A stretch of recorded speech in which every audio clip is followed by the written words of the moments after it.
Recorded Books presents an unabridged recording of Strange Affair by Peter Robinson, narrated by Ron Keith and directed by Kathleen Gormley. This book is copyrighted 2005 by Eastvale Enterprises, Incorporated. This recording is copyrighted 2005 by Recorded Books. The author opens with the following two quotes.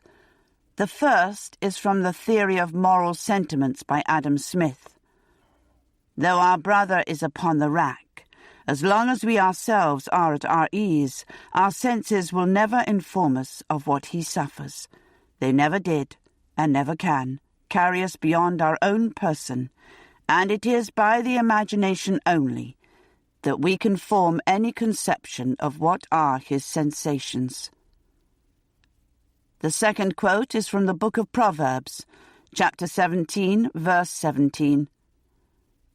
A friend loveth at all times, and a brother is born for adversity. And now, Strange Affair. Chapter 1. Was she being followed? It was hard to tell at that time of night on the motorway. There was plenty of traffic, lorries for the most part, and people driving home from the pub just a little too carefully.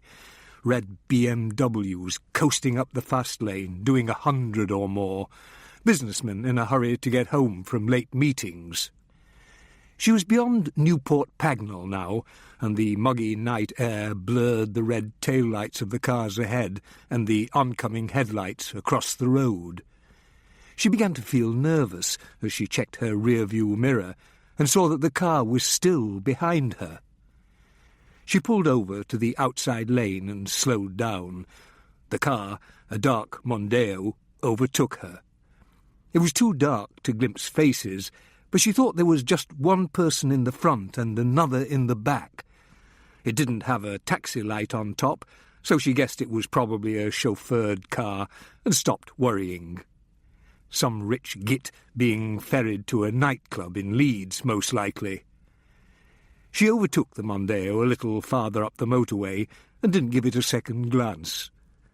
The late-night radio was playing Old Blue Eyes singing Summer Wind. Her kind of music, no matter how old-fashioned people told her it was.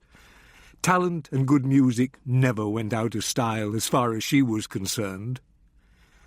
When she got to Watford Gap Services, she realised she felt tired and hungry, and she still had a long way to go, so she decided to stop for a short break. She didn't even notice the Mondeo pull in 2 cars behind her. A few seedy-looking people hung around the entrance.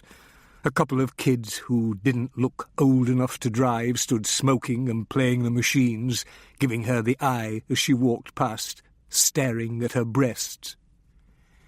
She went first to the ladies, then to the cafe, where she bought a ham and tomato sandwich and sat alone to eat, washing it down with a Diet Coke. At the table opposite, a man with a long face and dandruff on the collar of his dark suit jacket gave her the eye over the top of his glasses, pretending to read his newspaper and eat a sausage roll. Was he just a garden variety pervert, or was there something more sinister in his interest, she wondered. In the end, she decided he was just a perv. Sometimes it seemed as if the world was full of them, that she could hardly walk down the street or go for a drink on her own without some sad pillock who thought he was God's gift eyeing her up, like the kids hanging around the entrance or coming over and laying a line of chat on her. Still, she told herself, what else could you expect at this time of the night in a motorway service station? A couple of other men came in and went to the counter for coffee to go, but they didn't give her a second glance. She finished half the sandwich, dumped the rest, and got her travel mug filled with coffee. When she walked back to her car, she made sure that there were people around, a family with 2 young kids up way past their bedtime, noisy and hyperactive, and that no one was following her. The tank was only a quarter full, so she filled it up at the petrol station, using her credit card right there, at the pump. The perv from the cafe pulled up at the pump opposite and stared at her as he put the nozzle in the tank. She ignored him.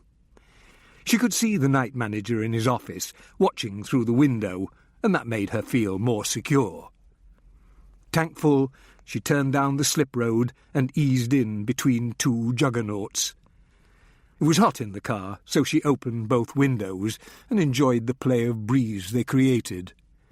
It helped keep her awake, along with the hot black coffee. The clock on the dashboard read 12:35 a.m. Only about 2 or 3 hours to go, then she would be safe. Penny Cartwright was singing Richard Thompson's Strange Affair when Banks walked into the Dog and Gun, her low, husky voice milking the song's stark melancholy for all it was worth. Banks stood by the door, transfixed. Penny Cartwright. He hadn't seen her in over 10 years, though he had thought of her often, even seen her name in Mojo and Uncut from time to time. The years had been kind. Her figure still looked good in blue jeans and a tight white T-shirt tucked in at the waist. The long raven's wing hair, he remembered, looked just as glossy as ever in the stage lights, and the few threads of grey here and there made her look even more attractive.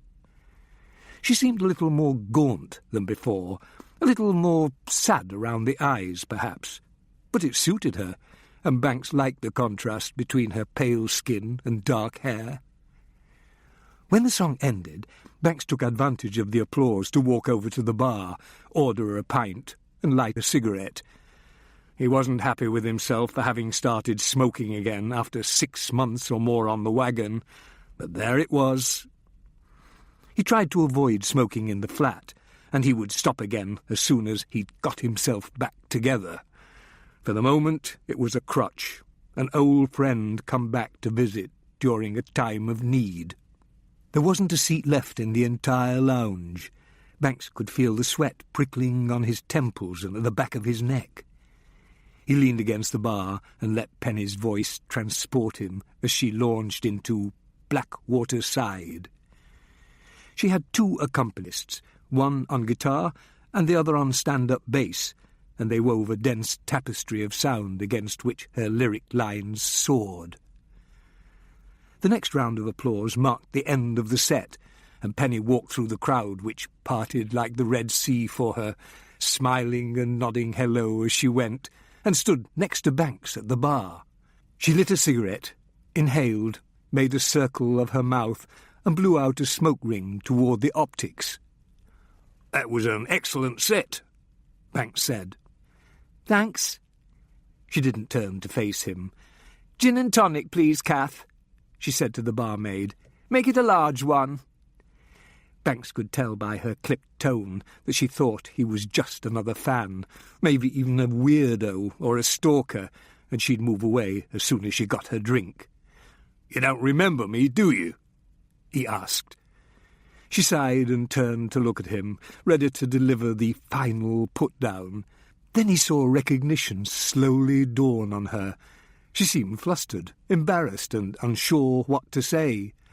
"Oh, yes, it's Detective Chief Inspector Burke, isn't it?" she managed finally. "Or have you been promoted?" "Afraid not," he said. "And it's Banks, but Alan will do. It's been a long time." "Yes." Penny got her gin and tonic and raised it to Banks, who clinked it gently with his pint glass. "Slancher?" "Slancher," said Banks. "I didn't know you were back in Helmthorpe." "Well, nobody put on a major advertising campaign." Banks looked around the dim lounge. "I don't know. You seem to have a devoted following." "Word of mouth, mostly. Anyway, yes, I'm back in the old cottage. What brought you here?" "I heard the music as I was passing," Banks said. "Recognised your voice. What have you been up to lately?" A hint of mischief came into her eyes. Now, that would be a very long story indeed, and I'm not sure it would be any of your business. Maybe you could tell me over dinner some evening. Penny faced him and frowned, her brows knit together, searching him with those sharp blue eyes, and before she spoke, she gave a little shake of her head. "I can't possibly do that," she whispered. "Why not? It's only a dinner invitation." She was backing away from him as she spoke. "I just can't, that's all. How can you even ask me?" "Look, if you're worried about being seen with a married man, that ended a couple of years back. I'm divorced now."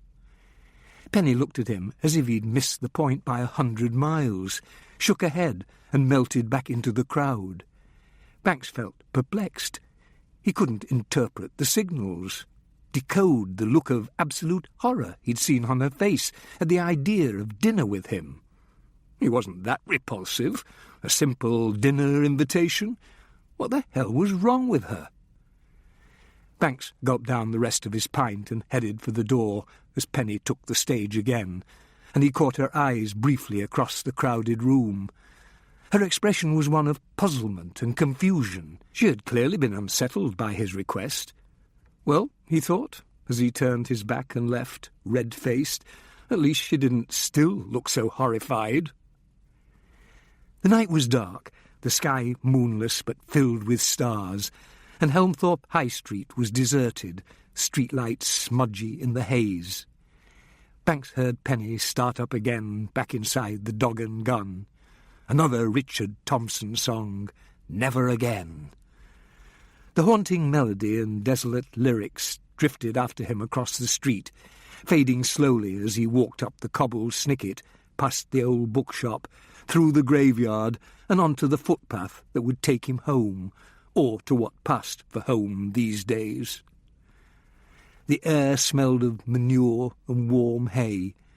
To his right was a dry stone wall beside the graveyard, and to his left a slope, terraced with lynchets, led down step by step to Gratley Beck, which he could hear roaring below him.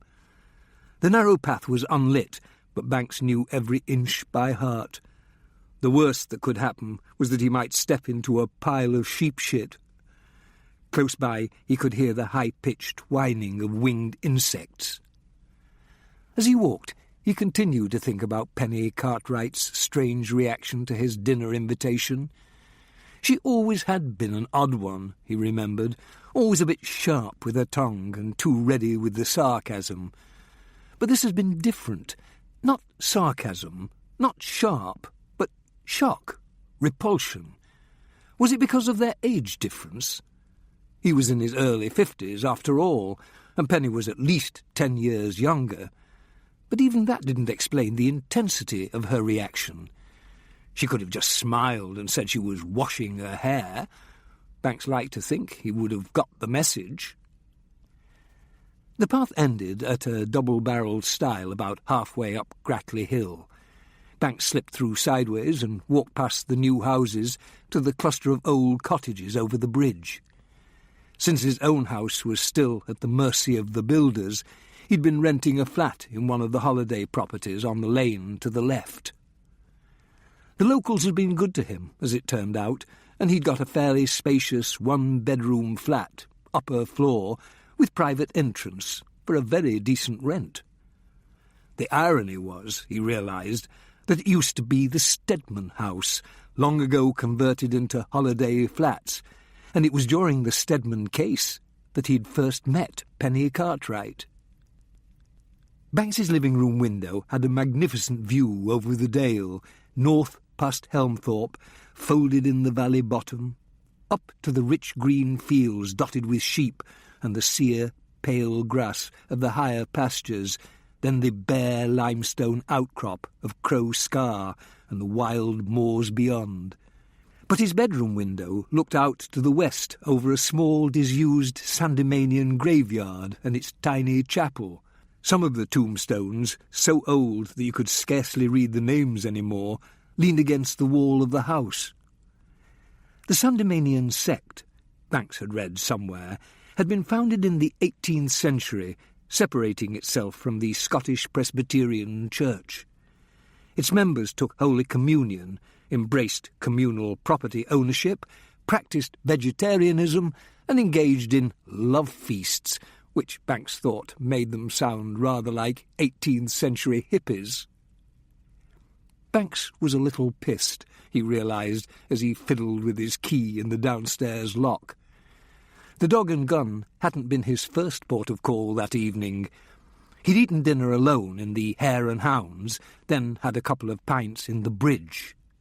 Still, what the hell, he was on holiday for another week, and he wasn't driving. Maybe he'd even have a glass of wine or two. He was still off the whisky, especially Lafroig. Its distinctive taste was the only thing he could remember about the night his life nearly ended, and even at a distance the smell made him feel sick. Could the drinking have been what put Penny off, he wondered? Had she thought he was drunk when he asked her to dinner? But Banks doubted it. He didn't slur his words or wobble when he walked. There was nothing in his manner that suggested he'd had too much. No, it had to be something else. He finally opened the door, walked up the stairs and unlocked the inside door, then switched on the hall light. The place felt hot and stuffy, so he went into the living room and opened the window. It didn't help much. After he'd poured himself a healthy glass of Australian Shiraz, he walked over to the telephone. A red light was flashing, indicating messages on the answering service. As it turned out, there was only one message, and a surprising one at that. His brother, Roy. Banks wasn't even aware that Roy knew his telephone number, and he was also certain that the card and flowers he'd received from Roy in the hospital had come, in fact, from his mother. "Alan? Shit, you're not there, and I don't have your mobile number. If you've got one, that is. You never were much of a one for technology, I remember. Anyway, look, this is important. Believe it or not, you're about the only one who can help me now. There's something... I can't really talk about this to your answering service. It could be a matter of life and death." He laughed harshly. "Maybe even mine. Anyway, I'll try again later. But can you ring me back as soon as possible? I really need to talk to you. Urgently, please." Banks heard a buzzing noise in the background. "Someone's at the door. I'll have to go now. Please call. I'll give you my mobile number too." Roy left his phone numbers, and that was that. Puzzled, Banks listened to the message again. He was going to listen a third time, but he realised there was no point. He hated it when people in movies kept playing the same message over and over again, and always seemed to get the tape in exactly the right spot every time. Instead, he replaced the receiver and took a sip of wine. He'd heard all he needed. Roy sounded worried, and more than a little scared. The call was timed by his answering service at 9:29 p.m, about an hour and a half ago, when Banks had been drinking in the Bridge. Roy's phone rang several times before an answering machine picked up. Roy's voice in a curt, no-nonsense invitation to leave a message. Banks did so, said he'd try again later, and hung up. He tried the mobile number next, but got no response there either. There was nothing else he could do right now. Maybe Roy would ring back later, as he had said he would. Often Banks would spend an hour or so perched on the window seat in his bedroom, looking down on the graveyard, especially on moonlit nights. He didn't know what he was looking for. A ghost, perhaps? But the utter stillness of the tombstones and the wind soughing through the long grass seemed to give him some sort of feeling of tranquillity. Not tonight. No moon, no breeze. The baby downstairs started crying, the way it did every night around this time. Banks turned on the TV. There wasn't much to choose from. Films, a chat show, or news.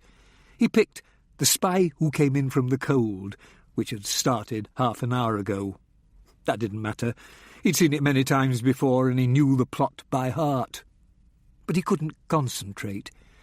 As he watched Richard Burton's edgy, intense performance and tried to pick up the threads, he found his mind wandering back to Roy's phone call, felt himself waiting for the phone to ring, willing it. There was nothing he could do about it right now, but the sense of urgency and fear in Roy's voice disturbed him. He would try again in the morning, in case Roy had simply gone out for the night. But if he couldn't get in touch then, he would head for London himself and find out just what the hell was going on. Why did people have to be so bloody inconsiderate as to find bodies so early on a Saturday morning, wondered Detective Inspector Annie Cabbot. Especially when Banks was on holiday and she was on call. It wasn't only that she was losing her weekend, and detective inspectors don't get paid overtime, but that those first crucial hours of an investigation were made all the more difficult by people being, for the large part, unavailable, making information harder to ferret out. And this was a particularly beautiful Saturday morning. Offices would be empty, services reduced as everyone loaded a picnic basket in the car along with the kids and headed for the nearest stretch of grass or sand. She pulled to a halt behind the blue Peugeot 106 on a quiet stretch of country road halfway between Eastvale and the A1. It had been just after 7:30 when the station desk sergeant rang and woke her from an uneasy dream she immediately forgot, and after a quick shower and a cup of instant coffee, she was on the road. The morning was still and hazy, with the drone of insects in the air. It was going to be just the kind of day for a picnic by the river, dragonflies and the scent of wild garlic, perhaps a bottle of Chablis cooling in the water, maybe her sketch pad and a few sticks of charcoal. After a few nibbles of Wensleydale cheese, the type with cranberries was her favourite, and a couple of glasses of wine, it will be time for a nap on the riverbank, maybe a pleasant dream. Enough of that, she thought, walking over to the car. Life had other plans for her today. Annie could see that the car's left wing had made contact with the dry stone wall, so much so that the wing had buckled and scratched, and the impact had brought down a section of the wall. There were no traces of skid marks, no tyre tracks at all on the dry tarmac surface. There was already activity around the Peugeot. The road had been closed to all non-police traffic, and the immediate area around the car had been taped off. That would cause a few problems when the tourists started to dribble in, Annie thought, but it couldn't be helped. The integrity of the scene had to be preserved. The photographer, Peter Darby, had finished photographing the body and the car, and had busied himself videotaping the immediate area. Detective Sergeant Jim Hatchley and Detective Constable Winsome Jackman, who both lived closer to the scene, were already there when Annie arrived, Hatchley standing by the roadside and Winsome sitting half in and half out of the unmarked police car. "What have we got?" Annie asked Hatchley, who, as usual, looked as if he'd been dragged through a hedge backward. The little piece of tissue paper he'd stuck to a shaving cut on his chin didn't help much. "A young woman dead behind the wheel of a car," said Hatchley. "I can see that for myself," snapped Annie, glancing toward the open driver's side window. "Bit prickly this morning, aren't we, ma'am?" said Hatchley. "What's up? Get out of the wrong side of the bed?" Annie ignored him. She was used to Hatchley's taunts, which had only grown more frequent since she'd been made inspector and he remained a sergeant. "Cause of death?" she asked. "Don't know yet. Nothing apparent. No obvious marks. No bruising. And officially, she's not even dead yet. Not until the doc says she is." Annie refrained from pointing out that she knew that perfectly well. "But you've examined her," she pressed on. "I had a quick look, that's all. Didn't touch anything. Winsome checked for a pulse and found none. We're still waiting for Doc Burns." So she could have died of a heart attack, for all we know. I suppose so, said Hatchley. But like I said, she's very young. It smells a bit fishy to me. Any idea who she is? There's no handbag, no driving licence, nought. At least, not as you can see through the windows. Maybe she was forced to pull over. That makes more sense than a young woman travelling alone, stopping voluntarily for a stranger on a dark country road. You can see she hit the wall. Maybe someone was chasing her. I checked the number plate on the computer, Gov, said Winsome, walking over from her car. The car's registered to a Jennifer Clues, lives in London, Kennington, 27 years old. We don't know for certain it's her yet, Annie said. So find out all you can. Right, Gov? Winsome paused. Yes? Wasn't there another one? Another what? Asked Annie. Another murder, like this one. Young woman found dead on the side of a road. The M1, not the A1, but even so. Yes, said Annie. I remember reading about it in the papers. I can't remember the details. Look into it, will you? Yes, Gov? Winsome walked back to her car. Annie looked at Hatchley again. Has Detective Superintendent Gristhorpe been informed? Yes, ma'am. Says to keep him up to date. That made sense, Annie thought. No point having the super come running down here if the woman had pulled over into the lay-by and died of a heart attack, asthma, brain aneurysm, or any of the other random failures of the flesh that cause sudden death in otherwise healthy young people. Who was the first officer on the scene? P.C. Farrier over there. Hatchley pointed to a uniformed police constable leaning against a patrol car. Pete Farrier. Annie knew him. He worked out of Western Area headquarters, the same as she did. Had done for years, according to all accounts, and was a reliable, sensible bobby. Annie walked over to him. What happened, Pete? She asked. Who called it in? Couple over there, mum. Farrier pointed to a man and a woman some yards away from the scene. They were sitting on the grass by the side of the road, and the man had his arm around the woman, whose head was buried in his chest. Annie thanked Farrier and walked back to her car, took her latex gloves from the murder kit in the boot, and slipped them on. Then she walked over to the Peugeot. She needed to have a closer look at the scene, gather some first impressions before Dr. Burns arrived and started his examination. Already a number of flies had settled on the woman's pale face. Annie shooed them away. They buzzed angrily around her head, waiting for the chance to get back. The woman sat in the driver's seat, slumped slightly forward and listing to the left. Right hand grasped the steering wheel, and her left held the gear stick. Her seatbelt was fastened firmly in place, holding her up, and both the front windows were open. The key was still in the ignition, Annie noticed, and a travel mug sat in its holder. The victim wasn't a big woman, but her breasts were quite large, and the seatbelt ran between them, separating them and causing them to appear even more prominent. She looked to be mid to late 20s, which matched Jennifer Clues's age, and she was very attractive.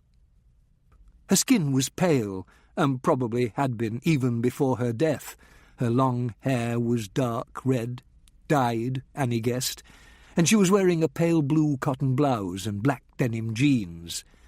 There were no apparent marks on what they could see of her body, as Hatchley had noted, and no sign of blood. Her eyes were open, a dull, vacant green. Annie had seen that look before, felt that stillness.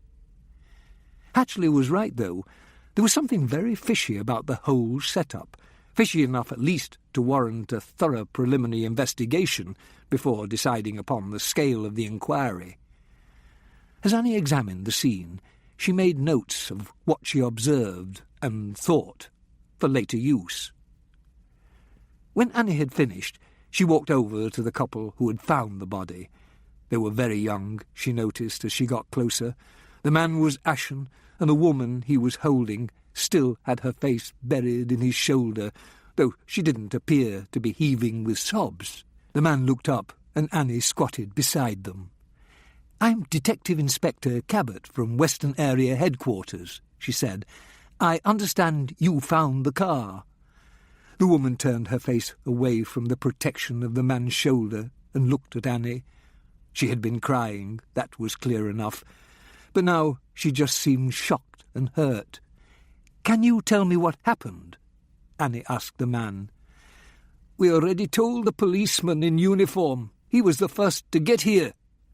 "I know," said Annie, "and I'm sorry to make you go through it again, but it'll help if you tell me."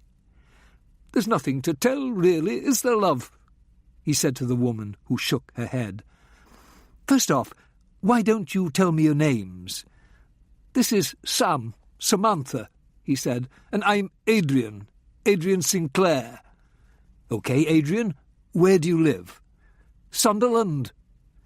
Annie thought she noticed a hint of Geordie burr in his voice, though it was faint. "We're on holiday." Adrian paused and stroked Samantha's hair. "On our honeymoon, in fact."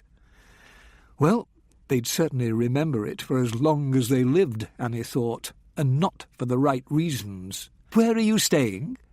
Adrian pointed up the hillside. "We're renting a cottage, Greystone, just up there." Annie knew it. She made a note. "And what were you doing down here by the road?" "Just walking," Adrian said. "It was such a beautiful morning and the birds woke us so early."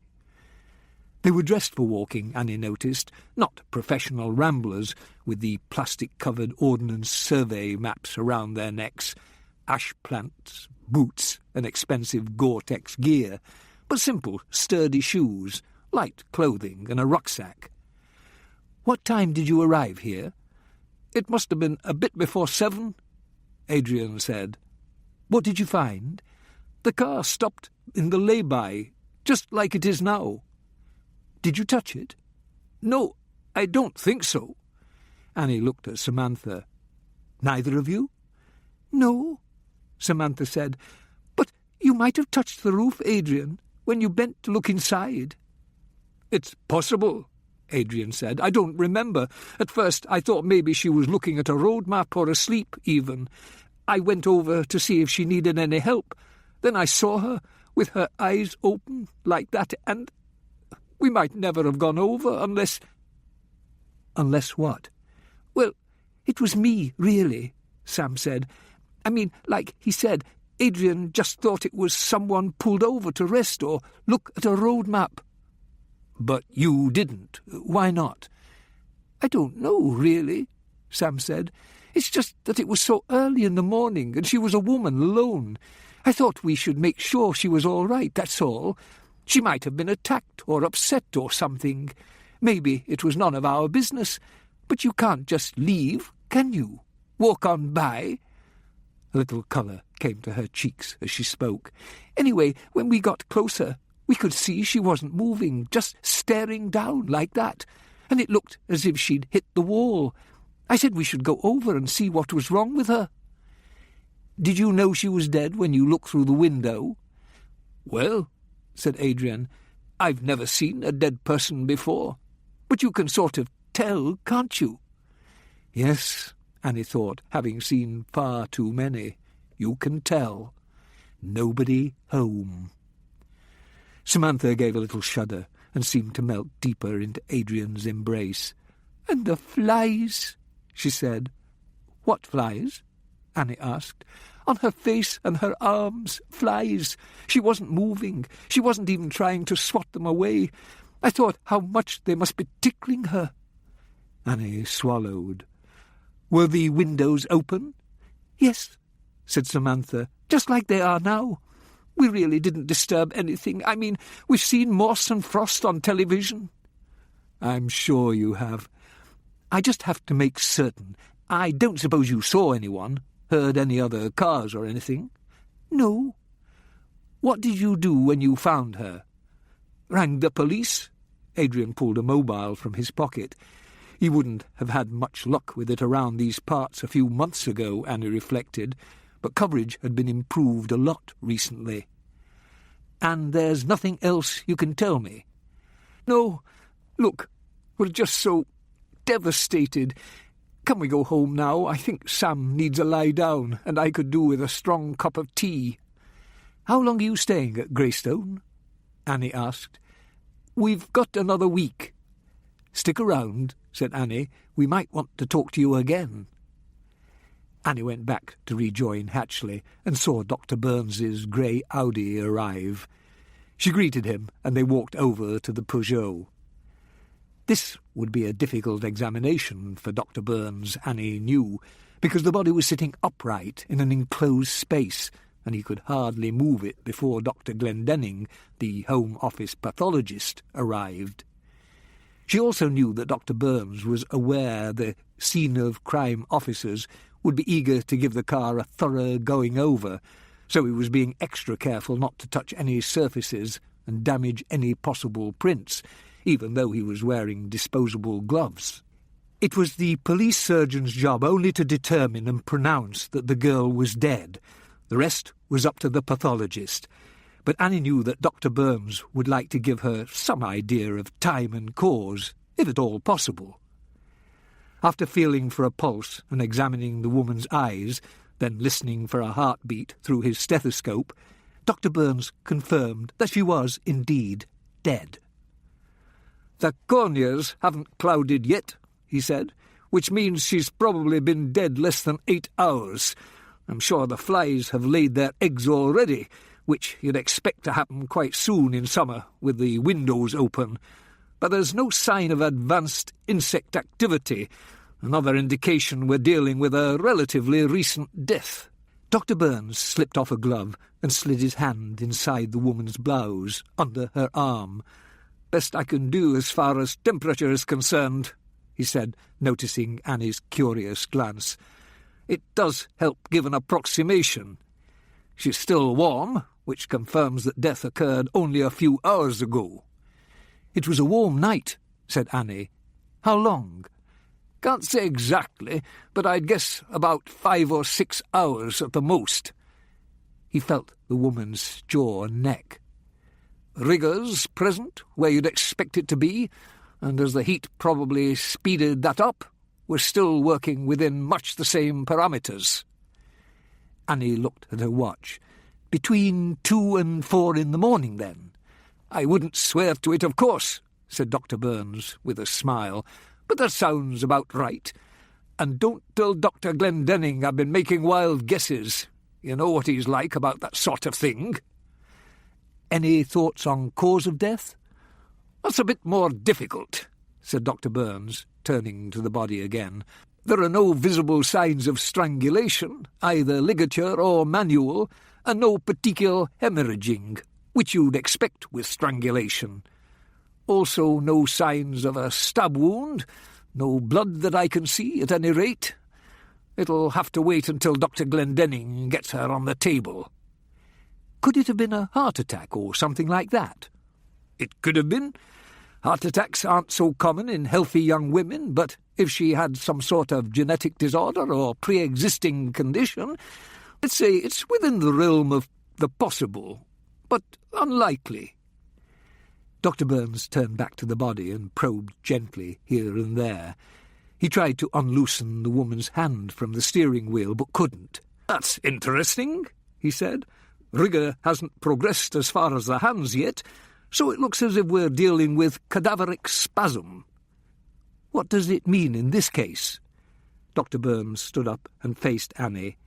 "It means she was holding the wheel when she died, and the gear stick." Annie thought about the implications of that. Either the woman had just managed to pull into the lay-by when she died, or she was trying to drive away from something or someone. Annie stuck her head through the car window, uncomfortably aware of the closeness of the corpse, and looked down. One foot on the clutch, the other on the accelerator, gear stick in reverse, and ignition turned on. She reached out and touched the travel mug. It felt cool. As she moved back, Annie smelled just a hint of something vaguely sweet and metallic. She told Dr. Burns. He frowned and leaned forward, apologizing that he had no sense of smell. Gently, he touched the woman's hair and pulled it back to expose her ear. Then he gasped. "Good Lord," he said. "Look at this." Annie bent over and looked. Just behind the woman's right ear was a tiny star-shaped hole, around which the skin was burned and blackened with a soot-like residue. There wasn't much blood, and what there was had been hidden by her long red hair. Annie was no expert, but it didn't take an expert to realise that this was a gunshot wound fired from close quarters. And if there was no gun in sight, and the woman had one hand on the steering wheel and the other on the gear stick, then it could hardly have been a self-inflicted gunshot wound. Dr. Burns leaned through the window in front of the woman, feeling the other side of her skull for signs of blood and an exit wound. "Nothing," he said. "No wonder we couldn't see anything. The bullet must be still inside her skull."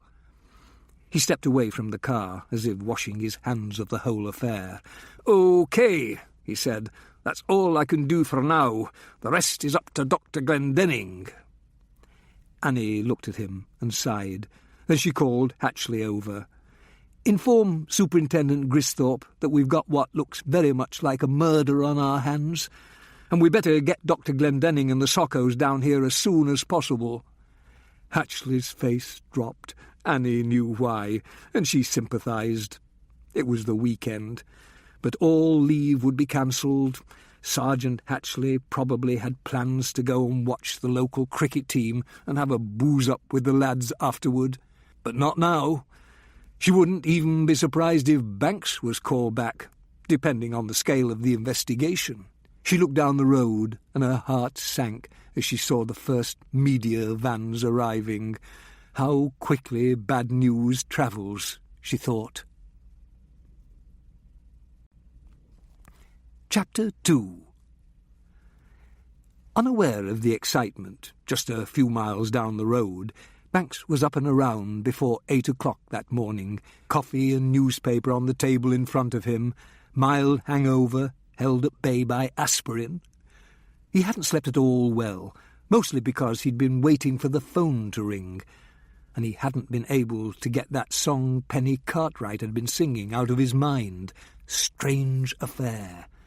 The melody haunted him, and the lyrics, with their images of death and fear, troubled him.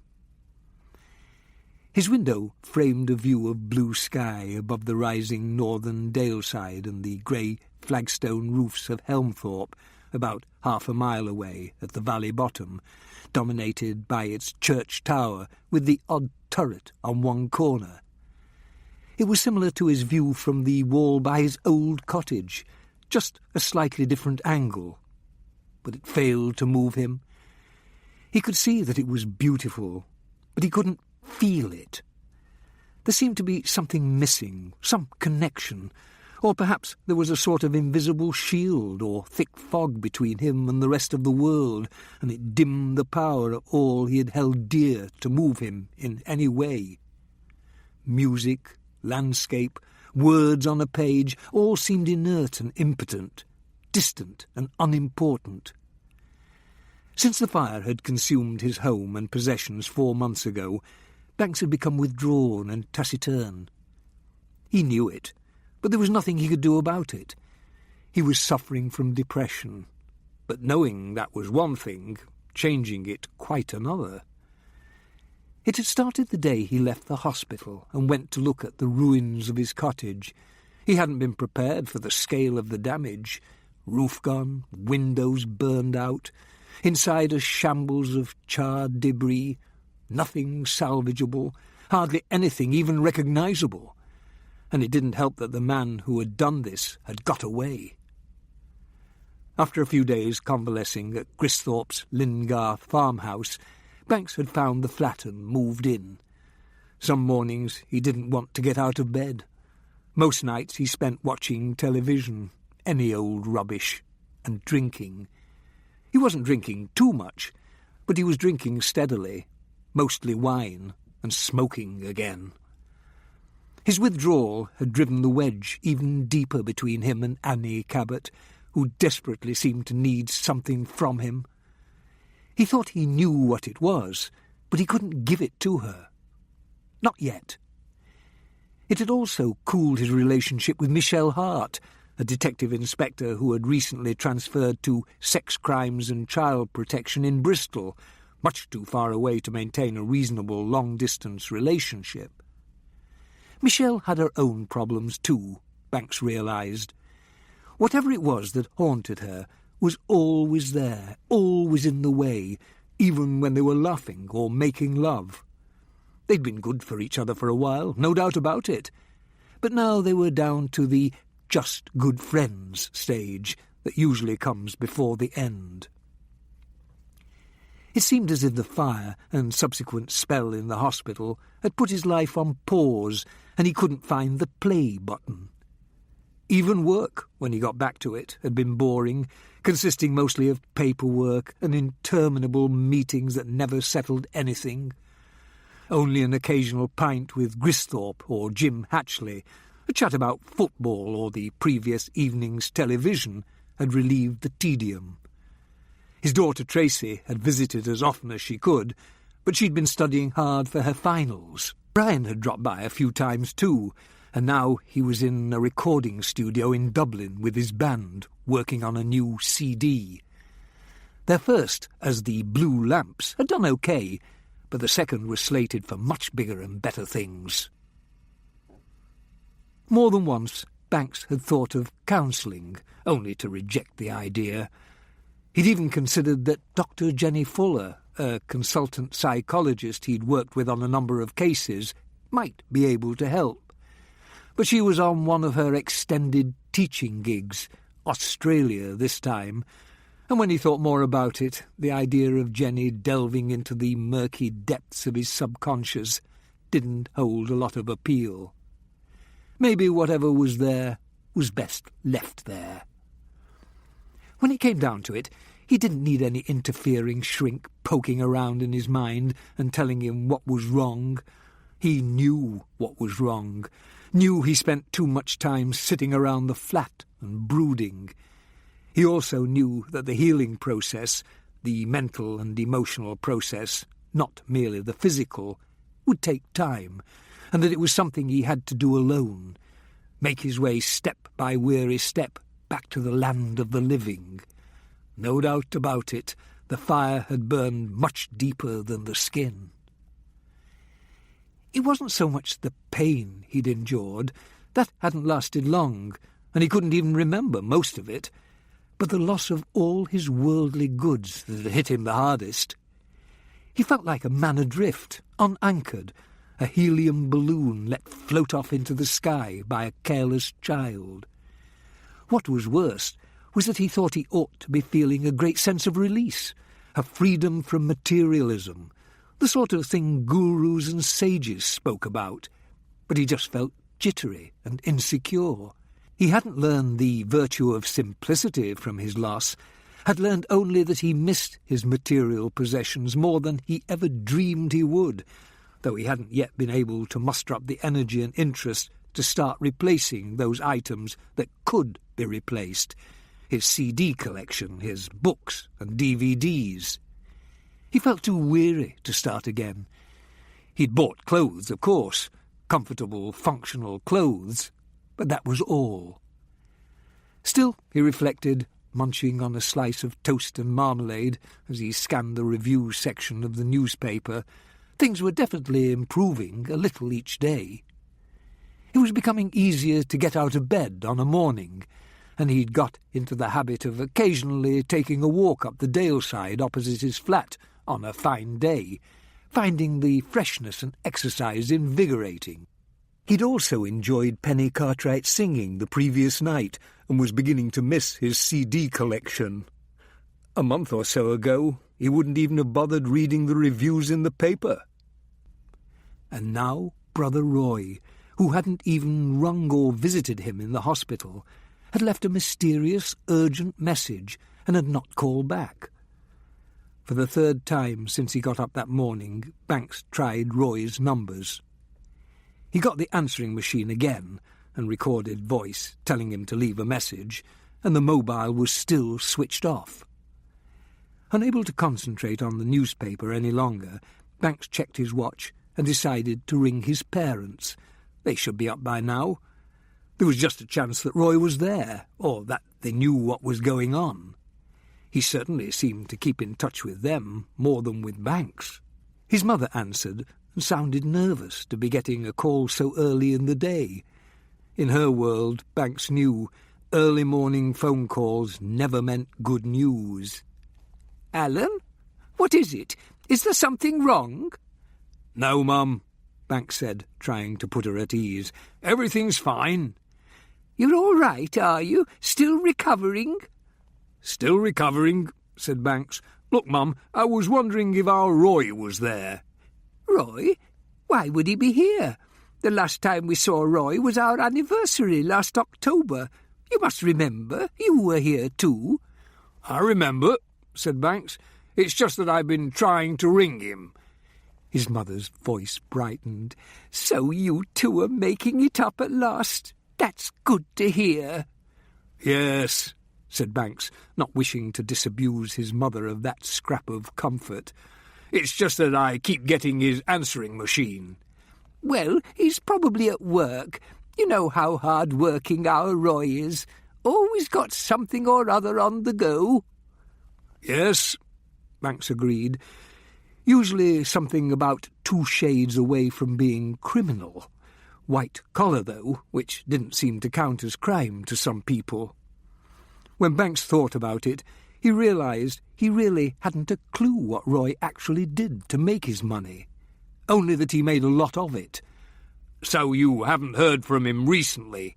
"I didn't say that. As a matter of fact, he rang about 2 weeks ago, just to see how your dad and I are doing, like."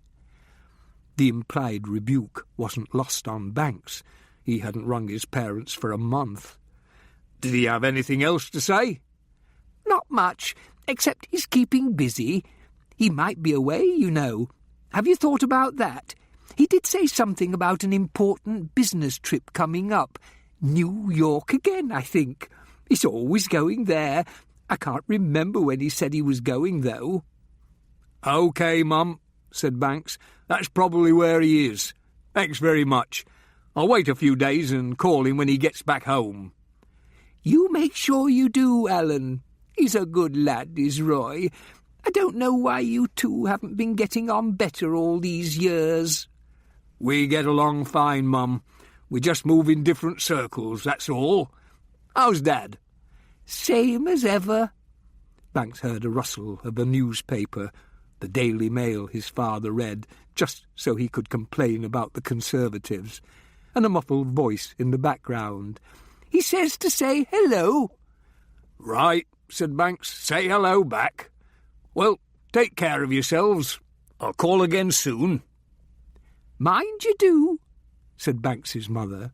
Banks rang off, tried Roy's both numbers once again, but still no Roy. There was no way he was going to wait a few days, or even hours.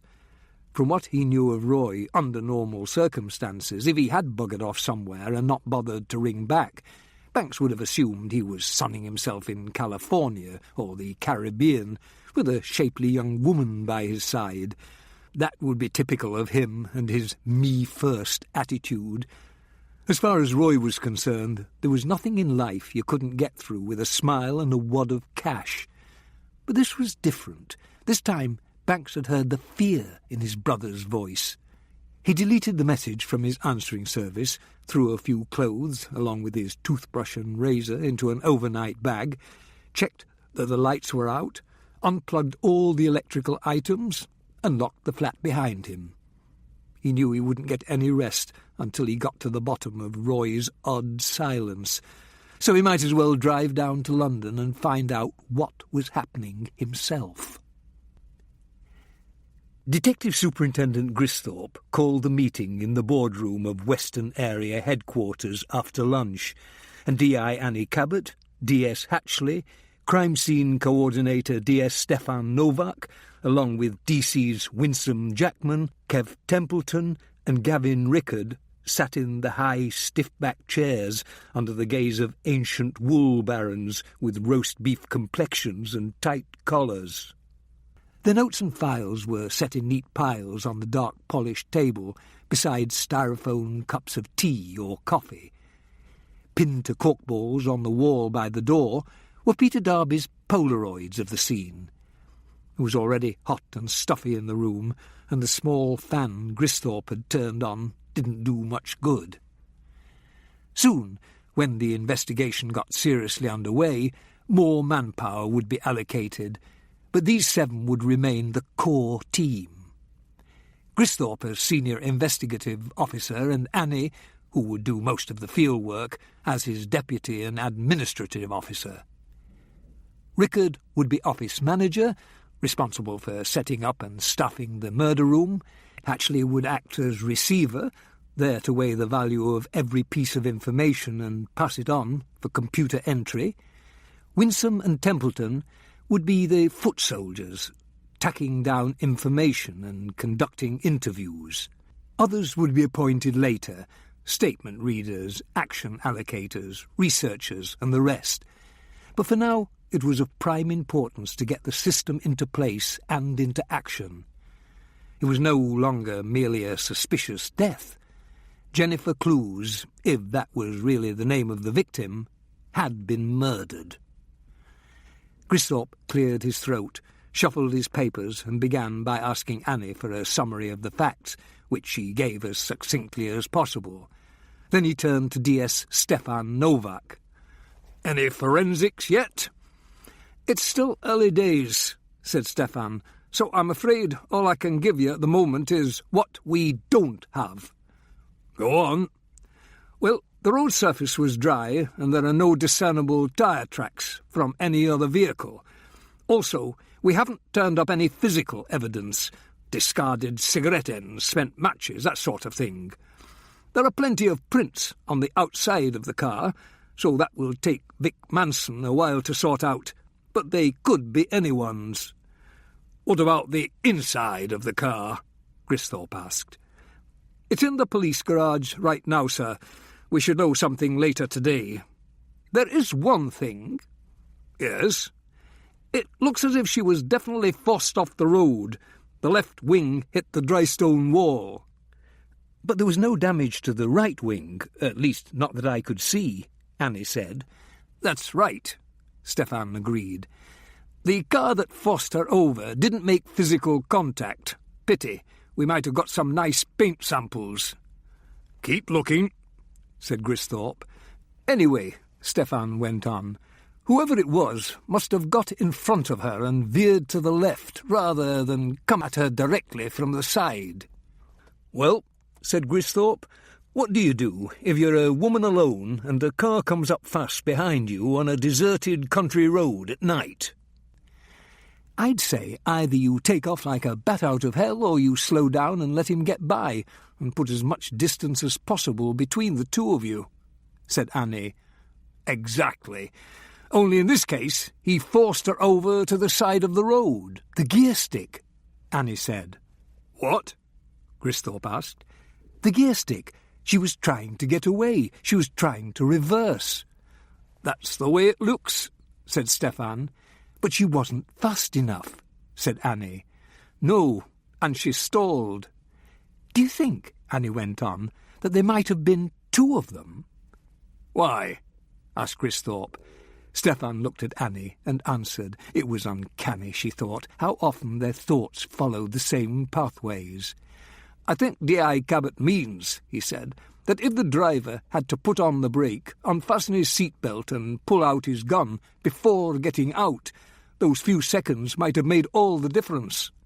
"Yes," said Annie, "though why we should assume a murderer would be so law-abiding as to wear a seatbelt is stretching it a bit. And he may have already had his gun out and not bothered to turn off the ignition. But if someone was there to leap out, say someone in the back, with his gun ready and no seatbelt to unfasten, then she wouldn't have had time to recover from the shock and get herself into reverse. Remember, she'd probably be panicking." Said Gristhorpe. "Interesting. And possible. Let's keep an open mind for the time being. Anything else?" "Not really," said Stefan. The victim's been taken to the mortuary, and Dr. Glendenning said he should be able to get around to the post-mortem sometime this afternoon. In the meantime, it still looks very much as if death was due to a single gunshot wound above the right ear. Any idea about the sort of weapon used? We've found no trace of a cartridge, so either our killer was smart and picked up after himself, or used a revolver. At a rough estimate, I'd say it's probably a .22 caliber. Anything bigger would most likely have left an exit wound. Stefan paused. We might not have had a lot of practice with gunshot wounds around these parts, he said, but our ballistics specialist, Kim Granger, knows her stuff.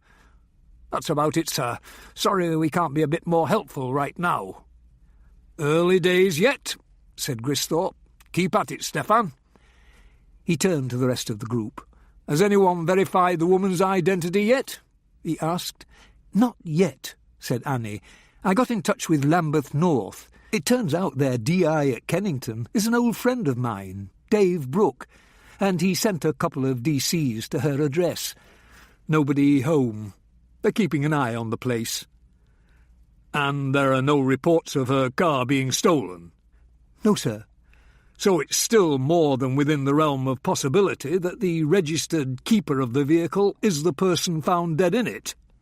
Yes, unless she lent her car to a friend or hasn't noticed it's gone missing yet.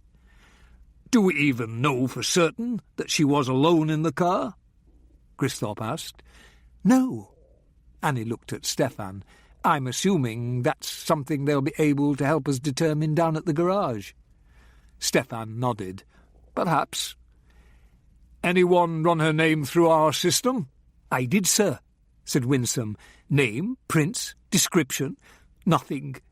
If she ever committed a criminal act, we didn't catch her. It wouldn't be the first time, Gristhorpe said. All right, first priority. Find out who she is and what she was doing on that road. In the meantime, I assume we're already making door-to-door inquiries in the general area of the incident? Yes, sir, said Annie. Problem is, there's not much in the general area. As you know, it happened on a deserted stretch of road between the A1 and Eastvale in the early hours of the morning. We've got people going from house to house, but there's nothing except a few holiday cottages and the occasional farmhouse within a mile each way of the car. Nothing's turned up so far. Nobody heard the shot? Not so far. An ideal place for a murder, then, Gristhorpe commented. He scratched his chin. Annie could see by the stubble that he hadn't shaved that morning, hadn't combed his unruly hair by the looks of it either. Still, personal grooming sometimes took backstage when it came to the urgency of a murder investigation. At least, as far as the men were concerned. Kev Templeton was far too vain, of course, to look anything but his gelled, athletic and trendy best, not to mention cool as Antarctica. But Jim Hatchley had definitely taken a leaf out of Gristhorpe's book. Gavin looked like a train spotter, right down to the National Health specs held together over his nose by a plaster. Winsome was immaculate in pinstripe navy trousers and matching waistcoat over a white scallop-neck blouse, and Annie felt rather conservative in her plain pastel frock and linen jacket. She also felt unpleasantly sweaty and hoped it didn't show. Finding herself doodling a cartoon of Kev Templeton in full 70s gear, complete with the afro and tight gold lame shirt, Annie dragged herself away from her sartorial musings, admonishing herself once again for having difficulty concentrating these days, and got back to the matter in hand. Jennifer Clues. Gristhorpe was asking her a question, and Annie realised she'd missed it. Sorry, sir? Gristhorpe frowned at her. I said, do we have any idea where the victim was driving from? No, sir, said Annie. Then perhaps we should set about canvassing all-night garages, shops open late, that sort of thing. If the victim really is Jennifer Clues, Annie said, hoping to make up for her lapse in concentration, then the odds are that she came from London. As the road she was found on leads to and from the A1, which connects with the M1, that makes it even more likely. Motorway service stations, then? Kevin Templeton suggested. Good idea, D.C. Templeton, said Gristhorpe. I'll leave that to you, shall I? Wouldn't it be better to get the local forces on it, sir? That'll take too much time and coordination. We need results fast. Better if you do it yourself. Tonight. Just what I always fancied, Templeton grumbled, driving up and down the M1, sampling the local cuisine. Gristhorpe smiled. Well, it was your idea, and I hear they do a very decent bacon panini at Woodall. Anything else? D.C. Jackman mentioned that there had been a similar crime some months ago, Annie said. Gristhorpe looked at Winsome Jackman, eyebrows raised. Oh? Yes, sir, said Winsome. I checked the details. It's not quite as similar as it appears on first glance. Even so, said Gristhorpe. I think we'd like to hear about it. It was near the end of April, the 23rd. The young woman's name was Claire Potter, aged 23, lived in North London. She set off at about 8 o'clock on a Friday evening to spend the weekend with friends in Castleton. She never got there. Her car was found in a ditch by the side of a quiet road north of Chesterfield by a passing motorist the following morning, and her body was found nearby, raped and stabbed. The way it looks is that her car was forced into a ditch by her assailant. The pathologist also found traces of chloroform and characteristic burning around her mouth. Where was she last seen? Trowel services. Nothing on the service station's closed-circuit TV? Asked Gristhorpe. Apparently not, sir. I had a brief chat with D.I. Gifford at Derbyshire CID, and the impression I got was that they've reached a dead end. No witnesses from the cafeteria or garage. Nothing. The M.O. is different too, Annie pointed out. Yes, said Gristhorpe. Jennifer Clews was shot, not stabbed, and she wasn't sexually interfered with, at least not as far as we know. But you think there could be some connection, D.C. Jackman? Well, sir, mused Winsome, there are some similarities. Stopping at the services, being forced off the road, a young woman. There could be any number of reasons why he didn't assault her this time, and he could certainly have acquired a gun since his last murder. Maybe he didn't enjoy stabbing. Maybe it was just a bit too up close and personal for him. OK, said Gristhorpe. Good work. We'll keep an open mind. Last thing we want is to let a serial killer slip through our hands because we don't see the connection. I take it you'll be activating Holmes? Yes, sir, said Winsome. The Home Office large major inquiry system was an essential tool in any major investigation. Every scrap of information was entered into the computer, and connections were made in ways even a trained officer might easily miss. Good. Gristhorpe stood up. OK, There was a knock at the door, and Gristhorpe called out, "Come in." Dr. Wendy Gage, Dr. Glendenning's new and enigmatic assistant, stood there, looking as composed as ever, that mysterious, self-contained smile lingering around her lips, the way it always did, even when she was bent over a corpse on the table. Rumour had it that Dr. Gage was being groomed as Glendenning's successor when the old man retired, and Annie had to admit that she was good. "Yes?" said Gristhorpe. Wendy Gage moved forward. "I've just come from the mortuary," she said. "We were removing the victim's clothing, and I found this in her back pocket." She handed over a slip of lined paper, clearly torn from a notebook of some sort, which she'd thoughtfully placed in a transparent plastic folder. "Her killer must have taken everything else from the car," Dr. Gage went on. "But, well, her jeans were very tight, and she was, sitting on it." Annie could have sworn Dr. Gage blushed. Cristhorpe examined the slip of paper first, then frowned and slid it down the table for the others to see. Annie could hardly believe her eyes, but there, scrawled in blue ink and followed by directions from the motorway and a crude map of Helmthorpe, were a name and address. Alan Banks, New Hope Cottage, Beckside Lane, Gratley near Helmthorpe, North Yorkshire. By the time his colleagues back in Eastvale were speculating as to what his name and address were doing in a murder victim's back pocket, Banks was in London, making his way through the early Saturday afternoon traffic, past the posh restaurants and Maserati showrooms, toward his brother Roy's South Kensington house, just east of the Gloucester Road. It was years since he'd driven in London, and the road seemed more crowded than ever. He'd never seen where Roy lived before, he realised, as he drove under the narrow brick arch and parked in the broad cobbled mews. He got out and looked at the whitewashed brick exterior of the house, with its integral garage next to the front door and a mullioned bay window above.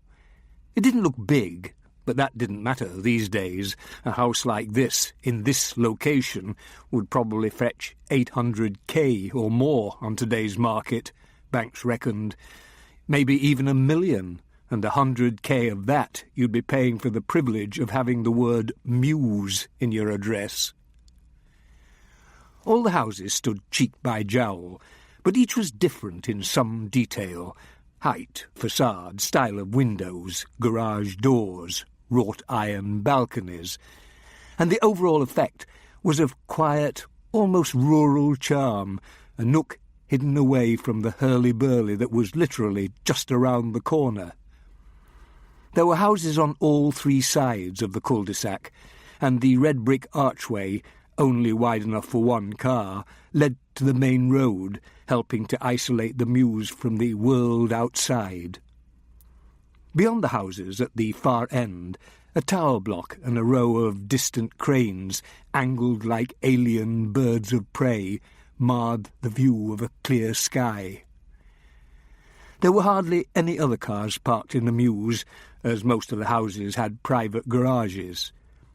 The few cars that were on display were BMWs, Jaguars and Mercedes, and Banks's shabby little Renault looked like a poor relation. Not for the first time, the thought crossed his mind that he needed a new car. It was a hot morning for June, hotter here than up north, and he took off his jacket and slung it over his shoulder. First he checked the number against his address book. It was the right house. Next he pressed the doorbell and waited. Nobody came. Perhaps, Banks thought, the bell didn't work, or couldn't be heard upstairs, but he remembered hearing it buzz on Roy's phone message. He knocked on the door. Still no answer. He knocked again. Occasionally a car would pass by the archway on Old Brompton Road, but otherwise the area was quiet. After knocking one last time, Banks tried the door. To his surprise, it opened. Banks could hardly believe it. From what he remembered, Roy had always been security-conscious, fiercely protective of his possessions, had probably been born that way. One of the first things he'd done, as soon as he was old enough, was save up his pocket money to buy a padlock for his toy box, and woe-betide anyone caught touching his bike or his scooter. Banks examined the lock and saw that it was the deadbolt kind, which you had to use a key both to open and to close. Behind the door were a copy of that morning's Times and a few letters, bills or junk. There was the keypad of a burglar alarm system just inside the hall, but it hadn't been activated. To the left was a small sitting room, rather like a doctor's waiting room, with a beige three-piece suite and a low-glass-topped coffee table on which lay a neat pile of magazines. Banks flipped through them, mostly business and high-tech. Between the sitting room and the kitchen at the back of the house ran a narrow passage with a door on the right, near the front, leading to the garage. Banks peeked in and saw that Roy's Porsche 911 was parked there. The car was locked, the bonnet cold. Back in the house, Banks took the door that led to a narrow flight of stairs. He stood at the bottom and called Roy's name. No reply. The house was silent, except for the myriad daily sounds we usually tune out. Distant traffic, the hum of a refrigerator, the ticking of a clock, a tap dripping somewhere, old wood creaking. Banks shuddered. Someone had just walked over his grave, his mother would say. He couldn't put his finger on what it was, but he felt a distinct tingling up his spine. Fear. There was no one in the house, he was reasonably sure of that. But perhaps someone was watching the place. Banks had learned to trust his instincts over the years, even if he hadn't always acted on them, and he sensed that he would have to move carefully.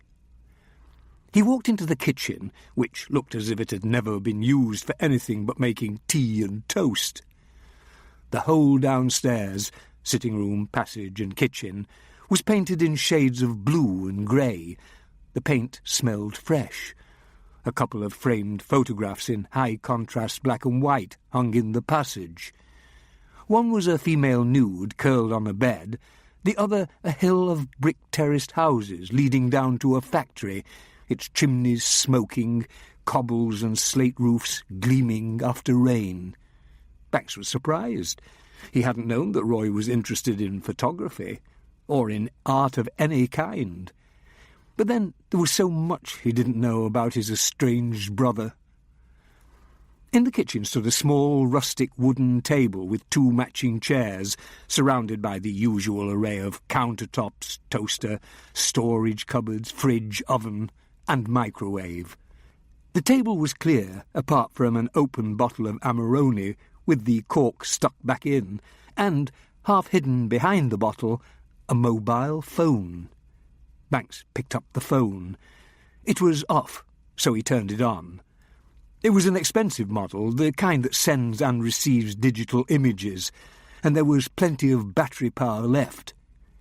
He tried the voicemail and text functions, but the only messages were the ones he had left. Was Roy the kind of person who would forget to take his mobile with him when he went out under normal circumstances, especially as he'd given Banks the number? Banks doubted it, the same way he doubted that Roy would deliberately leave his front door unlocked or forget to turn on his burglar alarm, unless he was really rattled by something. A wine rack stood on one of the counters, and even Banks could tell that the wines there were very high-end clarets, Chiantis and Burgundies. Above the rack hung a ring of keys on a hook. One of them looked like a car key. Banks put them in his pocket. He checked the fridge. It was empty except for some margarine, a carton of milk, and a piece of mouldy cheddar. That confirmed it. Roy was no gourmet cook. He could afford to eat out, and there were plenty of good restaurants on Old Brompton Road. The back door was locked, and the window looked out on a small backyard and an alley beyond. Before going upstairs, Banks went back to the garage to see if the car key on the ring fit the Porsche. As he had suspected, it did. Banks opened the driver's door and got in. He'd never sat in such a car before, and the luxurious leather upholstery embraced him like a lover. He felt like putting the key in the ignition and driving off somewhere, anywhere. But that wasn't why he was here. The car's interior smelled clean and fresh, with that expensive hint of leather. From what Banks could see, there were no empty crisp packets or pop cans on the back seat or cellophane wrappers on the floor, nor was there one of those fancy GPS gadgets that would tell Banks what Roy's last destination had been. In the side pocket was a small AA road atlas, open to the page with Reading in the bottom right and Stratford-upon-Avon at the top left. There was nothing else except the car's manual and a few CDs, mostly classical.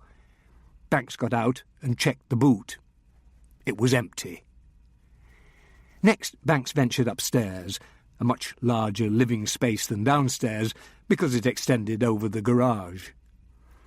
At the top of the stairs, he found himself on a small landing with 5 doors leading off. The first led to the toilet, the second to a modern bathroom, complete with power shower and whirlpool bath. There were the usual shaving and dental care implements, aspirin and antacid, and rather more varieties of shampoo, conditioner and body lotion than Banks imagined Roy would need. He also wouldn't need the pink plastic disposable razor that sat next to the gel for sensitive skin, not unless he shaved his legs. At the back was a bedroom, simple and bright, with flower-patterned wallpaper. Double bed, duvet, dressing table, drawers, and a small wardrobe full of clothes and shoes, everything immaculate.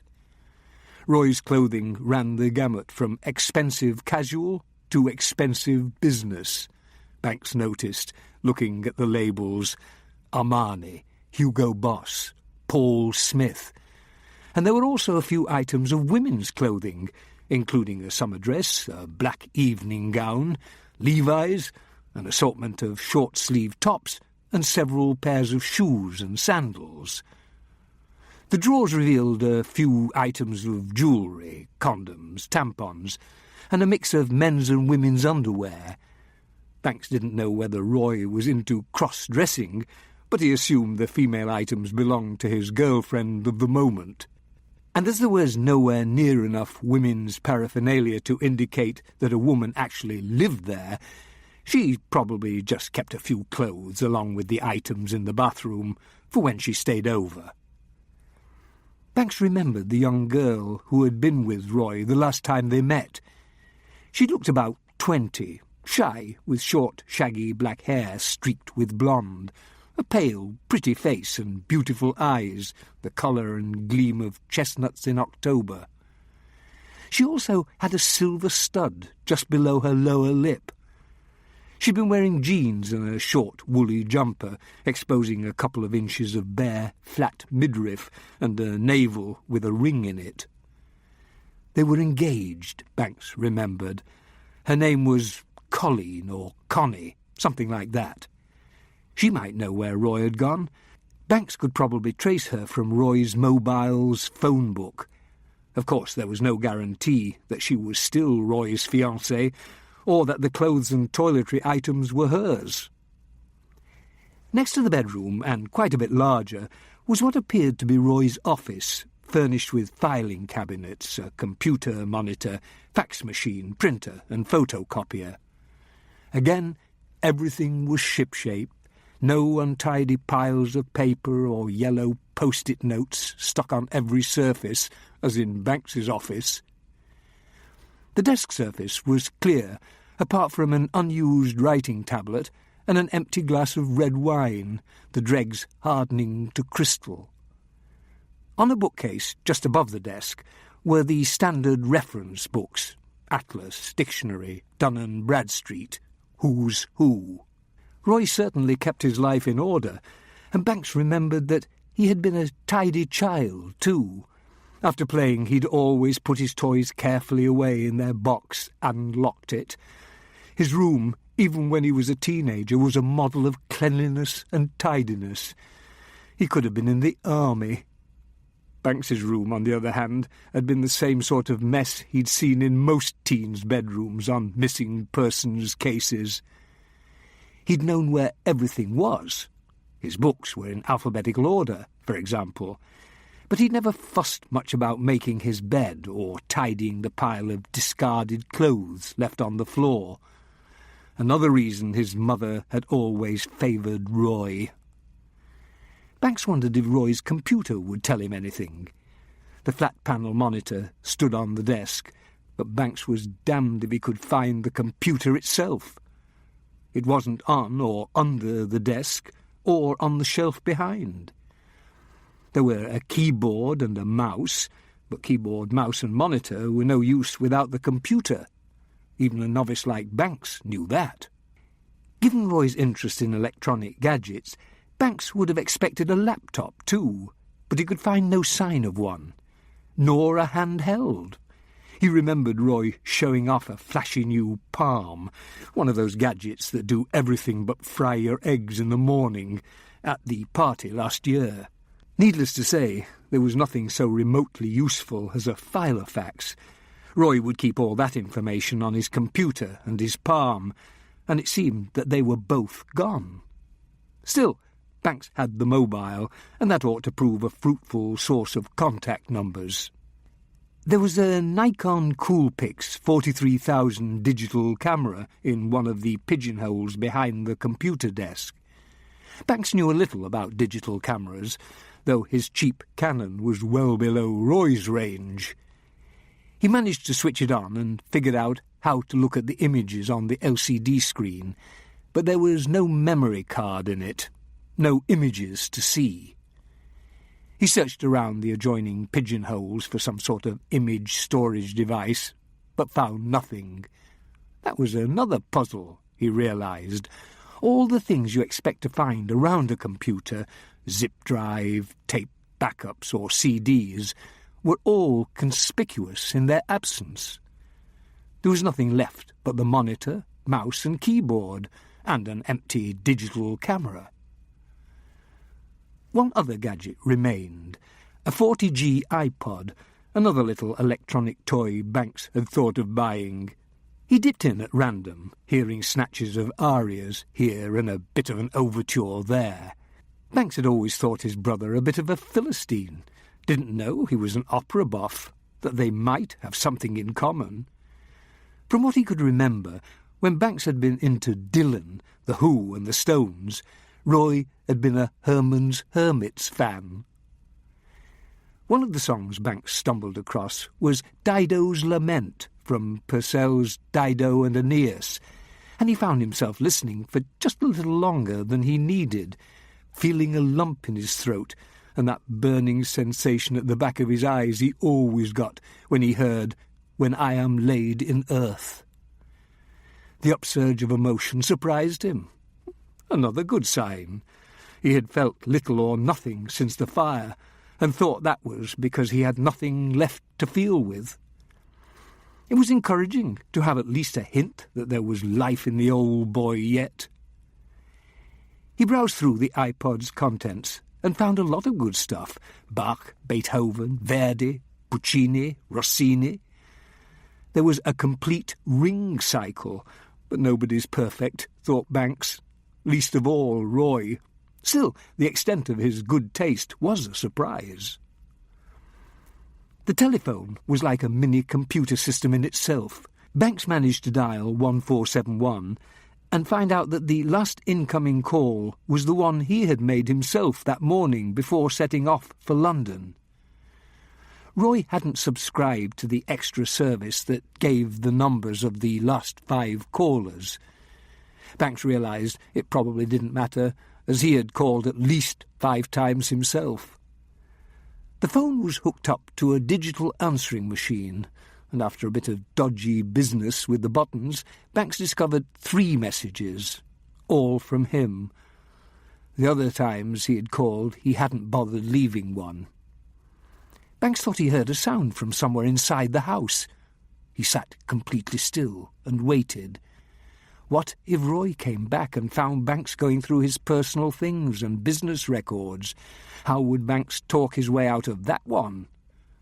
On the other hand, Banks would be relieved to see Roy, and surely Roy would understand how his phone call had set off alarm bells in the mind of his policeman brother. Nevertheless, it would be embarrassing all around. A minute or 2 passed, and he heard nothing more, so he put it down to one of the many sounds an old house makes. Banks opened the desk drawers. The 2 bottom ones held folders full of bills and tax records, none of which seemed in any way unusual at a casual glance, and the top drawers were filled with the usual stuff of offices: adhesive, tape, rubber bands, paper clips, scissors, scratch pads, staplers, and printer cartridges. The shallow central drawer contained pens and pencils of all shapes and sizes. Banks stirred them around with his hand, and one struck his eye. It was thicker and shorter than most of the other pens, squat and rectangular in shape rather than round. Thinking it might be some kind of marker, he picked it up and unclipped the top. It wasn't a pen. Where the nib should have been, instead there was a small rectangle of metal that looked as if it plugged into something. But what? A computer, most likely. Banks put the top back on and clipped it in his shirt pocket. The last door led to a large living room above the garage. It was the front room with the bay window Banks had noticed from the street. The colour scheme here was different, reds and earth colours, a desert theme. There were more framed black and white photographs on the walls too, and Banks found himself wondering if Roy had taken them himself. He didn't know whether you could take black and white photos of that quality with a digital camera, but maybe you could. He could still dredge up no memory of his brother's interest in photography. As far as Banks knew, Roy hadn't even belonged to the camera club at school, and most kids did that at some time, in the vain hope that whoever ran it would sneak in a nude model one day. This room, like the rest of the house, was clean and tidy. Not a speck of dust or an abandoned mug anywhere. Banks doubted Roy cleaned it himself. More likely he employed a cleaning lady. Even the entertainment magazines on the table were stacked parallel to the edge, Hercule Poirot style. A luxurious sofa bed sat under the window, facing the other wall, where a 42-inch widescreen plasma TV hung, wired up to a satellite dish and a DVD player. On looking more closely, Banks noticed that the player also recorded DVDs. Under the screen stood a subwoofer and a front-centre speaker, and 4 smaller speakers were strategically placed around the room. It was an expensive setup, one that Banks had often wished he could afford. Banks walked to the fitted wall cabinet and cast his eye over the selection of DVDs and CDs. What he saw there puzzled him. Not for Roy, the latest James Bond or Terminator movie, not schoolgirl porn or Jenna Jameson, but Fellini's 8½, Kurosawa's Run, and Throne of Blood, Herzog's Fitzcarraldo, Bergman's The Seventh Seal, and Truffaut's The 400 Blows. There were some films that Banks could see himself watching, The Godfather, The Third Man, and A Clockwork Orange, but most of them were foreign-language art films, classics of the cinema. There were a few rows of books, too, mostly non-fiction, on subjects ranging from music and cinema to philosophy, religion and politics. Another surprise. In a small recess stood one framed family photograph. Banks studied Roy's large collection of operas on both DVD and CD, The Magic Flute, Tosca, Otello, Lucia de Lammermoor, and others. A complete Bayreuth ring cycle, the same as the one on the iPod. There was also a little 50s jazz and a few Hollywood musicals, Oklahoma, South Pacific, 7 Brides for 7 Brothers, but no pop at all, except for the Blue Lamps debut. Banks was pleased to see that Roy had bought Brian's CD, even though he probably hadn't listened to it. He slid it out and opened the case, wondering what it would sound like on Roy's expensive stereo system.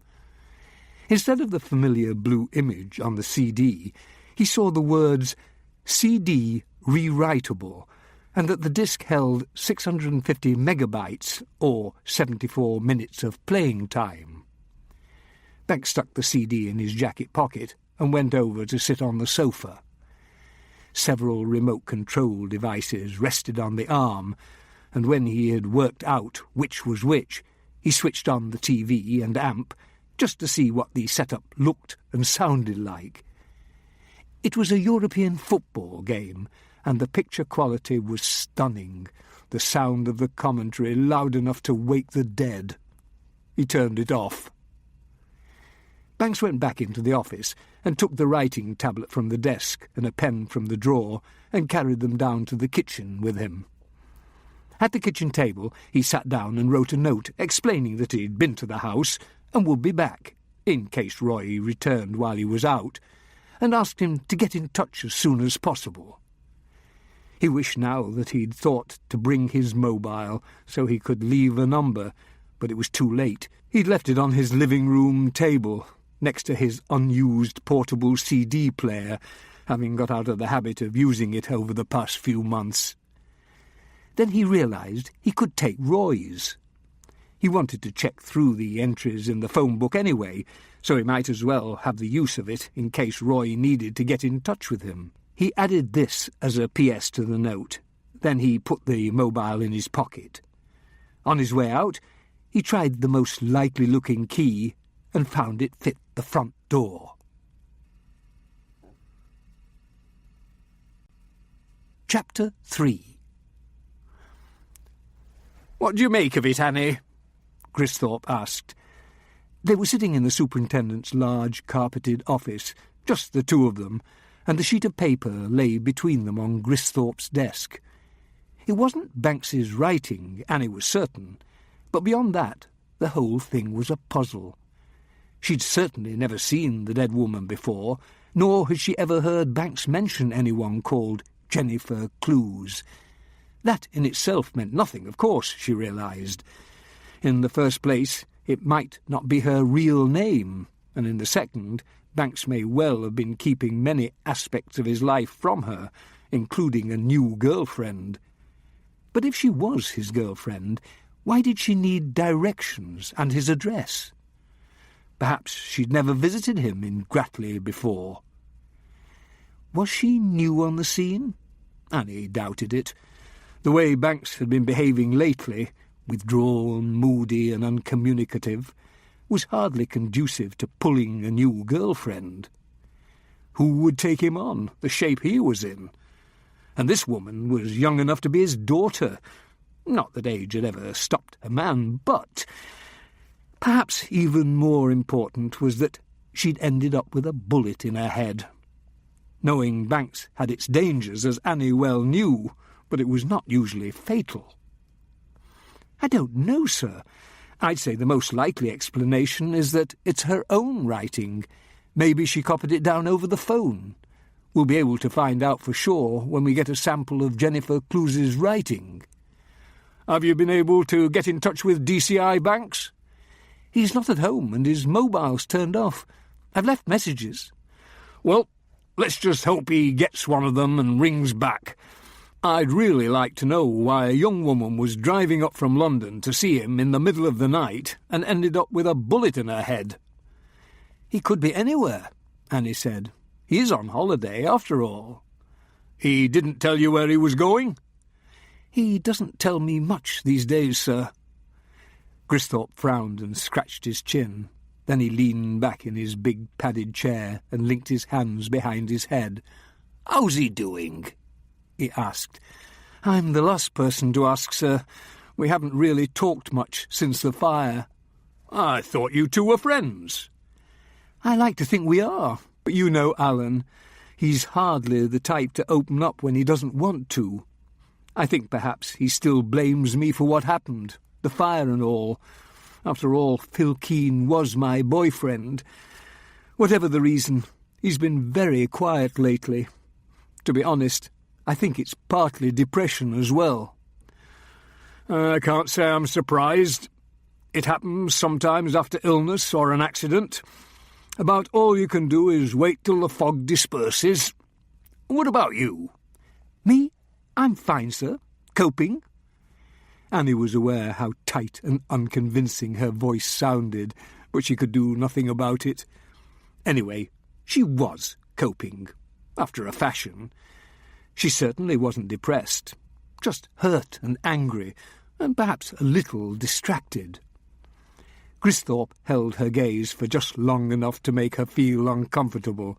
Then he said, We need to find out why the victim had Alan's address in her back pocket, and we can't ask her."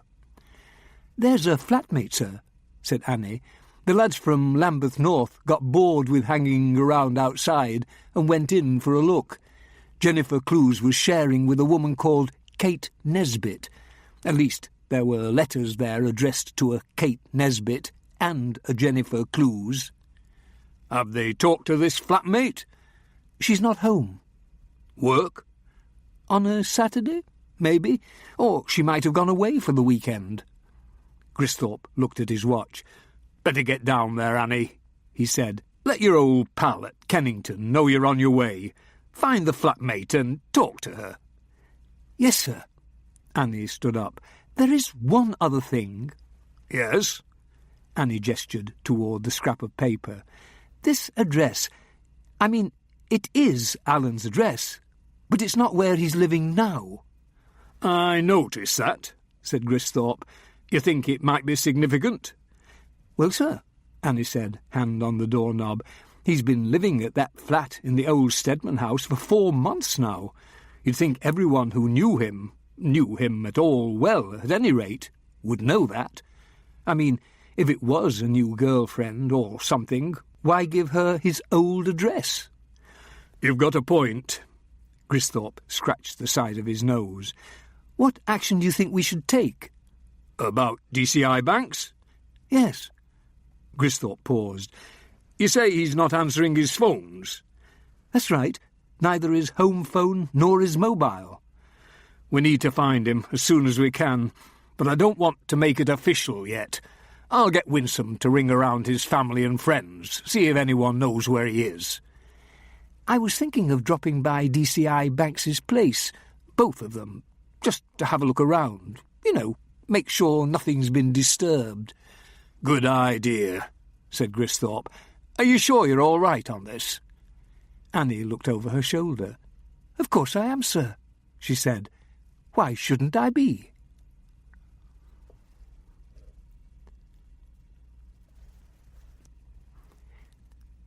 Out in the street, Banks tried knocking on a couple of neighbours' doors, but only one answered, an elderly man who lived in the house opposite.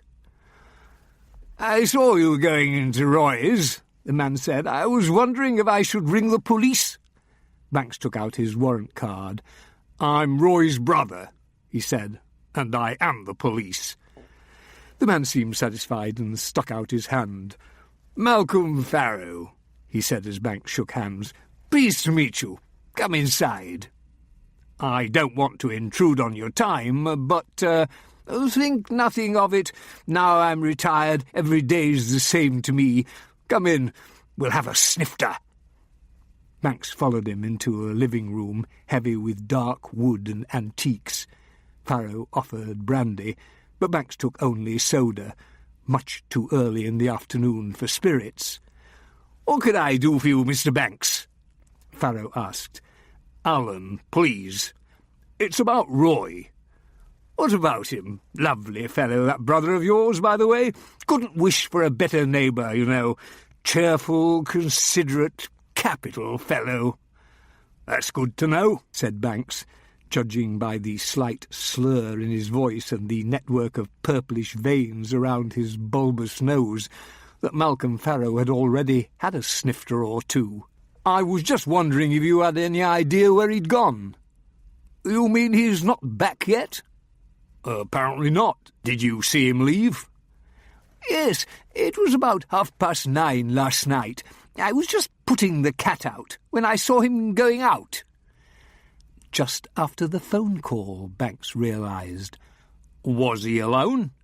"No, there was another man with him. I said hello, and Roy returned my greeting. Like I said, you couldn't wish for a more friendly neighbour." "This other man," said Banks. "Did you get a good look at him?" "Afraid not. It was getting dark by then, you see, and the street lighting's not very bright. Besides, to be perfectly honest, I can't say my eyesight's quite what it used to be." Probably pissed to the gills too, Banks thought, if today was anything to go by. "Anything at all you can remember?" he said. Well, he was a burly sort of fellow with curly hair, fair or grey. I'm sorry I didn't notice any more than that. I only noticed because he was facing me at first for a moment while Roy had his back turned. Why did Roy have his back turned? He was locking the door. Very security conscious, Roy is. You have to be these days, don't you? I suppose so, said Banks, wondering how the door had come to be unlocked and the burglar alarm unarmed when he got there. Where did they go? Got in a car and drove off. It was parked outside Roy's house. What kind of car? I'm not very good with cars, haven't driven in years, so I haven't taken much of an interest. It was light in colour, I can tell you that much, and quite big. Looked expensive. And they just drove off? Yes. Had you seen the man before? I might have, if it was the same one. Was he a frequent visitor?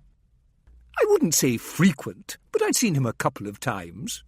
Usually after dark, so I'm afraid I can't do any better with the description. Was either of them carrying anything? Like what? Anything, suitcase, cardboard box. Not that I could see. That meant that Roy's computer equipment must have been taken later by someone with a key. You didn't see or hear anyone else call after that, did you? Sorry, my bedroom's at the back of the house and I still managed to sleep quite soundly, despite my age. I'm glad to hear it, said Banks. Look, is there something going on? You say Roy's not come home? It's probably nothing, Banks said, not wanting to worry Farrow. He put his tumbler of soda down and stood up. You know, I'll bet they went off to some pub or other, had a bit too much. They're more than likely back at the other bloke's place right now, still sleeping it off. It is Saturday, after all. He started moving toward the door. I suppose you're right, said Farrow, following. But it's not like him, especially as he'd only just got in. Pardon? Said Banks, pausing in the doorway. Well, he'd just come back in. Oh, not more than 10 or 15 minutes earlier, about 9:15. I saw his car, watched him park it in the garage. I must say, he seemed in a bit of a hurry. The phone call to Banks had been timed at 9:29 p.m., which meant that Roy had rung him a short while after he'd arrived home. Where had he been? What was it he couldn't talk about over the telephone? While he was on the phone, someone had come to his door, and a few minutes later Roy had gone out again, most likely with the man who had rung his doorbell. Where had they gone? "Thank you for your time, Mr. Farrow," said Banks. "I won't trouble you any longer." "No trouble. You will let me know, won't you, if you hear anything?" "Of course," said Banks. And why shouldn't I be all right with it? Annie thought, as she parked at the top of the hill and walked toward the old Stedman house. Any romantic involvement she'd had with Banks was ancient history, so what did it matter whether he was seeing this Jennifer Clues, except that she was dead and Banks had disappeared? Annie paused a moment on the bridge. It was one of those early summer days when the world seemed dipped in sunshine and life should be simple. Yet, for Annie, it was not without a tinge of melancholy, like the first sight of brown on the edges of the leaves, and she found her thoughts turning to the unresolved problems that haunted her. There was a time, she remembered, when Banks had just come out of the hospital, that there was so much she wanted to say to him, to explain, to apologise for being such a fool, but he wouldn't let her get close, so she gave up. In the end, they simply carried on working together as if nothing of any consequence had happened between them. But something had happened. Phil Keane, Annie's boyfriend, had tried to kill Banks, had drugged him and set fire to his cottage. Annie and Winsome had dragged him out in time to save his life, but Phil had disappeared. Officially, it wasn't Annie's fault. No blame. How could she have known? But she should have known, she kept telling herself. She should have recognised the signs. Banks had even hinted, but she'd put it down to jealousy. She'd never been so wrong about anything or anyone before. She'd screwed up relationships, of course, but that sort of thing happened to everyone. Nothing like this. Complete and utter humiliation. And he made her angry. She was a detective, for Christ's sake. She was supposed to have an instinct for people like Phil Keane. She should have sussed him out herself. In some ways, what had happened to her was worse than the rape she'd endured over 3 years ago. This was total emotional rape, and it stained her soul, because she'd loved Phil Keane, though she loathed to admit it to herself. Now the very thought of him running his hands over her body, pleasuring her, penetrating her, made her feel sick.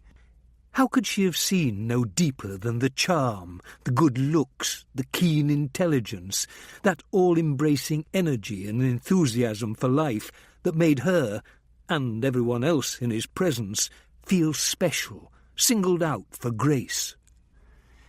Well, she knew now that beneath the charm was an immeasurable and impenetrable darkness, the lack of conscience of a psychopath fused with the motivating greed of a common thief, and a love of the game, an enjoyment of deceit and causing humiliation for their own sakes. But was his charm merely on the surface? The more Annie thought about it, the more she came to believe that Phil's charm was not simply a matter of surface veneer, that it was deeply rooted in the rest of his being, a tumour inseparable from the evil at his core. You couldn't just scratch the surface and see the terrible truth beneath. The surface was as true as anything else about him. Such speculations shouldn't be allowed on a fine day like this, Annie told herself, battening down the anger that rose like bile in her throat whenever she thought about Phil and what had happened last winter. But ever since then, she'd been searching for a hint as to where he might have gone. She read all the boring police circulars and memos she used to ignore, pored over newspapers and watched TV news, looking for a clue, an unexplained fire somewhere, a businessman conned out of his fortune, a woman used and cast aside, anything that fit the profile she had compiled in her mind. But after nearly 6 months, all she had was one false lead, a fire in devices that turned out to have been caused by careless smoking. She knew he was around somewhere, though, and when he made his move, as he surely would, then she would have him. A young boy in short trousers, shirt hanging out, sat on the bank of Gratley Beck, fishing. He'd be lucky to catch anything in such fast-flowing water, Annie thought. He waved when he saw her watching him. Annie waved back and hurried on to the Stedman house. After checking out both Banks's flat and his cottage, she would have to hurry to Darlington to catch a train to London. The 3:25 would get her into King's Cross just after 6, all being well. It would be quicker than driving, and she didn't fancy negotiating her way through the central London traffic all the way south of the river to Kennington. She would leave her car at Darlington station. Annie passed the tiny Sandemanian chapel and overgrown graveyard and walked down the path to the holiday flats. 2 houses had been knocked into one, the insides refinished, to make 4 spacious, self-contained flats, 2 up, 2 down. She knew Banks had one window that looked out on the graveyard because he'd mentioned how apt that seemed, but she hadn't been inside. He hadn't invited her. Though she knew it was futile, Annie rang Banks's doorbell. A tired-looking young woman holding a baby to her breast opened the door to the downstairs flat, having no doubt noticed Annie walking up the garden path. "It's no use," she said. "He's out." "When did he leave?" Annie asked. "Who wants to know?" Annie pulled her warrant card from her handbag. "I'm a colleague of his," she explained. "There's something important I need to talk to him about." The woman looked at her card, but she obviously wasn't impressed. "Well, he's out," she said again. "When did he leave?" Annie repeated. "About 8 o'clock this morning. Just drove off." "Did he say where he was going?" "Not to me, and I wouldn't expect him to." "Do you own these flats?" "Me and my husband. We live in this one and rent out the others. Why?" "I was wondering if I might have a look around. I assume you have a spare key." "You can't do that. It's private." The baby stirred, made a few tentative burps. She rubbed its back, and it fell silent again. "Look," said Annie, "this really is important. I don't want to keep you here. I can see you have the baby to deal with, but I'd really appreciate it if you'd let me have a quick look in DCI Banks's flat. It would be so much less trouble than if I had to go and get a search warrant." "Search warrant? Can you do that?" "Yes, I can." "Oh, all right, I suppose," she said. "It's no skin off my nose, is it? Just a minute."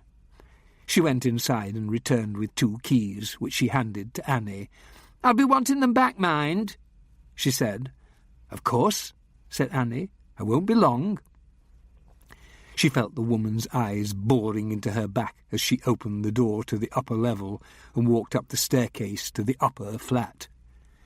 At the top, she opened Banks's door and found herself in a small hallway with pegs for jackets and raincoats and a small cupboard for shoes and heavier clothing. A pile of junk mail sat on a table under a gilt-edged mirror. The first door she opened led to the bedroom.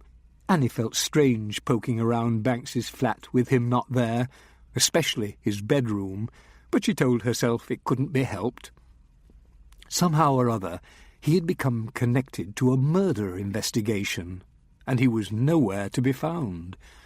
There was nothing in the bedroom anyway, except a double bed, hastily made, a few clothes in the dresser drawers and wardrobe, and a cushioned window seat that looked out over the graveyard. Must be quite a pick-up line, Annie thought, if you fancied sharing your bed with someone. "Come sleep with me beside the graveyard." It had a sort of ring to it. Then she took her mind off images of shared beds and went into the living room. On the low table in front of the sofa sat a mobile phone and a portable CD player with headphones. So, wherever Banks had gone, he'd left these behind, Annie thought, and wondered why.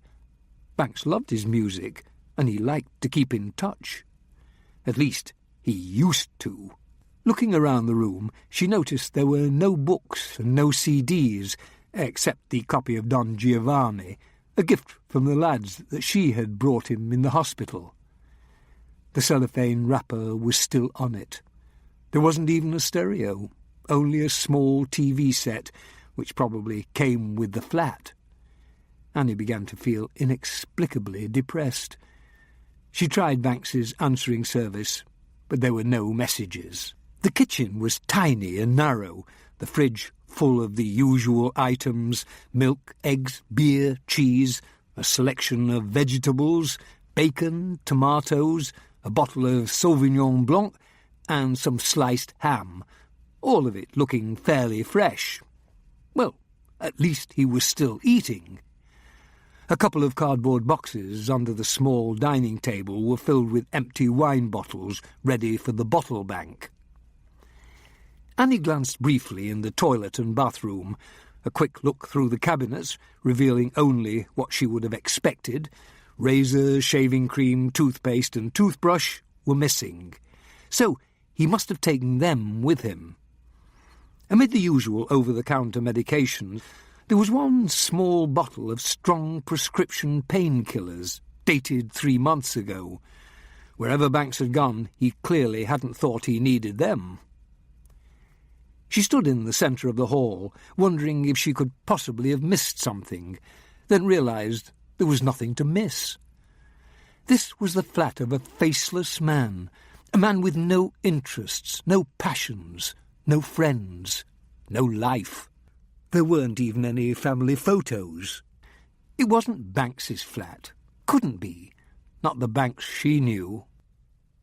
Annie remembered New Hope Cottage and its living room, with the blue walls and ceiling the colour of melting brie, remembered the warm, shaded orange light and the evenings she'd spent there with Banks.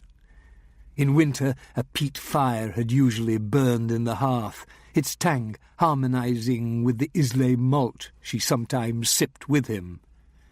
In summer, they would often go outside after dark to sit on the parapet above Gratley Beck, looking at the stars and listening to the water.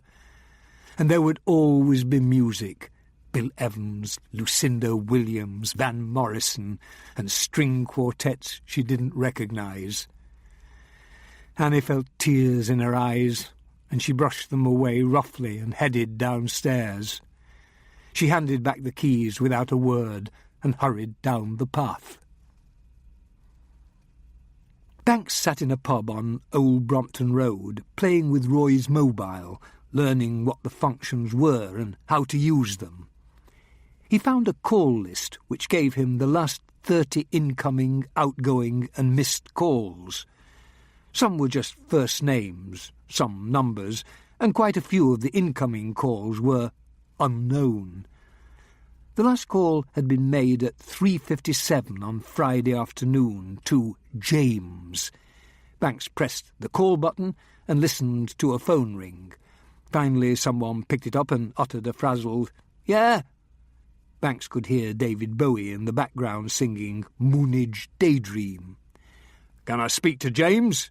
he said. "Speaking." "My brother, Roy Banks, rang you yesterday. I was wondering what it was about." "That's right," said James. "He was ringing to make an appointment for next Wednesday, I believe. Yeah, here it is, Wednesday at 2:30. Appointment for what?" "A haircut. I'm Roy's hairdresser.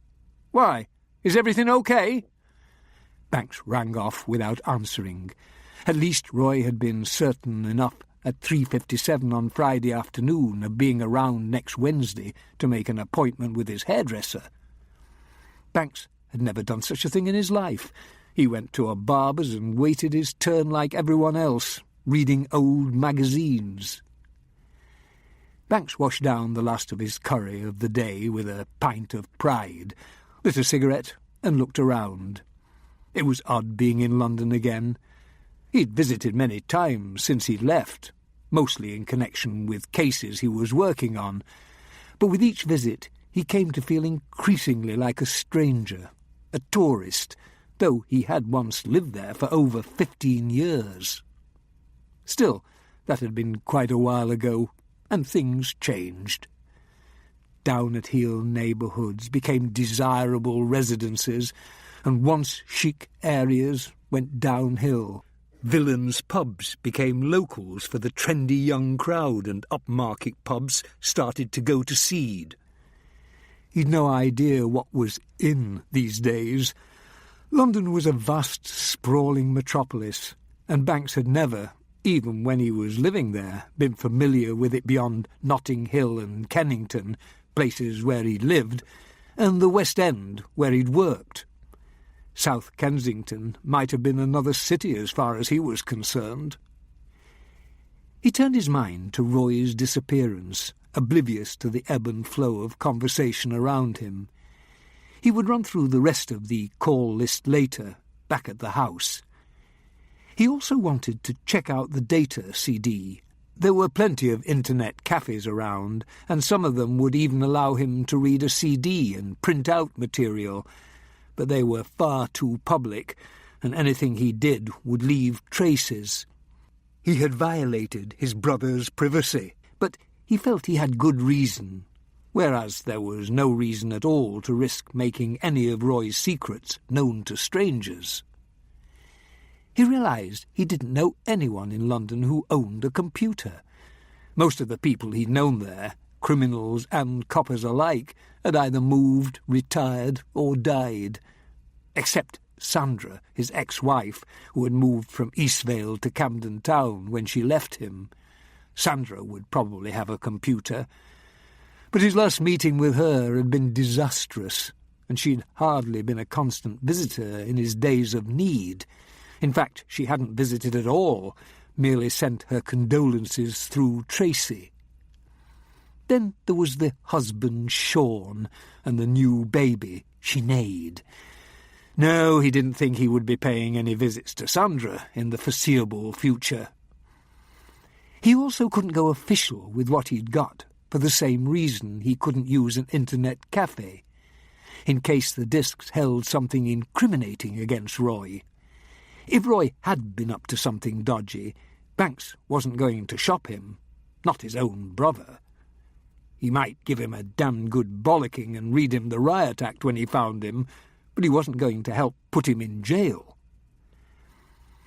There was one avenue he could explore first, someone who would probably be as interested in protecting Roy's reputation as he was.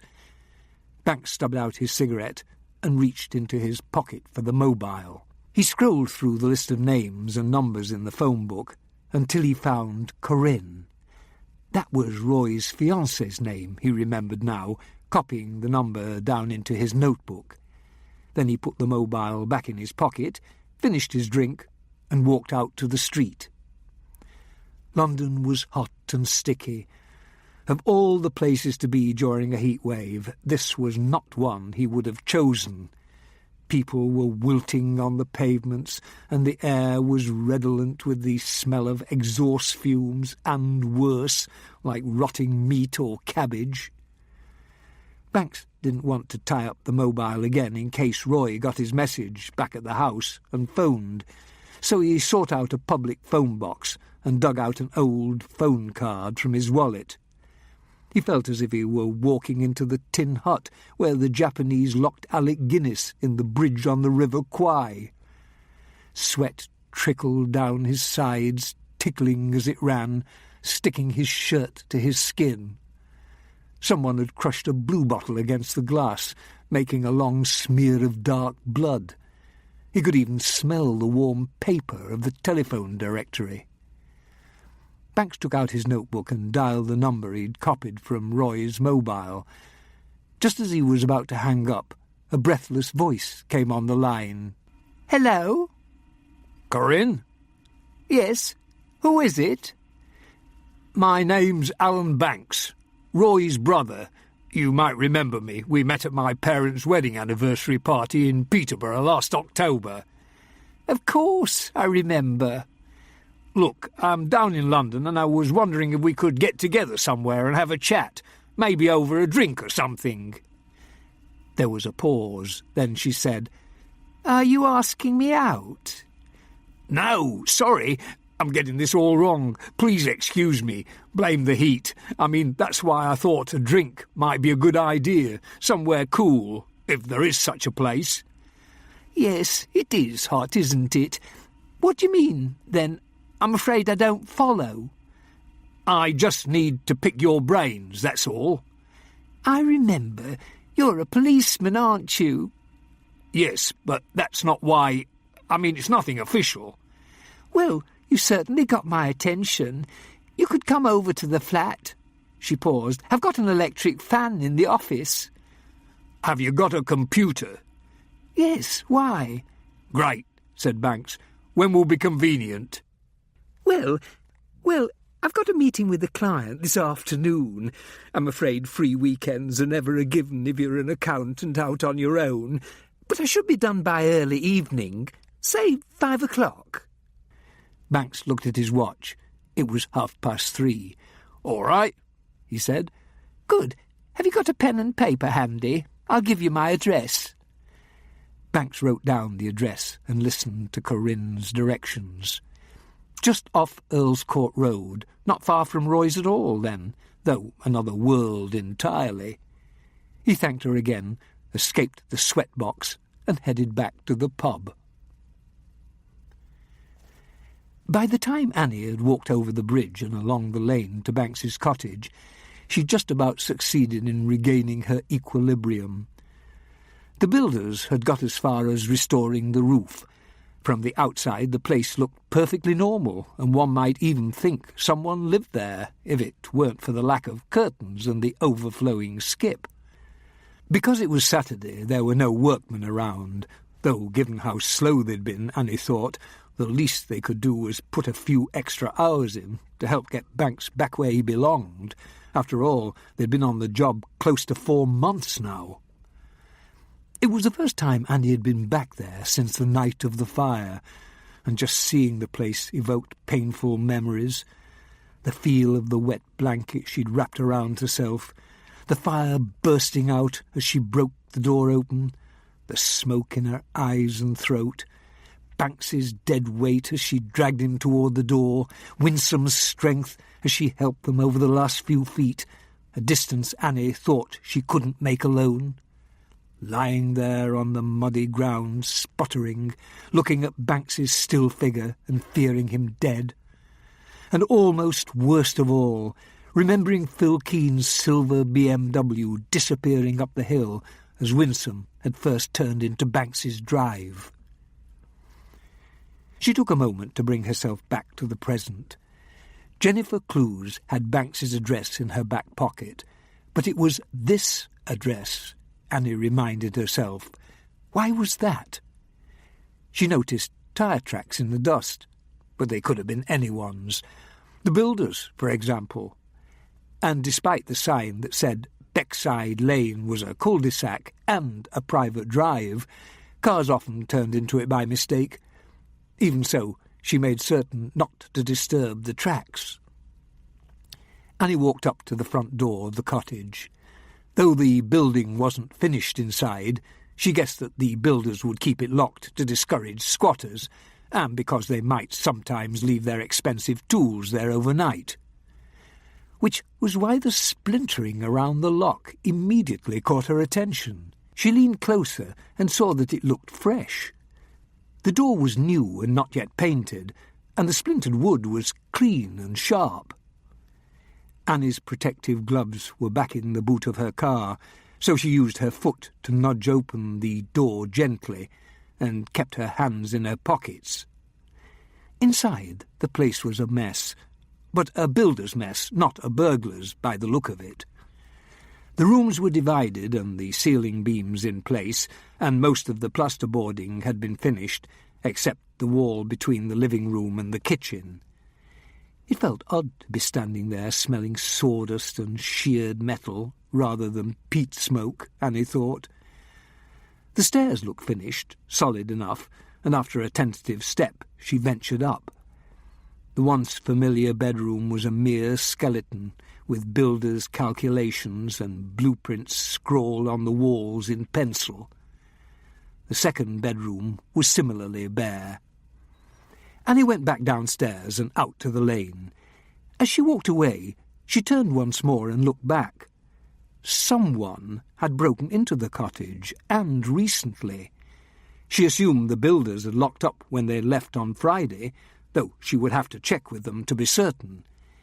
It could have been thieves, of course, but that seemed too much of a coincidence. Annie realised that she would have to bring in Stefan Novak and the Sockos to see if they could establish any links between Jennifer Clews's car and Banks's cottage. If it was the same person who'd killed Jennifer Clews, Annie reasoned, then he must have got hold of Banks's address by some other means, because Jennifer Clews had it in the back pocket of her jeans. Perhaps he already knew where Banks lived, and, when he'd guessed where she was going, and when they'd got to a desolate, isolated stretch of road, he'd shot Jennifer and then carried on to Banks's cottage. To do what? Kill him too?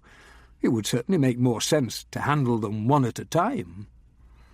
But Banks hadn't been there. He'd been about a quarter of a mile away in his temporary flat. Had Banks any idea of what was going on? Was that why he'd taken off so early in the morning? That was the big question, Annie realised, heading back up the hill to her car. How much did Banks know, and how safe was he now? And she knew that she probably wouldn't find out the answer to either question until she found the man himself. Corinne lived in the first-floor flat of a 4-storey building overlooking the narrow street, not more than 50 yards away from Earl's Court Road. She looked different from the young girl Banks had met at his parents', he thought as she greeted him at the door and asked him in. Her hair was longer, for a start, almost down to her shoulders, and it was blonde with dark roots. The little stud was gone from below her lip, leaving a small flaw in her clear skin, and she looked closer to 30 than to 20. She also seemed more self-possessed, more mature than Banks remembered her. "Come into the back," she said. "That's where the office is." An electric fan stood on the table by the open window, slowly turning through about 90 degrees every few seconds, sending out waves of lukewarm air. It was better than nothing. "Everyone seems to work at home these days," Banks said, sitting in a winged armchair. Corinne sat at an angle to him, cross-legged, the way some women seem to prefer, and he guessed that this was the space she used to discuss business when clients called at the house. A jug of water, thick with ice cubes, sat on the table between them, along with 2 tumblers. Corinne managed to stretch her upper body forward and pour them both a glass, while remaining cross-legged. Quite a feat, Banks thought, considering he couldn't even sit in that position comfortably in the first place. But Corinne seemed to move with a dancer's grace and economy that spoke of Pilates and yoga. "They say tea's refreshing in hot weather," she said, "but the thought of drinking anything hot doesn't have much appeal at the moment." "This is fine," said Banks. "Thank you." Corinne was wearing a plain orange T-shirt tucked into her jeans, and she wore a Celtic cross on a silver chain around her neck. She was barefoot, Banks noticed, and her toenails were unpainted. Occasionally, as she talked or listened, her heart-shaped face would tilt to one side. She would bite her lower lip, and her fingers would stray to the cross. Sunlight gilded the leaves outside the window, and their shadows danced pavans over the pale blue walls, stirred by the lightest of breezes. "Well," she said, "I must say you had me all intrigued on the telephone. I'm sorry if I, "My fault entirely. I wasn't being clear. I hope you don't take me for the kind of man who goes chasing his brother's fiancée." She gave a brief, tight little smile that indicated to Banks that perhaps all was not as it should be in the fiancée department, but he let it go for the time being. She would get to it in her own time, if she wanted. "Anyway," he went on, "it's Roy I want to talk to you about." "What about him?" "Do you have any idea where he is?" "What do you mean?" Banks explained about the phone call, Roy's absence, and that the door had been left unlocked. "That's not like him," she said, frowning. "None of it is. I can see why you'd be worried. Anyway, to answer your question, no, I don't know where he is. Do you think you should go to the police? I mean, I know you are the police, but..." "I know what you mean," said Banks. "No, I don't think so. Not yet, at any rate. I don't think they'd be very interested. Roy's a grown-up. There could still be a simple explanation. Do you know any of his friends?" "Not really. There was another couple we used to go out with occasionally, Rupert and Natalie, but I don't think Roy has a lot of close friends." Banks didn't miss the "used to," but he let it go for the moment. There was a Rupert in Roy's mobile phone book. Banks would ring him eventually, along with the rest of the names. "Do you know a burly man with curly grey or fair hair?" he asked. "He drives a big light-coloured car, an expensive model." Corinne thought for a moment. Then she said, "No, sorry. Rupert drives a slate grey Beamer, and Natalie's got a little Beetle runaround." She turned up her nose. "A yellow one." "When did you last see Roy?" "A week last Thursday." She fingered the cross. "Look, I might as well tell you, Things haven't been going at all well for us lately. I'm sorry to hear that. Any particular reason? I think he's been seeing someone else. She gave a little shrug. It doesn't matter, really. I mean, it's not as if it was serious. We've only been going out about a year.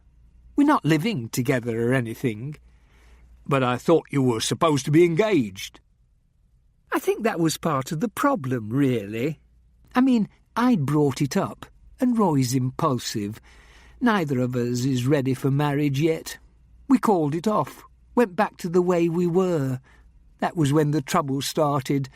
I don't suppose you can take a big step back like that and expect a relationship to continue the way it was, can you? So the engagement had been postponed, or demoted to going steady, and the relationship had cooled, like Banks and Michelle's. Little brother up to his usual tricks. At least Corinne was to be spared the indignity of being wife number 4. Even so, Banks said, it must still hurt. I'm sorry. Have you any idea who he's seeing? No, I don't even know if I'm right for sure. It's just a feeling, little things. Well, Banks thought, there were a few possible names and numbers in Roy's mobile phone book and call list. How recently? He asked. Just these past few weeks. Before that? Things were fine. At least I thought they were. Was there anything bothering him when you saw him last? Nothing that I could see. He seemed much the same as ever. Except... Yes? Well, as I said, little things. Things a woman notices. Forgetfulness, distance, distraction. That wasn't like him. But he wasn't depressed or worried about anything? Not that you'd know. I just thought he had someone else on his mind and he'd rather be with her. What about drugs? Banks asked. What about them? Come off it. Don't tell me you and Roy never snorted a line, smoked a spliff. So what if we did? Apart from its being illegal, which we'll ignore for the moment, when you get into the drug world, you get to meet some nasty people. Did Roy owe his dealer money, for example? Look, it wasn't much, just recreational. A gram on the weekends, that sort of thing. Nothing more than he can easily afford. All right, said Banks. How much do you know about his business dealings? A fair bit. You're his accountant, right? Roy takes care of his own books. Oh, I thought that was how you met. Well, yes, said Corinne. He got audited and a friend recommended me to him. She twirled her Celtic cross. Most of my clients are in the entertainment business. Writers, musicians, artists. Nobody really big league, but a few decent steady earners. Roy was a bit different, to say the least, but I needed the money. And before you ask, everything was above board. She narrowed her eyes. Roy once told me he was sure you thought he was a crook. I don't think he's a crook, Banks said, not being entirely truthful. I think maybe he stretches the law a bit, finds the odd loophole, that's all. Plenty of businessmen do. What I'm wondering, though, is whether he had any reason to run off. Was his business in trouble? Had he lost a lot of money? Made some errors in judgment? No, Roy's books were good enough for me and the taxman. Look, I've seen his house, said Banks. The Porsche, the plasma TV, the gadgets. Roy obviously makes quite a lot of money somehow.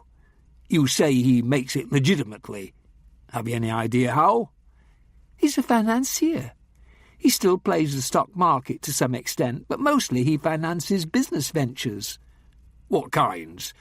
All kinds. Lately he's been specialising in technology and private health care. Here? All over the place. Sometimes he gets involved in French or German operations. He has connections in Brussels, the EU, and in Zurich and Geneva. He also spends a lot of time and energy in America. He loves New York. Roy's no fool. He knows better than to put all his eggs in one basket. That's one reason he's been so successful." She paused. "You don't know your brother at all, do you?" Before Banks could answer, she went on. "He's a remarkable man in many ways, a financier who can quote Kierkegaard or Schopenhauer at dinner. But he never forgets where he came from, the crushing poverty. He dragged himself out of it, made something of himself, and it's what drives him. He never wants to end up like that again." What kind of a line had Roy been spinning Corinne? Banks wondered. Their childhood hadn't been that bad. Admittedly, she'd only seen the relatively decent house his parents lived in now, and not the back-to-back terrace behind the brickworks where they'd lived until Banks was 11 and Roy 6. But even then, crushing poverty was pushing it a bit.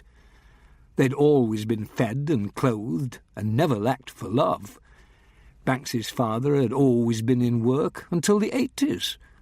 What did it matter that the toilet had been outside, down the street, and the whole family had had to share a tin bathtub that they filled with kettles of water boiled on the gas cooker? They were no different from thousands of other working-class families in the 50s and 60s. "It's true, we were never very close," Banks admitted, slapping a fly from the knee of his trousers. "What can I say? It just happens that way sometimes. We haven't got that much in common." "Oh, I know all about that," said Corinne. "I can't stand my younger sister. She's a snob and a misery guts." "I don't hate Roy. I just don't know him very well, and I'm worried he's in some sort of trouble." Banks remembered the CD he'd found in Roy's Blue Lamp's jewel case and slipped it out of his pocket. "I found this at Roy's," he said. "I wonder if you could help me with it." "Of course." It didn't take Corinne long to put the CD in her computer and bring up the list of contents. The icons were JPEGs, 1,232 of them in all. Some were merely numbered, others had names like Natasha, Kiki, and Kayla. Corinne opened her image viewer and set a slideshow going. Banks was looking over her shoulder, hand resting on the back of the chair, when the images started coming up on the screen. The first showed a naked woman with a man's erect penis in her mouth, sperm dribbling down her chin, a stoned look in her eyes. The next showed the same man entering the woman from behind, an obviously feigned look of ecstasy on her face. After that came several photos of an extremely attractive blonde teenager in various stages of undress and revealing positions. That was enough. Corinne abruptly ended the slideshow and ejected the disc. "I suppose that just goes to show that Roy isn't much different from most men when you get right down to it," she said, moving away from the computer. Banks could see that her face was red. She handed the disc back to him. "Maybe you'd like to keep this." "Is that all that's on it?" he asked. "Short of looking at all 1,232 files to make sure, I'd say that's a pretty good guess. Of course, you're welcome to check them all out, but not here, if you don't mind. I find that sort of thing a bit demeaning, not to mention insulting." Well, Banks thought it had been worth a try. Though he'd nothing at all against images of naked women, either alone or with partners, Banks had seen enough of the sordid side of the porn business to know how bad it could get, especially if children were involved. From what he'd seen, though, Roy's collection looked ordinary, the girls of age, if a little on the young side. In a way, it made him feel a bit closer to Roy to find out that he was human after all, the dirty devil. If only their mother knew. But then his policeman's mind kicked in. If Roy had taken these images himself, on a digital camera, say, rather than simply downloaded them from the internet, then he could be involved in a sleazy business. "Did Roy have anything to do with internet porn?" he asked Corinne, forgetting that she might not be the best person to ask. "Always ready to think the worst of him, aren't you?" she said. "I can't see why you're always so quick to leap to his defence after what he's done to you." Corinne flushed with anger. "Believe it or not, I'm trying to help," said Banks. "Well, you've got a funny way of showing it." She looked toward the CD and made a face. "Anyway, there's your evidence, for what it's worth." Banks took the CD. At some point he would examine it more closely, study each of the 1,232 images, just to make sure. Hotel rooms and outdoor locations had been identified from background features in internet porn. One victim of child pornography in America had been identified from a blurred-out school logo on her T-shirt. If Roy had taken any of these pictures, there was a chance of finding out where he'd taken them and who the models were, should it come to that. But not here. Not now. He'd just about run out of questions to ask Corinne, and he could see that she had become edgy, anxious for him to leave. Whether it was the effect of the images on the CD or something else, he definitely felt that he'd outstayed his welcome. But he remembered the pen-like object he'd found in Roy's office drawer. Maybe Corinne knew what it was. He took it out of his shirt pocket and held it out to her. "Any idea what this is?" Corinne took the object from Banks, eyed it closely and removed the cap. "It's a portable mini USB drive for storing information." "Like that CD?" "Same idea, but not quite as much space. This one's only got 256 megs, not 700. Handy, though. You can clip it in your inside pocket, just like a pen." "Can we see what's on it?" Corinne clearly wasn't comfortable delving into Roy's private affairs, especially after what she'd just seen on the CD. Banks had been at his job for so long that he'd got used to digging deep into a person's private life. As far as the police were concerned, there are no secrets, especially in a murder investigation. He often didn't like what he found, but he developed a tolerance for people's little quirks over the years. Most people, when you get past their facade of normality, have some sort of guilty secret, something they've tried to keep from the rest of the world, and Banks had come across most of them in his time, from the harmless hoarders of newspapers and magazines, whose homes were like labyrinths of tottering columns of print, to the secret cross-dressers and lonely fetishists. Of course, they were all grief and horror-stricken, humiliated that someone had found out their little secrets, but to Banks it was nothing special. Corinne's reaction made him realise for the first time in a while that what he did was unnatural and invasive. In the short time he'd been with her, he had as good as implied that her ex-fiancé, his brother, was involved in drugs, illicit sex and fraud. All in a day's work for him, perhaps, but not for a basically nice person like Corinne. Had the job made him insensitive? Banks thought of Penny Cartwright again, and her violent reaction to his suggestion of dinner last night. Was it something to do with what he did for a living? The way he looked at the world, at people? She was a free spirit, after all. So did that make him the enemy? Corinne plugged the USB drive into her computer. "Here we go," she said, and Banks looked over her shoulder at the monitor. Chapter 4. Shortly after 6:30 that Saturday evening, Annie walked out of the Oval tube station, where she'd been crammed in an overheated carriage with about 5 million people on their way home from shopping or visiting friends and relatives, and headed down Camberwell New Road, past the park on the corner. Young lads with shaved heads and bare upper bodies lounged on the grass, drinking cans of lager and flexing their tattoos, leering at every attractive woman who passed by. A group of younger kids had set up makeshift goals with their discarded T-shirts and were playing football. Just watching them made Annie sweat. Then she saw Phil. He was on the other side of the street, walking a dog, some sort of little terrier on a lead. But it was Phil, she was sure of it. The same lazy grace in his step, the casual but expensive clothes, chin up, slightly receding hairline. Hardly looking, she dashed into the road, aware of horns blaring around her, and she had almost made it across when his attention was attracted by the noise. He paused and looked toward her, a puzzled expression on his face. Annie got to the pavement and stopped, oblivious to the cursing of the last driver who had barely missed her. It wasn't Phil, after all, she realized. There was a superficial similarity, but that was all.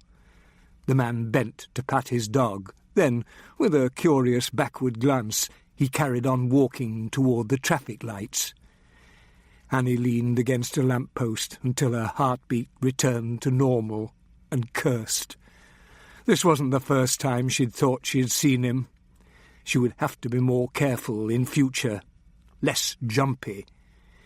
If she was to be realistic about it, she had to realise that bumping into him in a street in London was the last thing that was likely to happen. She was still wired from the train journey. She would have to calm down. She had made the 3:25 and had even managed to find a seat in the quiet car, but no matter how many windows had been open, it had still been too hot. And she had been thinking about Phil, which was probably why her mind had fooled her into thinking she had actually seen him across the street. Throughout most of the journey, she'd read the tabloids, scouring the pages for any whiff of Phil, but had found nothing, as usual.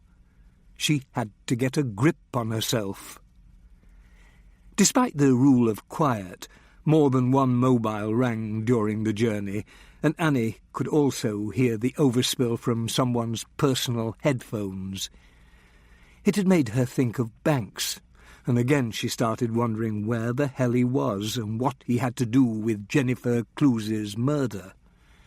According to the woman with the baby, Banks had left under his own steam that morning, but none of this explained what the hell was going on. Annie found the house just off Lothian Road. The 2 DCs assigned to watch the flat were still sitting in the kitchen, the man with his feet on the table, shirt sleeves rolled up, chewing on a matchstick and reading through a pile of letters, and the woman sipping tea as she flipped through a stack of Hello magazines. 2 tipped cigarette butts lay crushed in a Royal Dalton saucer. Somehow, both detectives managed to look like naughty school kids caught in the act, though neither showed any trace of guilt. Annie introduced herself. "And our things in the frozen north?" asked the man, whose name was Sharp, keeping his feet firmly on the kitchen table and the matchstick in the corner of his mouth. He looked as if he hadn't shaved in about 4 days. "Hot," said Annie. "What you doing?" Sharp gestured to the letters. "Just nosing about a bit. Afraid there's nothing very interesting. Just bills, junk mail and bank statements. All pretty much as you'd expect. No really juicy stuff. People don't write letters the way they used to, do they? It's all email and texting these days, isn't it?" Considering that Sharp looked about 21, it was odd to hear him being so critical of these days, as they were probably the only days he knew. But the irony in his tone wasn't lost on Annie, and the callous disregard which both of them seemed to display toward the victim's home angered her. "OK, thanks for keeping an eye out," she said. "You can leave now." Sharp looked at his partner, Handy, and raised an eyebrow. The match in the corner of his mouth twitched. "You're not our gov," he said. Annie sighed.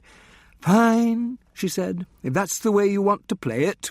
My patience is already running a bit thin."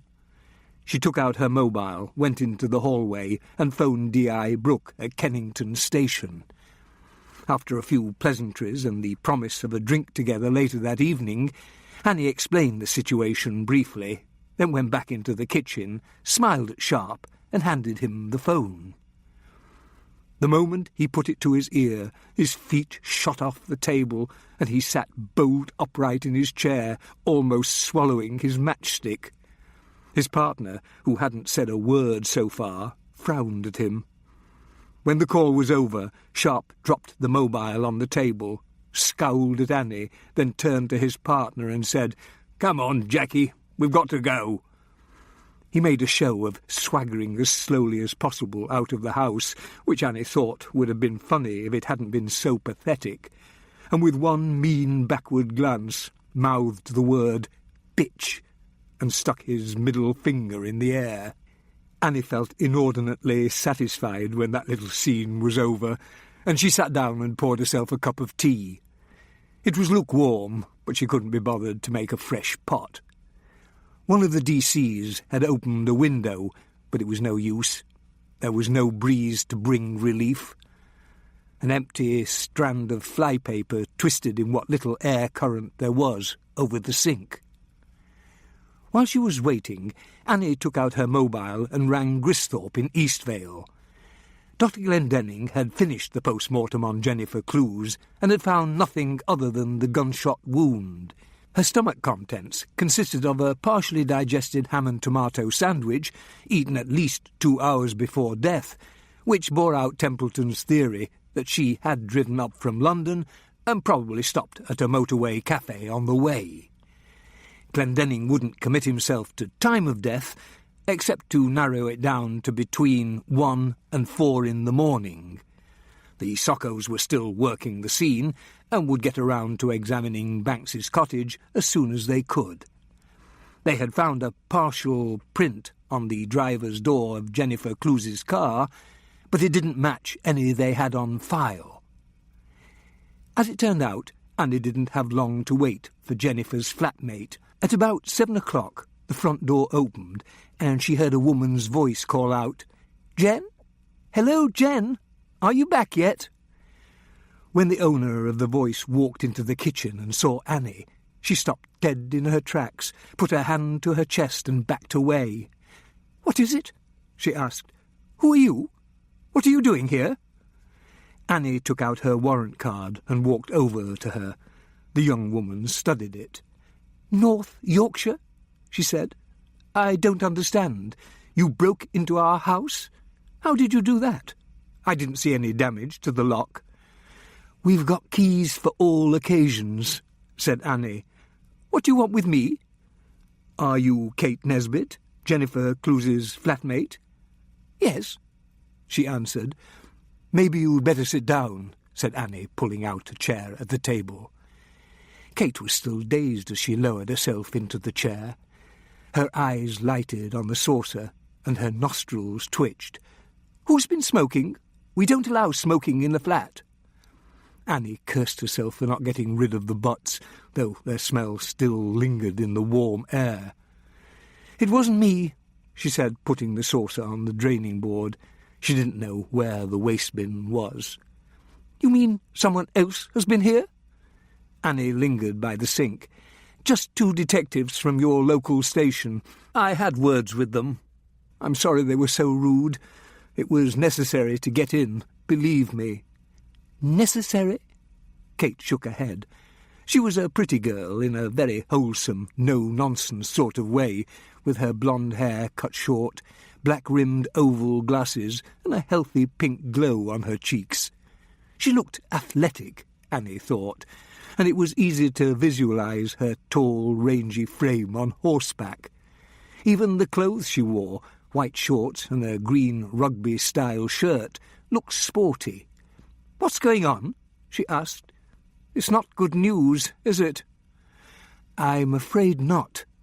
Annie sat down opposite her. "Drink?" "Not for me. Tell me what it is. It's not Daddy, is it? It can't be. I was just there." "You were visiting your parents?" "In Richmond, yes. I go every Saturday when I'm not working." "No," said Annie, "it's not your father. Look, this might be a bit of a shock, but I need you to look at it." She opened her briefcase and slipped out the photograph of Jennifer Clews that Peter Darby had taken at the mortuary. It wasn't a bad one. She looked peaceful enough, and there were no signs of violence, no blood. But there was no doubt that it was a photograph of a dead person. "Is this Jennifer Clues, your flatmate?" Kate put her hand to her mouth. "Oh, my God," she said, tears in her eyes. "It's Jen. What happened to her? Did she have an accident?" "In a way. Look, do you have any idea why she was driving up to Yorkshire late last night?" "I didn't know that she was." "Did you know she'd gone out?" "Yes, we were home last night. I mean, we don't live in one another's pockets. We have our own rooms, but... My God, I don't believe this." She put her hands to her face. Annie could see that her whole body was shaking. "What happened, Kate?" Annie said. "Please, try and focus for me." Kate took a deep breath. It seemed to help a little. "There was nothing we wanted to watch on telly, so we were just watching a DVD. Bend it like Beckham. Jen's mobile went off, and she swore. We were enjoying the film. Anyway, she went into her bedroom to answer it, and when she came back, she said there was an emergency and she had to go out, to just carry on watching the film without her. She said she wasn't sure when she would be back. Now you're telling me she'll never come back?" "What time was this?" "I don't know. I suppose it'd be about 10:30, 11:15. That was consistent with the timing, Annie thought. It would take about 4 hours to drive from Kennington to Eastvale, depending on traffic, and Jennifer Clues had been killed between 1 and 4 o'clock in the morning, about 3 miles shy of her destination. "Did she give you any idea about where she might be going?" "None at all. Just that she had to go, right then. But that's just like her." "Oh? What I mean is that she wasn't very forthcoming about what she was doing, where she was going, even if I needed to know when she'd be back, for meals and such. She could be very inconsiderate." Kate put her hand to her mouth. "Oh, listen to me. How terrible." She started crying. "It's all right," said Annie, trying to comfort her. "Try to stay calm. Did Jennifer seem worried, frightened?" "No, not exactly frightened, but she was pale, as if she'd had a shock or something." "Have you any idea who made the call?" "No, I'm sorry." "What did you do after she left?" "Watched the rest of the film and went to bed. Look, what's happened? Did she have a car crash? Was that it? It can't have been her fault. She was always a careful driver, and she never drank over the limit." "It's nothing like that," said Annie. "Then what? Please tell me." She'd have to find out sooner or later, Annie thought. She got up, took a couple of tumblers from the glass-fronted cupboard and filled them with tap water. She passed one to Kate and sat down again. She could hardly bear Kate's imploring expression, the wide, fearful eyes and furrowed brow, the tumbler shaking in her hands. When Kate heard what Annie had to tell her, her life would never be the same again. It would be forever tainted, forever marked by murder. "Jennifer was shot," Annie said in a soft, flat voice. "I'm really sorry." "Shot?" Kate echoed. "No, but I don't understand." "Neither do we, Kate. That's what we're trying to find out. Do you know of anyone who would want to harm her?" "Harm Jen? Of course not." The words came out in gulps, as if Kate were desperate for air. Kate put the glass down, but she missed the edge of the table. It fell to the floor and shattered. She stood up and put her hand to her mouth. Then, without warning, her eyes turned up, and before Annie could reach her, she crumpled in a heap on the kitchen floor. "Look," said Corinne, "are you sure we should be doing this? These are Roy's private business files, after all." "It's a bit late to get squeamish now," said Banks. "Besides," he said, gesturing to the CD, "maybe it's just more of the same." Corinne gave him a dirty look and turned back to the screen.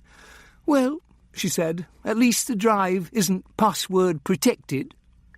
"And given Roy's concern with privacy," said Banks, "that probably means there's nothing really confidential on it." Or nothing incriminating, he thought. "So what's the point?" "Perhaps it's something he wanted me to find and read. He'd know I'd be no good at cracking passwords and such. Besides, I need anything I can get. Business contacts, activities, habits, anything." "There's quite a mix of stuff," said Corinne, scrolling down.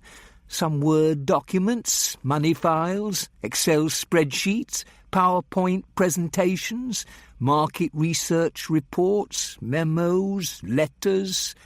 "Can you print it out?" "Some of it." Corinne started selecting files, and the printer hummed into action. It was fast, Banks noticed. "Can you also copy the contents to another thingamajig?" "You mean a removable USB hard drive?" "Whatever. Can you do it?" "Of course I can, or at least I could if I had a spare one. Will a CD do?" "Fine," Banks said, "just as long as we have a copy. The CD as well." "What are you going to do with them?" "I'm going to post it to myself," said Banks. "That way I'll have a backup." "But it might mean nothing at all. Maybe Roy's just run off with his new girlfriend. Have you thought of that?" Banks had. "Look," he said, "it's true that I don't know Roy very well, and I'll take your word that he's an imaginative and bold businessman rather than a crooked one. But you didn't hear the phone call. He sounded scared, Corinne. He tried to make light of it, but he did say it might be a matter of life and death. Is that like him?" Corinne frowned. "No, I mean, I'm not saying he's a hero or anything, but he doesn't usually back down from difficult situations, and he's not an alarmist. Maybe he's been kidnapped or something." "Has he ever mentioned that possibility?" "No, but you hear about it sometimes, don't you?"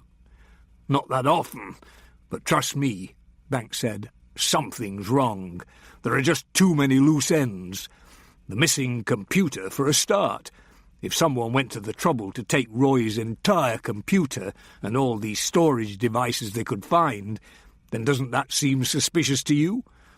They only missed the USB drive and the CD because both were hidden." "Hidden in plain view," Banks might have added, like Poe's purloined letter.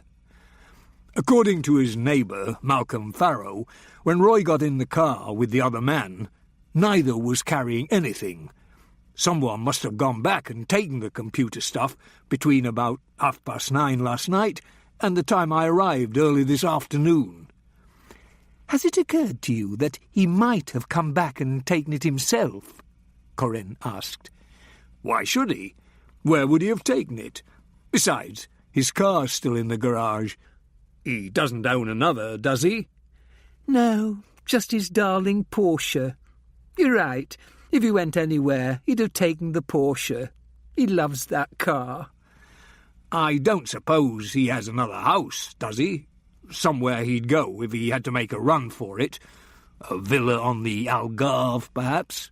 "Roy's not particularly fond of Portugal, and he doesn't own a place in Tuscany or Provence, or anywhere else as far as I know. At least he never took me to one. He loves travel and holidays, but he says it's too much hassle owning property abroad. It ties you down to just one place." "He's probably right." Corinne bit on her lower lip. "Now you've got me really worried." Banks put his hand on her shoulder, then took it away quickly, not wanting her to get the wrong idea. She didn't react. "I'll find Roy," he said, "but let's have a look at some of these files first. They might help us find out where to start looking. You know more about his business affairs than I do." "That's not saying much. Anyway, there's nothing here that looks even the remotest bit dodgy." "How can you tell?" Corinne faltered a little. "Well, I don't suppose I can, really. As I said, The drive isn't protected or encrypted, and Roy's hardly likely to write down references to importing heroin, is he? So there's no way of telling. As Corinne spoke, she opened and scanned various files. The printer was still running. Not from these files. Everything looks above board. I think if he were trying to hide that sort of thing, there'd be something to set off alarm bells. It's not that easy. Besides, as I've been trying to tell you, Roy's not like that. What about the money files? Simple income and expenditure, company profit and loss sheets, investment returns, bank statements, some offshore banking. His finances are in pretty good shape. Roy did a lot of offshore banking? Anyone working at his level of income has to. It's a matter of keeping tax liabilities as low as possible. It's not illegal. Mostly we're looking at memos and correspondence here. You are, of course, welcome to examine them all at your leisure, especially as you took them in the first place, but I'd say you'd be wasting your time.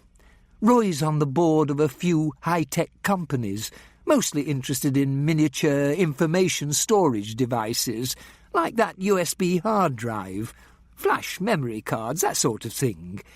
Given the way the world's going with mobiles, digital cameras, PDAs, MP3 players, and various combinations, it seems a wise enough area to be in. Smaller is better. As a board member, he's paid dividends. What else is there? Recently, Roy's become interested in private health care. I remember him talking about it. Look.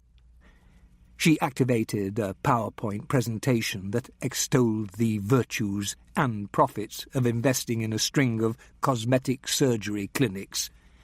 He's on the board of a chain of health centres, a pharmaceutical company, a fitness club.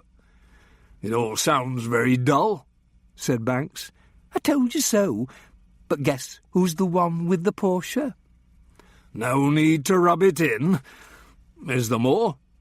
A few market research reports on health and high-tech, the kind of reports you buy, the expensive kind. I was hoping for a few names. They're here, said Corinne. Memos and letters between Roy and various directors and companies he was involved with. Julian Harwood, for example. I've heard that name. You might well have done. He's quite big in the private healthcare field these days. Directs the chain of clinics Roy's involved with. Anything from cancer to breast enlargement. Actually, Roy and Julian have been mates for years. Harwood's not a doctor, though. No, a businessman. Have you met him? Uh-huh. You don't sound impressed. Maybe because that's exactly what he sets out to do. Impress people. Frankly, I always found him a bit boorish, but it takes all sorts. It still doesn't make him a crook, though. So you don't think there's anything in there to suggest that Roy was involved in any sort of illegal or dangerous business ventures? You can see for yourself. It all looks quite kosher. I don't know about dangerous, though. What do you mean? Well, just because it looks clean, that doesn't mean the high-tech companies he worked with weren't selling illegal weapons guidance systems to terrorists, or that the clinics weren't involved in genetic manipulation. Maybe the cosmetic surgery clinics gave gangsters new faces. Banks laughed. Like seconds, you mean? Corinne frowned. I don't know what you mean. It's a film. Rock Hudson. A man gets a new face. New identity. Oh, I see. Well, I suppose my point is that they're not exactly going to announce things like that in letters 6 feet high, are they? It's a wide-open world. You should know that. Even the most innocuous-looking enterprise on the surface can turn out to be a whole different matter if you dig a little deeper. Banks did know that, and it didn't make him feel a great deal easier about Roy. Corinne collected the pile of printed paper, put it in a folder and handed it to him. Here, be my guest. Banks picked up the folder, put it in his briefcase and stood up. Thanks a lot. he said. "You've been very generous with your time." "Don't worry about it," said Corinne. "Just find Roy." "I will." "When you do, will you let me know?" "Of course. In the meantime, you take good care of yourself. If you think of anything else, or there's anything you need, well, you can ring me on Roy's mobile. He left it on the kitchen table. That's how I got your number." Corinne frowned. "That's not like him," she said. "Not like him at all." "No," said Banks, and left. Annie hadn't seen anyone faint since she was about 9, when one of the women at the artist's commune where she'd been raised keeled over in the middle of dinner. Even then she overheard some of the adults talking later, and the general agreement seemed to be that drugs were the cause. In the case of Kate Nesbit, it was most likely shock, and perhaps the heat. Remembering her first aid, Annie placed Kate's feet on a chair to elevate her legs above heart level to restore the flow of blood to the brain, then turned her head to one side so she didn't swallow her tongue.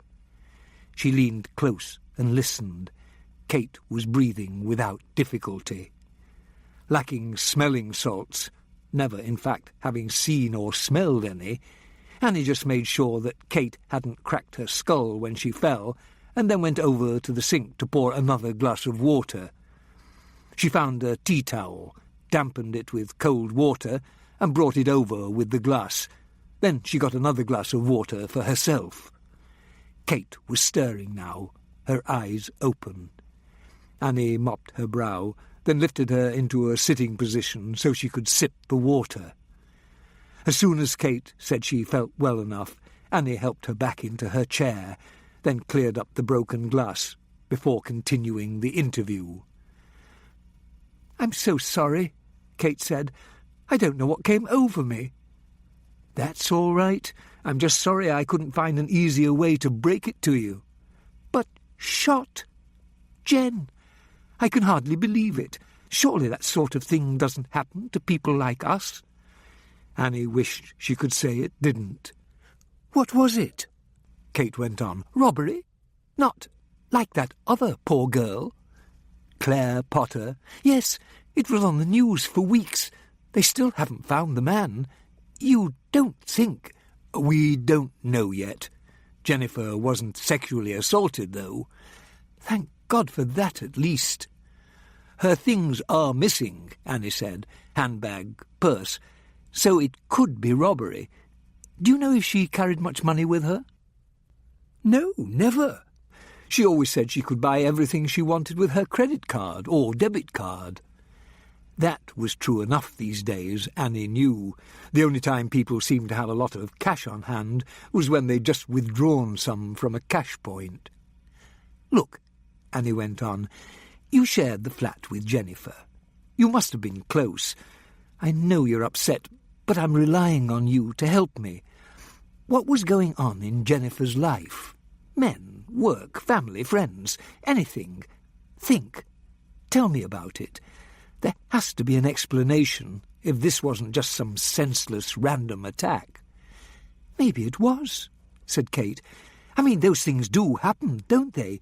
People killing people for no real reason." "Yes, but not as often as you think. Most victims know they're killers. That's why I want you to think deep and tell me anything you know." Kate sipped some water. "I don't know," she said. "I mean, we weren't that close." "Did she have any close friends?" "There was this girl she used to go to school with up in Shrewsbury, where she grew up. She came around once or twice." "Can you remember her name?" "Melanie. Melanie Scott."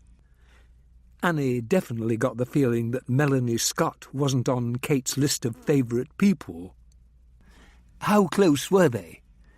"They went on holiday together last year. It was before Jen moved in, but she told me all about it. Sicily. She said it was awesome." "Do you have an address for Melanie?" "I think so. She lives in Hounslow, I remember. Out Heathrow way. I'll be able to dig it out before you go." "Fine. What was Jennifer like? Quiet, hard-working, and she really cared about people, you know. Maybe she should have been a social worker. In Annie's experience, the world of social work was hardly stuffed by caring people.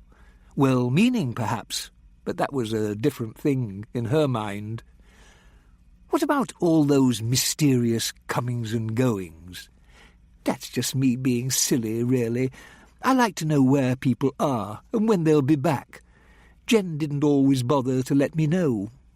But she wasn't a party girl, if that's what you mean, or a clubber. I think she was actually rather shy, but she was bright and ambitious. Like I said, she cared about people, and she was funny.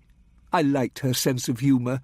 We used to watch The Office on DVD together, and we'd both crack up laughing.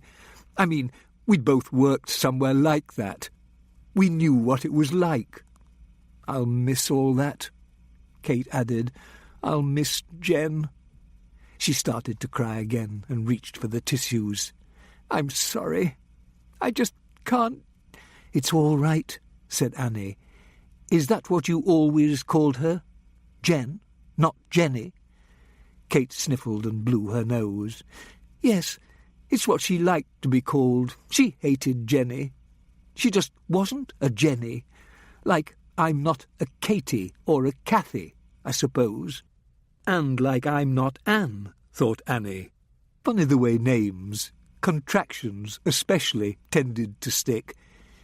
She'd been Annie all the time growing up on the artists' colony, and only at school had people called her Anne.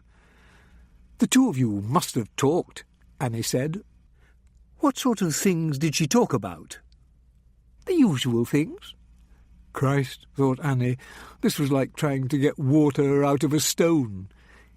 Did you notice any change in her mood or behaviour recently? She asked. Yes, she seemed very nervous and jumpy lately. It wasn't like her. Nervous? Since when? Just these past few days. Did she tell you what it was about? No, she was even more quiet than usual. Do you think there's any connection between that and her reaction to last night's phone call, the late drive? I don't know, said Kate. There might have been. The problem was, Annie realised, that Jennifer's mobile had been taken along with everything else. Still, the phone company records might help. Do you know which network she used? Orange. Annie made a note to follow up, then asked, Do you have anything with her handwriting on it? What? A note or something, letter, postcard. Kate turned to a corkboard on the wall by the door. A number of Far Side cartoons were pinned there, along with a few postcards. Kate went over and unpinned one of them, a view of the Eiffel Tower, and carried it over to Annie. Jen went to Paris for a weekend break in March, Katie said. She sent me this. We had a good laugh, because she got back here before it did. Did she go by herself? Annie asked, taking a photocopy of the note found in Jennifer Cluse's back pocket from her briefcase to compare the handwriting.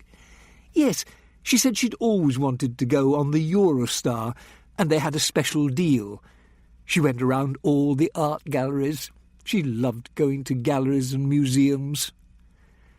To Annie's untrained eye, the handwriting looked the same, but she would have to get an expert to examine it. "Can I keep this?" she asked. "I suppose so." Annie put the photocopy and the postcard in her briefcase. "You said she went alone," Annie went on, "but isn't Paris supposed to be the city of romance? Jen wasn't going out with anyone back then." "But she has been more recently." "I think so." "Just think so?" "Well, Jen could be very private.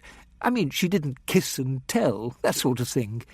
But she'd been getting a lot of calls on her mobile lately, and making a lot, and she'd stayed out all night on a couple of occasions. She didn't usually do that." "Since when?" "A few weeks." "But this started before the odd behaviour." "Yes." Did she tell you his name? I assume it was a he. Good Lord, yes, of course. But she didn't mention any names. She didn't even tell me that she was seeing someone. It was just a feeling I got from her behaviour. Intuition. I put two and two together. But you said she seemed nervous and jumpy.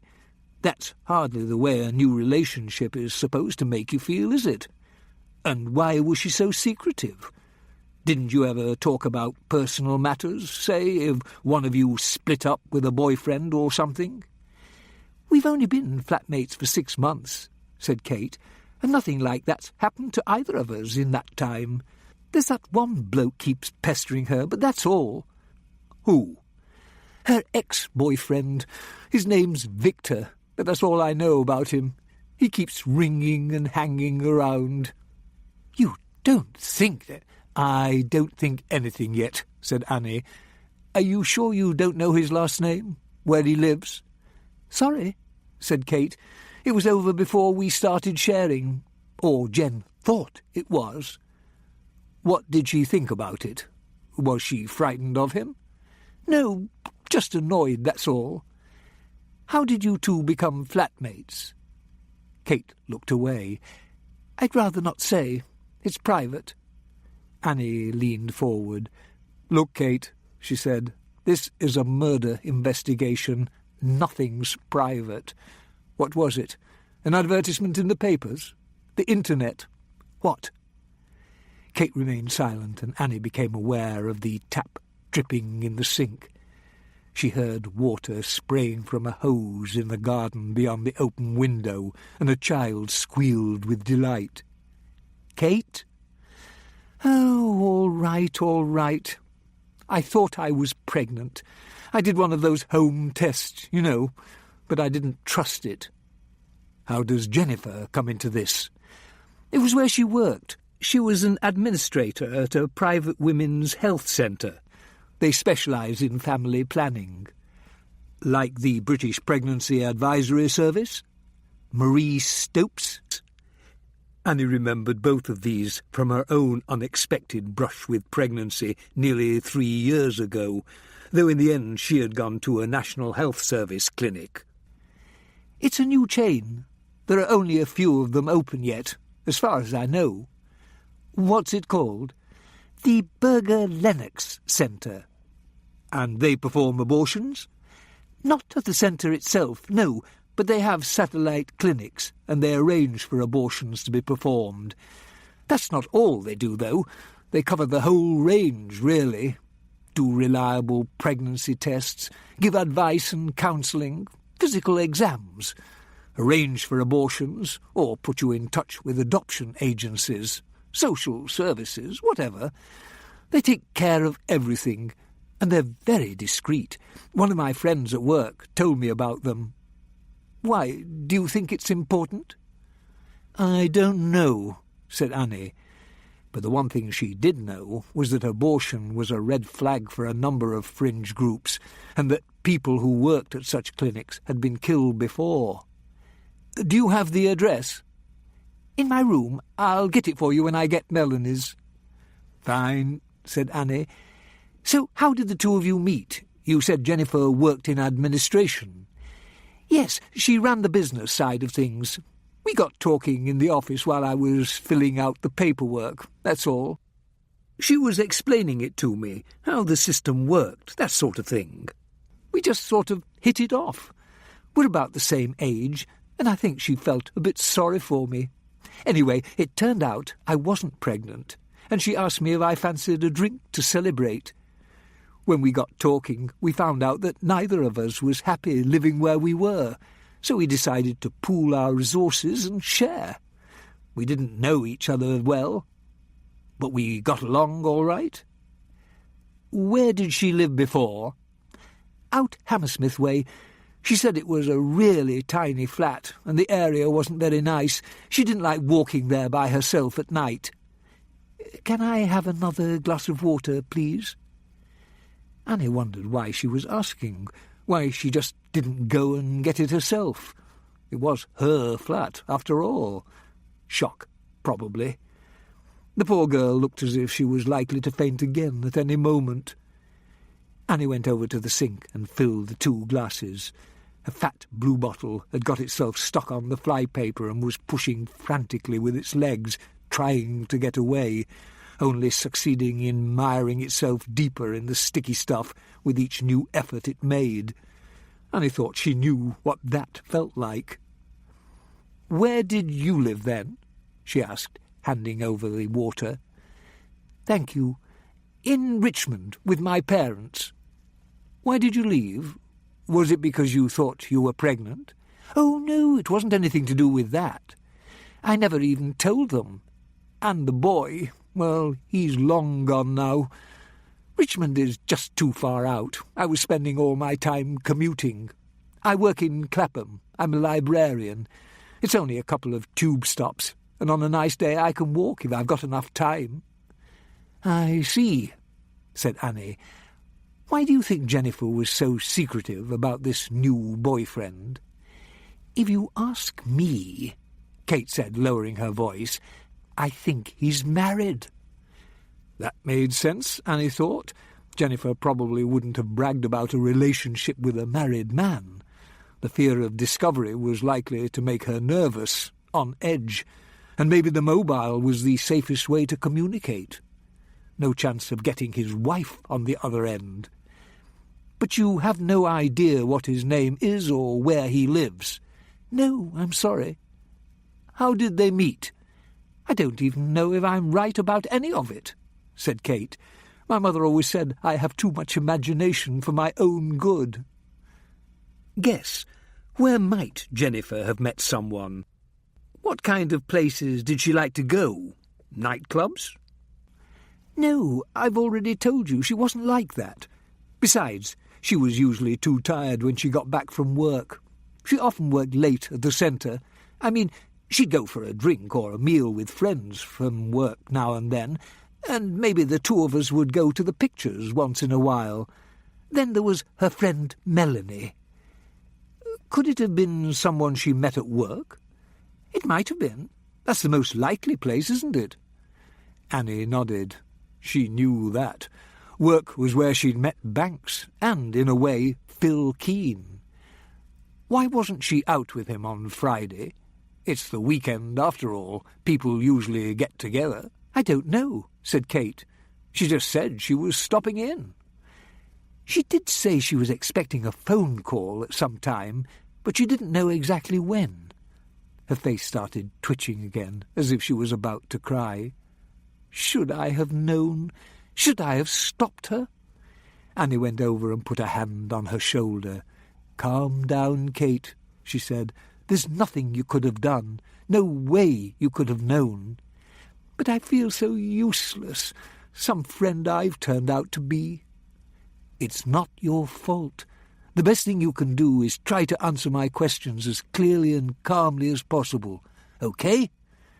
Kate nodded, but continued to sniffle and dab at her eyes and nose. "This phone call came between 10:30 and 11:15. "Yes, I think so." "What about Jennifer's family?" Annie asked. "Where do they live? How did she get along with them?" "Fine, as far as I know," said Kate. "I mean, she didn't visit them that often, but they live in Shrewsbury. You don't when they're so far away, do you?" "No," said Annie, whose father lived even farther away, in St. Ives. "Can you find their address for me too? Now that we know it is Jennifer's body we found, someone will have to let them know what's happened." "Of course," said Kate. "I've got that one in my PDA. You know, in case of emergencies or anything. I never thought I'd need it for something like this." She dabbed at her eyes again, fetched her shoulder bag, and gave Annie the address. Annie stood up. "And now," she said, "can I have a look at Jennifer's room while you dig out those other addresses?" Chapter 5. Banks left his car parked in Corinne Street, only a short walk from Roy's, took the district line from Earl's Court to Embankment, and walked up to the main post office behind Trafalgar Square. There he bought a padded envelope and posted both CD copies, Roy's business files from the USB drive and the sex images, to himself at Western Area Headquarters. It was always a good idea, he thought, to have backup, preferably stored in a different location. He kept the original CD of JPEGs and the USB drive in his briefcase, along with the papers Corinne had printed out for him. After he'd finished at the post office, he dropped in at the first newsagents he saw and bought another packet of silk cut. While he was paying, he noticed one of the headlines in the evening paper and looked closer. A young woman, as yet unidentified, had been found shot dead in a car outside Eastvale, North Yorkshire. No doubt, if he'd been on duty, he would have caught the case, but as things were, it would be Annie's.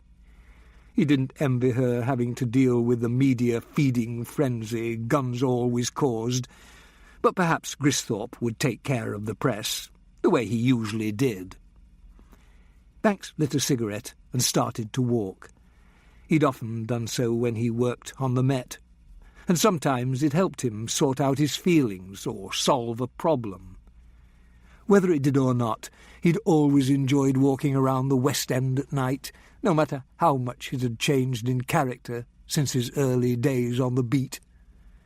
Outside the pubs, knots of people stood clutching pint glasses, laughing and joking. In Leicester Square, jugglers and fire-eaters entertained the crowds of American tourists in shorts and T-shirts who milled around drinking water from plastic bottles. It was a sultry evening, and the square was bustling with people. Long queues for the Odeon, metal barriers up, some premiere or other, and everyone hoping to catch a glimpse of a star. Banks remembered doing crowd duty there once as a young PC in the early 70s, one of the Bond films, The Man with the Golden Gun, he thought. But that had been a cold night, not far off Christmas, as he remembered, he and his fellow PCs linking arms to keep back the onlookers as flashbulbs popped, and they were flashbulbs back then, and the stars stepped out of their limos. He thought he saw Roger Moore and Brick Eklund, but he could have been wrong. He never was much of a celebrity spotter. Banks had loved going to the cinema back then. He and Sandra must have gone twice a week before the kids, if he was on the right shift, and sometimes, if he was on evenings or nights, they'd go to a matinee. Even after Brian was born, they got a neighbour to babysit now and then, until undercover work made it too difficult for him. These days he hardly ever went at all. The last few times he'd been to see a film, there always seemed to be someone talking, and the place was sickly with the smell of hot buttered popcorn, the floor sticky with spilled Coke. It wasn't so much like going to the cinema anymore as it was like hanging out in a cafe where they showed moving pictures on the wall. There was a new multiplex in Eastvale, an extension of the Swainsdale Centre, but he hadn't been there yet, and probably never would go. Banks made his way into Soho. It was going on for 9 now, still daylight, but the sun was low, the light fading, and he was hungry. He hadn't eaten since that wretched curry around the corner from Roy's place. Here the streets were just as crowded, outdoor tables at the restaurants and cafes on Old Compton Street, Greek Street, Dean Street, Frith Street, overflowing. A whiff of marijuana drifted on the air, mingling with espresso, roasting garlic, olive oil, and Middle Eastern spices. Neons and candlelight took on an unnatural glow in the purple twilight, smudged a little by the faint, lingering heat haze. Boys held hands as they walked down the street or stood on street corners, leaning in toward each other. Beautiful young women in cool, flimsy clothing walked together, laughing or hung on the arms of their dates. Banks made it to Tottenham Court Road before the electronic shops closed, and after little deliberation bought a laptop with a DVD-RW, CD-RW drive. It was light enough to carry easily in a compartment of his briefcase, and it would do everything he needed it to do, and more. It also didn't break his bank account, still bolstered by the insurance money from the fire. He took out the manual and various extra bits and pieces, put them in his briefcase too, and left the packaging in the shop. After that, feeling hungry, he headed back to Soho. On Dean Street, Banks found a restaurant he'd eaten at once before, with Annie, and had enjoyed. Like all the others, the outside tables were crowded and the frontage was fully open to the street. Nevertheless, Banks persevered inside and was rewarded with a tiny table in a corner, away from the street and the noise. It was no doubt the least desirable table in the house, as far as most people were concerned, but it suited Banks perfectly. It was just as hot inside as out, so location made no difference as far as that was concerned, and a waitress came over almost immediately with the menu. She even smiled at him. Banks mopped his brow with the serviette and studied the options. The print was small, and he reached for his cheap, non-prescription reading glasses. He'd found himself relying on them for reading the papers and doing crosswords more often lately. It didn't take him long to settle on steak, done medium, chips, and a half bottle of Chateau Moussard. He sipped at his first glass of wine while he was waiting for his meal, and the rich, complex flavour was every bit as powerful as he remembered it. Annie had liked it too. Annie. What was he going to do about her? Why had he been behaving like such a bastard after what she'd done for him? She was seriously pissed off at him, he knew, but surely if he really tried, maybe he could break through the barrier of her anger. Truth be told, things had been shaky between them ever since they broke up. He had been jealous of Annie's relationships, and he knew that she was jealous of his. That was partly what had made his curt dismissal of her in the hospital so unforgivable. But the circumstances had been exceptional, he told himself. He'd not been in his right mind. His steak and chips arrived, and Banks turned his thoughts back to Roy. With any luck, he would turn up something from the computer stuff. Why would Roy hide it otherwise? A name, a company, something that would send him in the right direction. The problem was that he would more likely than not turn up too much, and Banks didn't have a slew of DCs to send out on the street to filter out the red herrings. Perhaps he could go back and enlist more of Corinne's help. She had said she would be willing. For a moment, a shadow of concern for Corinne passed over him with a chill, and he shivered. Had he brought her danger along with Roy's business secrets? But he was sure he hadn't been followed to her house, nor was there anyone on his tail now. She would be all right, he assured himself. He would ring her first thing in the morning, just to make sure. He had only once had dinner with Roy, he realised as he bit into the juicy fillet. They saw each other in passing at family gatherings, of course, though there had been few enough of those over the years, and Banks had been at Roy's first wedding.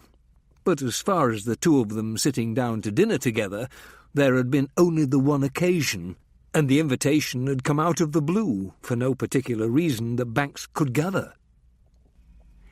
It was in the mid-'80s, when the financial world was reeling under the shock of insider trading scandals. Whatever he was now, Roy had been a stockbroker then, and in his Armani suit with his 100-quid haircut, he looked every inch the successful businessman, apple of his mother's eye. Banks had been a mess, much as he was now, he thought, aware of the irony.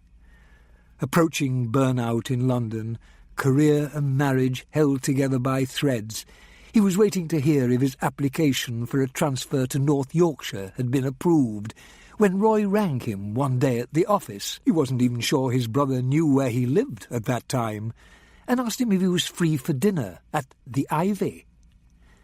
The restaurant was packed with entertainment people, and Banks thought he recognised a star or two, but he couldn't put names to faces. They had certainly looked and acted as if they were stars. After a half-hour of family chat and polite inquiries into Banks's career and well-being, over a very expensive shepherd's pie and an even more expensive bottle of Burgundy, Roy had steered the conversation toward the recent scandals. Nothing was said overtly, but Banks went away with the impression that Roy had been pumping him.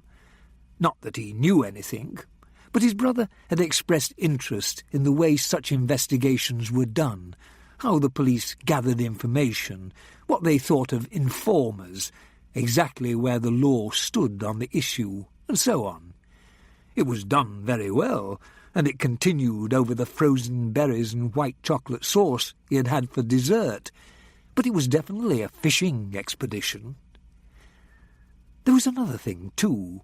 Banks couldn't be certain, but he had been around drugs enough to recognise the signs, and he was sure Roy was high. Coke, he suspected. After all, that was the drug of choice back then among successful young men about town. At one point in the evening, Roy excused himself to go to the toilet and came back slightly flushed and even more animated, sniffling every now and then. And that, Banks realised, was probably when he first started thinking of his brother as a possible criminal.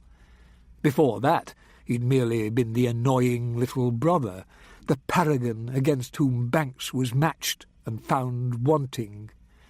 Even now, when Banks looked back on their conversation that evening, he still thought he was right, that Roy had been up to something and wanted to run down the odds on his getting caught.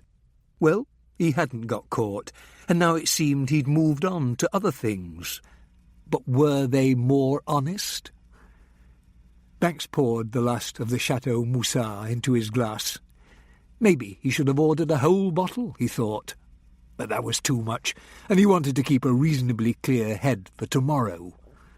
From what he could see through the clustered diners in the dim light, the street outside was even busier. The crowd was mostly young, and they'd probably be drinking and clubbing until the early hours. Over coffee and cognac, Banks remembered that he'd nowhere to stay. He'd forgotten to book a hotel room. Then he felt the pressure of the keys and the mobile in his pocket, and he knew that he had decided where he was staying the minute he'd pocketed them and left Roy's house. It was useless trying to get a taxi at this hour in the maze of Soho streets, so he walked up to Charing Cross Road, where he picked one up in no time and asked the driver to take him to South Kensington. Winsome had been patiently ringing Banks's parents and children on and off for most of the afternoon and early evening without any luck. When it came to Banks's friends, she was at a loss to know who they were. He had left an old address book in his drawer, but there weren't many entries, and some were so old the numbers were no longer in service. It felt odd, searching for her boss, poring over the personal address book of someone she called Sir and looked up to, but there was no doubt that he might be able to answer a few questions. Winsome also realised that he might be in danger. After all, a woman apparently on her way to see him had been shot, and his half-renovated cottage had been broken into. Coincidence? Winsome didn't think so. Consulting the list of family phone numbers, Winsome had first called the daughter, Tracy, in Leeds. When she had finally got through to her around tea-time, Tracy said she had no idea where her father was. The son, Brian, wasn't answering his mobile, so she left a message. When she phoned Banks's parents for the third time early in the evening, a woman answered. "Mrs. Banks?" Winsome said. "Yes, who is this?" "My name's D.C. Jackman. I work with your son, D.C.I. Banks. I've been trying to get in touch with you all afternoon." "Sorry, love. We've been to visit my brother and his wife in Ely." "Why? What's wrong? Has something happened to Alan?" "Nothing's happened, Mrs. Banks.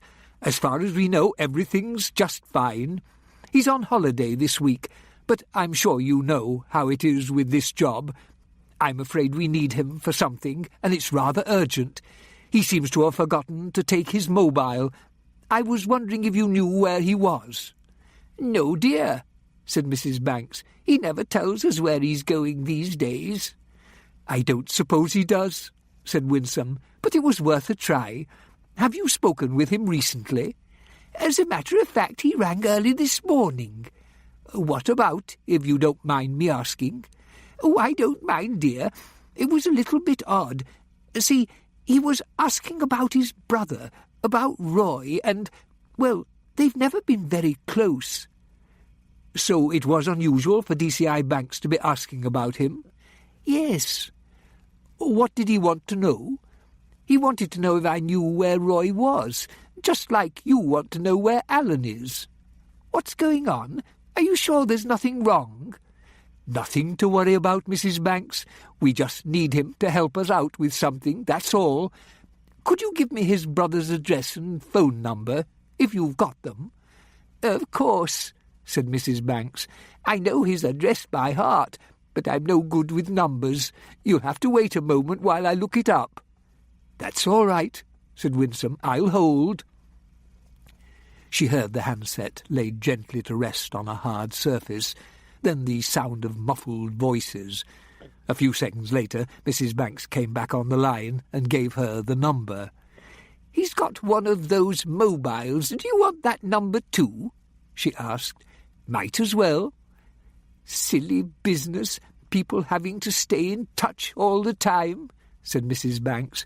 "Makes you wonder how we managed without all these newfangled gadgets. But we did, didn't we? Listen to me go on. You're probably too young to remember."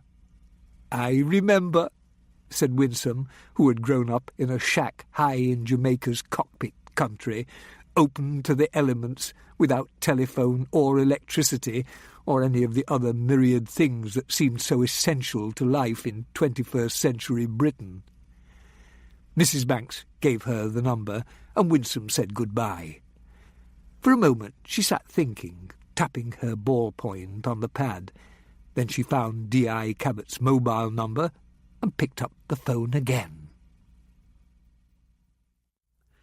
"Sorry about blunt and useless," said D.I. Brooke. "They're a right couple of prize plonkers, but it's hard to get good help these days, and they just happen to be on duty." "Blunt and useless?" "Sharp and handy. Get it?" Annie laughed. "It's all right. We've got a few like that ourselves." They were sitting in a noisy pub on Brixton Road, drinking pints of Director's Bitter. David Brooke was about Banks's age, but he looked older, and he was much more well-rounded, with a placid, moon-shaped red face that always made Annie think of a farmer, and only a few tufts of ginger hair still clinging to his freckled skull. His navy-blue suit had seen better days, as had his teeth, and he'd taken off his tie because of the heat, which made him look even more like some yokel up from Somerset for a wedding or a football match. Annie's search of Jennifer Cluse's room had yielded nothing of immediate interest, except that Jennifer collected porcelain figurines, mostly fairy-tale characters, liked Frank Sinatra, Tony Bennett, and Ella Fitzgerald, and read hardly anything that wasn't to do with business and commerce, apart from the occasional Mills and Boon novel. If her clothes were not for work, they were mostly casual: jeans, denim skirts and jackets, T-shirts, cotton tops, nothing lacy or flouncy. She had one good frock and 2 pairs of black high-heeled shoes. The rest of her footwear consisted of trainers and sandals. Her computer, at first glance, revealed nothing out of the ordinary. There was no diary and no personal papers, only a calendar, the days filled mostly with personal appointments. She had a dentist's visit scheduled for the 13th. If there was anything else, it was for the computer experts to find. Annie did, however, acquire a much better photograph of Jennifer, alive and smiling against an ocean backdrop. Kate Nesbit told her it had been taken in Sicily the previous year, when Jennifer had gone there on holiday with Melanie Scott, her old school friend from Shrewsbury. When she'd finished at the flat, Annie phoned and booked a room for 2 nights at a hotel by Lambeth Bridge, after first ringing Gristhorpe again and clearing it with him. Tomorrow was Sunday, so the Burger Lennox Centre would most likely be closed. Annie would pay her visit first thing Monday morning before heading back up north. On Sunday, she would go and talk to Melanie Scott. The local police would inform Jennifer's parents of their daughter's death and drive them to Eastvale to make a formal identification of the body. "So, how are things going, Dave?" Annie said. "It's been a while." "Too long, if you ask me. Things are fine, thanks. Actually, the big news is that I'm up for promotion at last. Chief Inspector." "Congratulations, Dave," said Annie. "Detective Chief Inspector Brooke. Has a sort of ring to it, doesn't it?" Brooke chuckled. "It does. How did the interview with the victim's flatmate go?" he asked. Annie sipped some beer. "Fine. I didn't find out much, but at least I'm building up some sort of picture of Jennifer, however vague. You know what it's like in the early stages." "I do indeed. A slow business." "The poor woman, though," Annie went on. "Kate Nesbit, the flatmate, she was really upset. I finally managed to persuade her to let me fetch the woman from upstairs to sit with her until her parents can come over. I phoned them and they said they'd be there as soon as possible. What'll happen after that, I don't know. I'll have someone keep an eye on her if you like. Drop by now and then, see how she's doing." "Not blunt and useless?" Brooke smiled. "No, I wouldn't wish them on the poor lass. We've got some good police community support officers." "All right," said Annie. "It sounds like a good idea. Thanks." "No problem." "I don't like to ask," she went on, "but do you think you could also spare a couple of DCs to do a house-to-house? I'd do it myself, but I'd like to go out to Hounslow to visit one of the victim's close friends tomorrow." "And what would they be asking about?" "If anyone has noticed anything unusual or suspicious, strangers hanging about, that sort of thing." "I think we can manage that," said Brooke. "Wouldn't want our delicate DI's feet getting sore, would we?" "You're a sweetheart, Dave." Annie's mobile rang. She excused herself and walked outside so she could hear properly. When Winsome gave her Banks's brother's address and phone numbers and told her there was a possibility Banks might be there, she had to go back into the pub, take her notebook out of her briefcase and write the information down. She thanked Winsome and hung up. "Important news?" Brooke asked. "We may have a lead on our missing DCI," Annie said. "Missing DCI?" "It's a long story." Brooke nodded toward Annie's empty glass. "Another?" "Why not?" said Annie. "I'm not driving." "What about a bite to eat? Then you can tell me all about your DCI over dinner." "Here?" Brooke looked around and pulled a face. "You must be joking. Let's have one more drink here, then we'll find somewhere decent over the river, if you're up for it." "That'd be fine," said Annie. "How are Joan and the kids?" "Thriving, thank you." Brooke paused. "You're not very subtle, you know, Annie." "What do you mean?"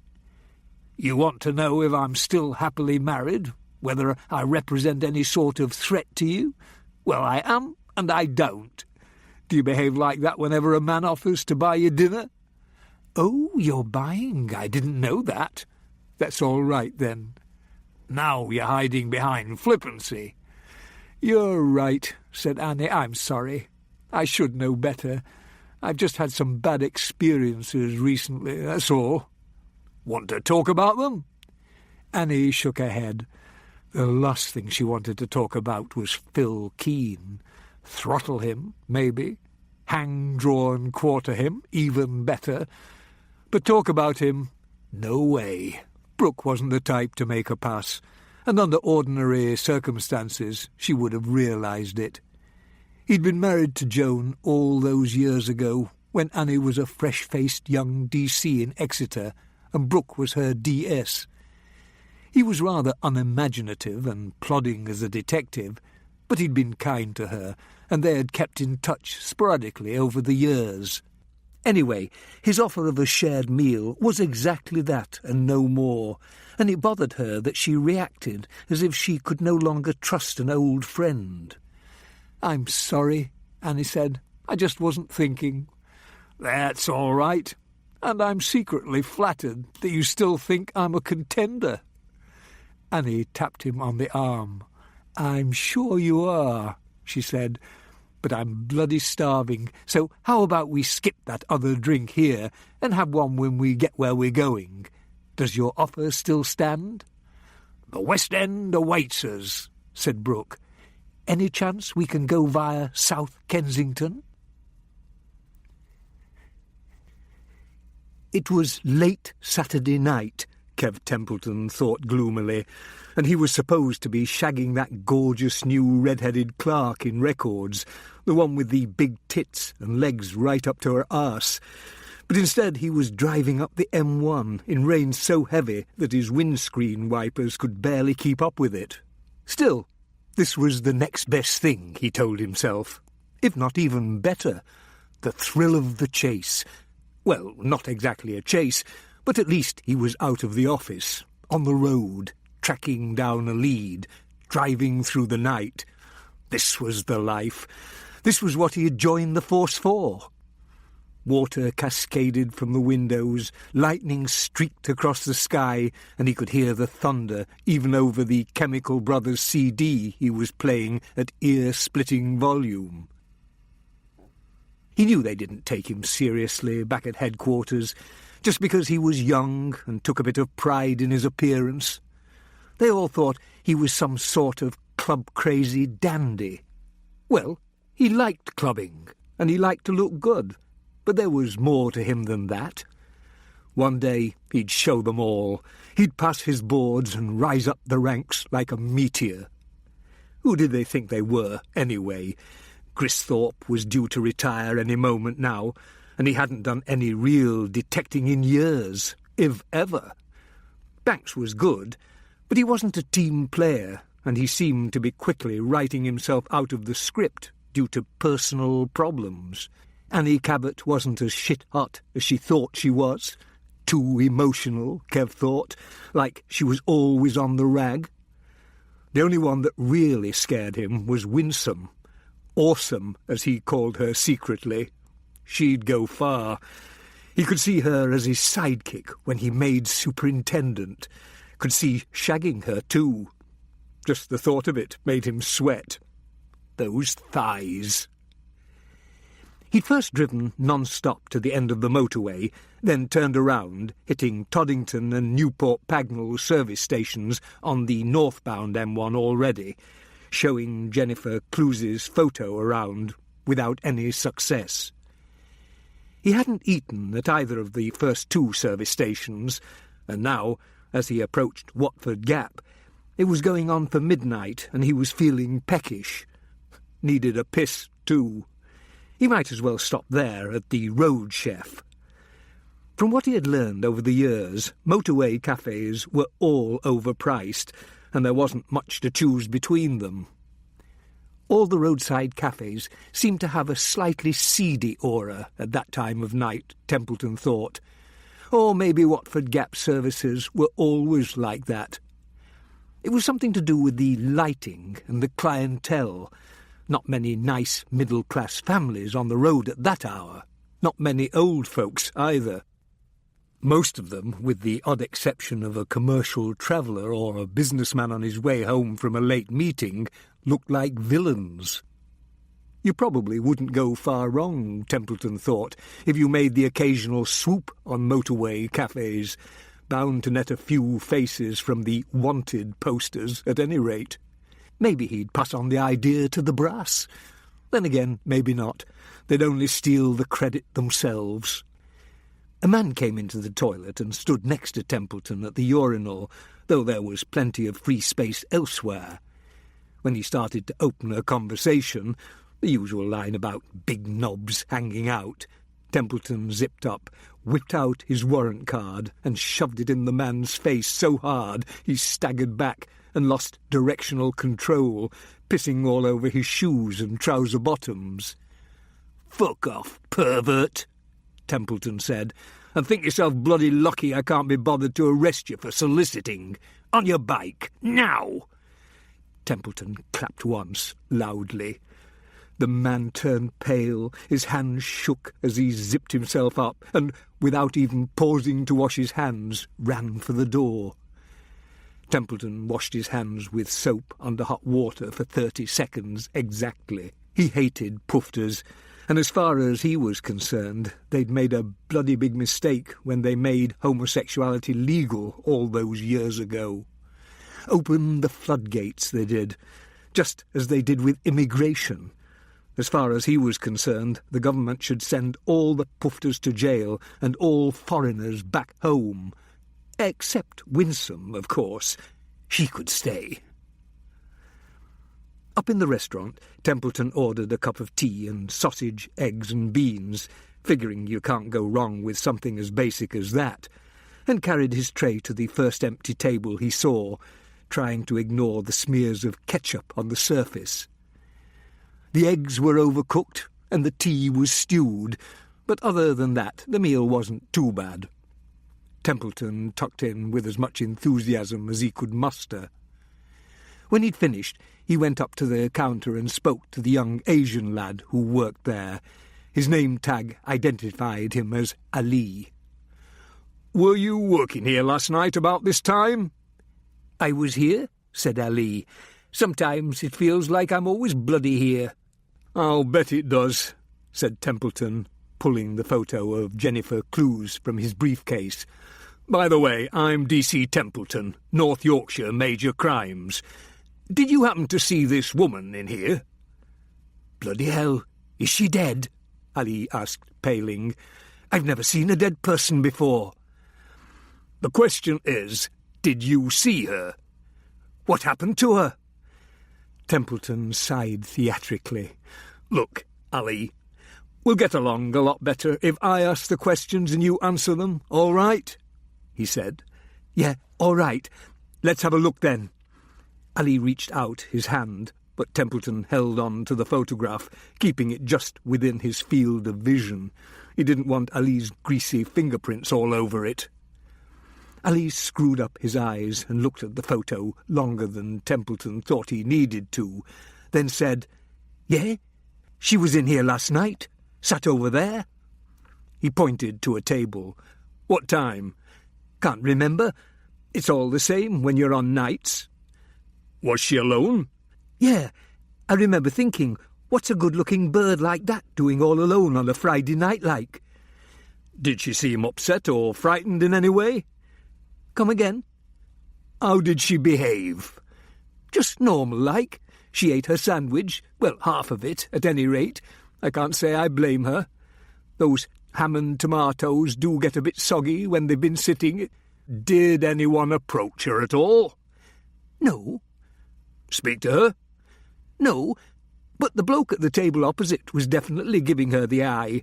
Looked like a bit of a pervert to me, too." "What do perverts look like?" Templeton asked. "You know, creepy-like." "Right. How long did she stay?" "Dunno. Not more than 10-15 minutes, I suppose. Look, aren't you going to tell me what happened to her? She was all right when she left here." "Anybody follow her?" "The bloke opposite, the pervert, went out not long after her. But I wouldn't say he was following her. I mean, he'd finished his sausage roll. Why would he want to hang around?" Templeton gazed over the decor. "Why, indeed," he said. Most people here, they're usually in a hurry, see? Quick turnover. And no one else took an interest in the woman? No. She make any phone calls? Not that I saw. This pervert, had you ever seen him before? No. Can you describe him for me? He was wearing a dark grey suit, like a businessman, wore glasses with black rims, and he had a long, jowly sort of face with a long, thin nose. Short brown hair, light brown. Oh, yeah, and he had dandruff. Reminded me of someone, but I can't think who. Not the dandruff, I mean the face. How old would you say he was? Old? Maybe 40 or so. Anything else you can tell me? Don't think so. Is this going to be on Crime Watch? Thanks for your help. Templeton left Ali dreaming of TV stardom and walked back to his car. The rain had stopped and dark puddles reflected the lights. Before setting off back up the motorway, Templeton walked over to the garage and into the night manager's office. There he found a sleepy young man behind the counter and showed his warrant card. The boy seemed to wake up a bit. "I'm Jeff," he said. "What can I do for you?" Were you working here last night? Yeah? Templeton took out the photograph again. Remember her? She looks... He frowned. I don't know. She looks dead, said Templeton. Just as well, because she is. Do you remember her? She was here. You don't forget someone who looks like that in a hurry. Do you remember what time? I can't say for certain, but her credit card receipt should tell us. She used plastic? Most people do. Petrol's so bloody expensive and cards are convenient. Nowadays you can just swipe the card right by the pump. You don't even have to come into the office. Not everyone likes to do it that way, mind you. Some still prefer the human touch. I don't suppose you've still got last night's receipts? As a matter of fact, said Jeff, I have. There's no pick-up till Monday morning. What are we waiting for? Her name's Jennifer Clues. Jeff located the credit card receipts and sucked on his lower lip as he made his way through them. Just give me a minute. Here, I think this is it. He held the receipt up for Templeton to see. 12:35 a.m., which meant she'd get to the junction with the A1 about 2.5 hours later. It fit. Templeton thanked Jeff, and just on the off chance asked him about the old man Ali had described. The bloke with the dandruff, old hatchet face. That's the one. Yeah, he was here too. Same time as her, now I come to think of it. I caught him giving her the eye when she was bending over the pump. Can't say I blame him, mind you. Like something out of FHM. Hey, you don't think that... Seen him before? Not that I recall, but we get so much traffic. I don't suppose there's the remotest chance that he paid by plastic too? Jeff grinned, flicking through the stack again. I told you, most of them do. Here you are, right after hers. A Mr. Roger Cropley. Do you have CCTV? As a matter of fact, we do, said Jeff. Thunder rumbled in the distance. Jeff held up the slip, and Templeton read the details. So there is a God, after all, he thought. Back at Roy's, Banks first checked the phone for messages. There was only one, and to his surprise, it was from Annie Cabbot. Even more to his surprise, it was clearly intended for Roy, because she addressed him as Mr. Banks. She'd called around at the house earlier, she said, but he'd been out. Would he please get in touch as soon as possible? Of course, Annie had no idea that Roy was missing. She sounded rather chilly and official, Banks thought, wondering what she was doing in London. Could it have something to do with the murder she was investigating in Eastvale? It was after 11 now, though, and he didn't fancy getting into a complicated conversation with Annie so late. He'd give her a ring in the morning. He brought the open bottle of Amarone upstairs and watched a clockwork orange on the plasma TV. Even with the surround sound turned low, so as not to disturb the neighbours, it still filled the room. After that, he fell asleep on the sofa, the bottle still half full. Banks didn't hear the thunder, nor did he see the lightning when the storm passed over the London area in the small hours of the morning. What did awaken him, however, at shortly after 3, was the distinct melody of La Donna Immobile, coming from very close by. As Banks struggled to consciousness, his first thought was that he didn't remember putting a CD of Rigoletto on before he went to sleep. Then he remembered Roy's mobile, which sat on the table beside him. He picked it up, and, sure enough, that was the source of the sound. The room was dark, but with the help of the blue backlighting, he found the right button to push. "Hello?" he mumbled. "Who is it?" At first he heard nothing at all, except a slight background hiss, perhaps some sort of static interference. He thought he could hear someone making choking or gagging sounds, as if they were trying to hold back laughter. Then he began to think that perhaps someone had rung by accident, and the sounds came from a television playing in the background. A similar thing happened to Banks once when he'd forgotten to lock his mobile. Somehow or other, he'd activated one of the numbers in his phone book, and Tracy got to listen to the questioning of a murder witness. Fortunately, she couldn't make out the conversation clearly, and she knew enough to switch off when she realised what must have happened. Still, it made Banks paranoid about locking the device after that. Or maybe this was kids, someone's idea of a joke. The muffled noises went on, followed by a thud and an unmistakable sound of someone laughing. Then, as Banks looked at the display, a picture began to form. It wasn't very sharp, but it looked like a photograph of a man slumped in a chair, asleep, perhaps, or unconscious, his head to one side. Banks couldn't see whether there were other people around, but given the sounds, it might have been some sort of wild party. Why on earth would anyone want to send Roy such a picture? Banks was still half asleep and not thinking at all clearly, so he saved the picture and put the phone back on the table. Whatever it was, he would be better equipped to deal with it in the morning. Chapter 6. The thunderstorm that swept across the southern half of the country during the night drove out the muggy weather, and Sunday dawned clear and sunny, the streets rinsed and sparkling after the rain. The temperature was still in the mid-20s, but with the humidity all but gone, it was a comfortable heat. Annie woke late after a refreshing sleep, though her hotel room had been too hot, and she had had to lie in her underwear on top of the sheets.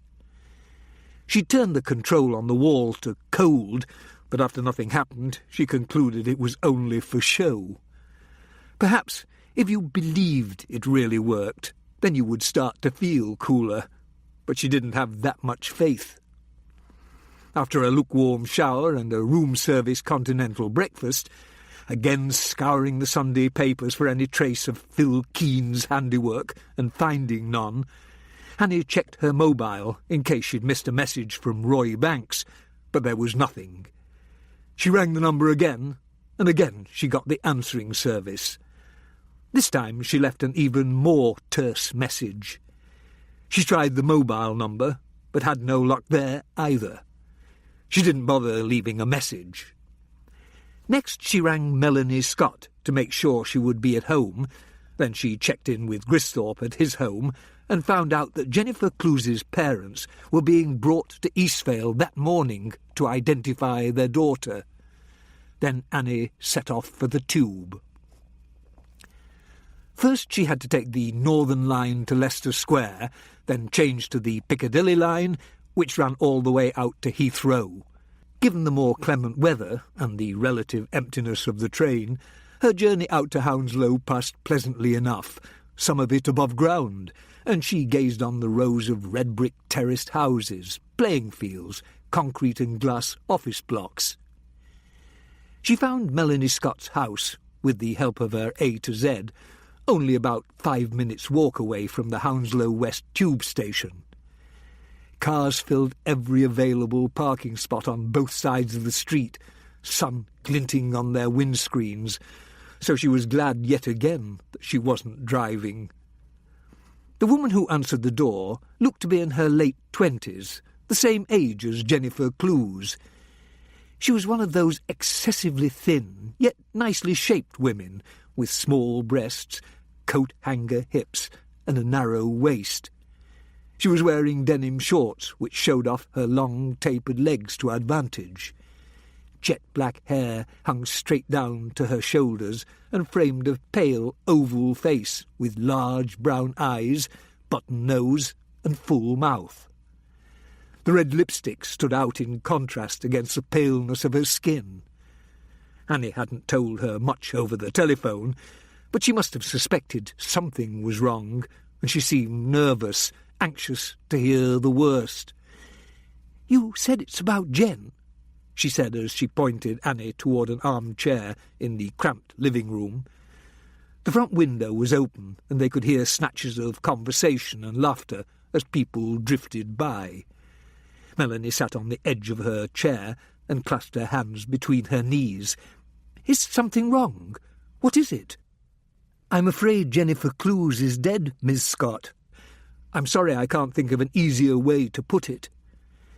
Melanie just stared into a far corner of the room, and her eyes filled with tears. Then she put her fist to her mouth and bit. Annie went over to her, but Melanie waved her away. "No, I'm all right, really. It's just the shock." She rubbed her eyes and smudged mascara over her cheeks, then took a tissue from a box on the mantelpiece. "You're a policewoman, so there must be something suspicious about it, right? How did it happen?" "No flies on Melanie," thought Annie, sitting down again. "She was shot," she said. "Oh, my God! It's the woman they found in the car in Yorkshire, isn't it? The one in the papers and on TV. You said you were from Yorkshire?" "North Yorkshire, yes." "They wouldn't give her name out on the TV." "No," said Annie. "We have to be certain. Her parents haven't identified the body yet."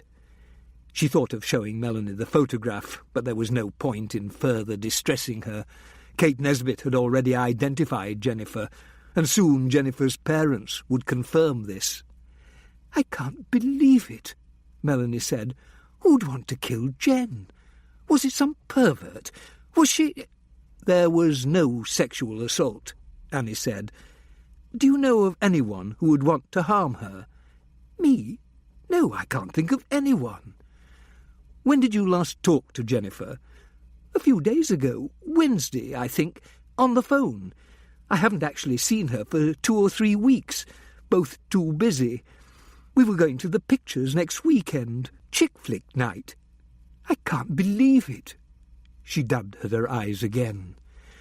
"Do you know if there was anything bothering her? Anything on her mind?" "She did seem a bit preoccupied the last time I talked to her, but I must admit, Jen goes on about work a bit too much sometimes, and I sort of tune out." "She was worried about work?" "Not specifically. It was just someone she mentioned. One of the late girls, she said. She worked at a family planning centre." "I know," said Annie. "Late girls. What are they?"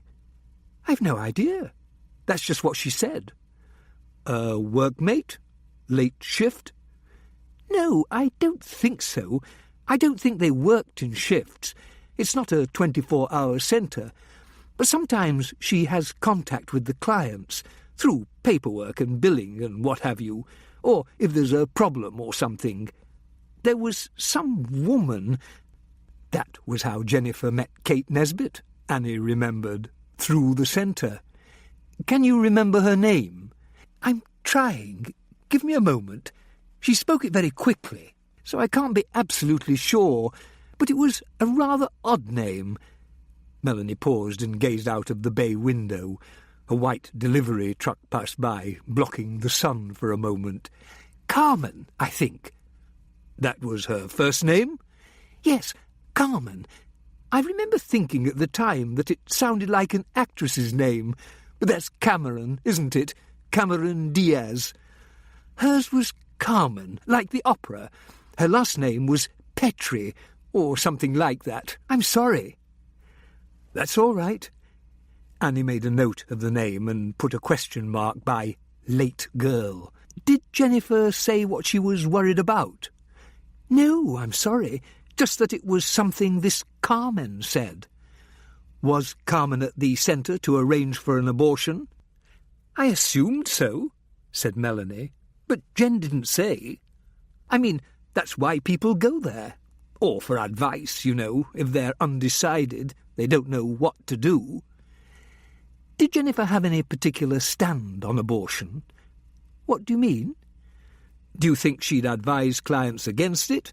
Suggest they keep the child and put it up for adoption instead? Oh, I see. No, not really. Jen believed it was a woman's choice. It's just that some of the women were, scared, especially if they were young. Some of them just didn't know what to do. But Jen wasn't an advisor or counsellor. There are other people to take care of that. But she did have contact with the girls. Sometimes, yes. But you've no idea why Jennifer was concerned about this Carmen? Jen just had a habit of getting involved in other people's problems, that's all. It can be a bit of a drawback in her line of work. Most of the time she doesn't have any contact with the clients, but sometimes, like I said, she's got too sympathetic a nature, and she can't always be objective about things, or people. Mind you, it's one of the qualities that makes her so special. Sorry, maid. My God. Did Jen ever receive any threats because of her work? You mean because she dealt with abortions? Yes, there are a number of groups actively against it, some of them violent. She never mentioned it to me. I mean, I think there was a small demonstration once, but nothing came of it. Certainly no violence, anyway. Groups like that would tend to ignore the centre itself because abortions aren't actually performed there, and many of the clients go on to have their babies and give them up for adoption. So I don't think that's a very real possibility. Annie realised that Jen's workmates at the centre would probably be better informed on this topic. She moved on. It might be a good idea if you gave me a bit of background. I understand you knew Jennifer a long time. Ever since primary school. We only lived 2 streets away from one another, and we have the same birthday. Her poor mum and dad. Melanie picked up a packet of cigarettes from the arm of her chair and lit one. Sorry, you don't mind, do you? She asked, blowing out the smoke. It's your house, said Annie. And your lungs, she thought to herself. What about later? University? We both did our postgraduate degrees at Birmingham. I took international business and Jen studied management. What about your undergraduate degrees? Jen studied economics at Kent and I went to Essex. Modern languages. You kept in touch? Of course. We were practically inseparable in the halls. I understand that just last summer the 2 of you went on holiday together to Sicily. Yes. Melanie frowned. May I ask just what you're getting at? Are you suggesting there was anything unusual about our friendship? Because if you are... Annie waved her hand. No, nothing like that. None of my business anyway. Unless it contributed to Jennifer's murder. No, it's just that her flatmate Kate didn't seem to know an awful lot about Jennifer's life. Didn't really seem to know much about her at all. That's hardly surprising, said Melanie. Jen's a very private person in a lot of ways. She shared the flat because she had to. London's so expensive. But it didn't mean she had to share her life. Besides... What? Well, I got the impression from Jen that this Kate was a bit of a nosy Parker, always asking questions, a busybody, wanting to know where she'd been and who she was with. Jen said sometimes it was worse than being at home with her parents. Annie had had a flatmate like that once in Exeter, a girl called Caroline, who had even gone so far as to question her on what sort of birth control she used and on what exactly went on those nights Annie didn't return to the flat. And some of Caroline's forays into Annie's sex life smacked of digging for vicarious thrills. She never seemed to have a boyfriend of her own, and Annie guessed that was how she got her jollies. Not that Annie gave much away, or had even been up to anything most of the time. Why didn't she share with you? Hounslow's too far out for her, and I need to be here because of my work. I'd hate to have to drive to Heathrow and back every day from the city. They didn't get along, Kate and Jennifer? I don't mean that. You can get along with someone who's not the same as you, can't you? In general, even if some of their habits annoy you, as long as you keep a bit of distance. True, said Annie. Sometimes it's better that way. That's what they were like. They got along well enough. Kate kept the place clean and tidy, didn't leave food to go rotten in the fridge, remembered to lock the door when she went out, didn't make a lot of noise, that sort of thing. The things that are important when two people are sharing a common living space. They never had rows or anything. It's just that Kate's a bit bossy as well as nosy, likes things just so, and she's got a bee in her bonnet about smoking. I won't even go to the house. It's her prerogative, of course, but even so, you'd think people could be a bit accommodating once in a while, wouldn't you? I suppose so, said Annie. What about boyfriends? What about them? Any problems there? Melanie pushed her hair back. I think Kate got sort of put off men. She had a scare a while back. Thought she was pregnant. So Jen told me. Anyway, I know nothing about her love life, or lack of it. And Jennifer? Annie remembered what Kate Nesbit had told her about Jennifer's ex-boyfriend, Victor, and she wanted to find out what Melanie knew about him. Kate paused, seemed to come to a decision, then went on. Jen's the serious type when it comes to love, she said. Last year, just before we went on holiday, she split up with someone she'd been seeing for 3 years, and it devastated her. I could have told her it would happen, but you can't do that, can you? I mean, Jen was pushing him toward commitment, living together, maybe marriage, babies, and it was obvious in the end that she'd scare him off. Is that what happened? Yes, Melanie laughed. The holiday was supposed to be a cure, get him out of her system, get rat-arsed and shag lots of good-looking blokes. Is that how it worked out? No. Does it ever? Jen read a lot of books, and I practised my Italian on the waiters, who were all over 50. There wasn't one decent-looking bloke in the whole place. Most evenings we spent commiserating with one another over a couple of bottles of cheap Sicilian wine, and most mornings we woke up with splitting headaches. Oh, and Jen got sunburn on the second day. All in all, I'd say it was a bit of a farce. And afterward? She got over him. And he her? Not quite, said Melanie with a frown. Jen told me that he'd pestered her once or twice, said he'd made a big mistake and asked her to give him another chance, that sort of thing. And he kept trying to phone her. At work or at home? Both. When you say pestered her, do you mean stalked her, threatened her, what? She just said he pestered her. Can you remember his name and address? Not his address, no, but I've got it written down somewhere. Remind me before you go. I do remember he lives out Chalk Farm way. His name is Victor Parsons. Was Jennifer involved with anyone else after Victor? I think so. Very recently. Past few weeks? Yes, couple of months at the most. She was moving very cautiously. Anyway, I got the impression that she liked him a lot. Do you know his name? Sorry, she didn't say. I mean, she didn't really say very much about it at all. She was being very cagey. It's just that I've known her for so long. You get to sort of recognise the signs, if you know what I mean. Do you think he might be married? Married? Good God, I hope not. I mean, Jen wouldn't go with a married man.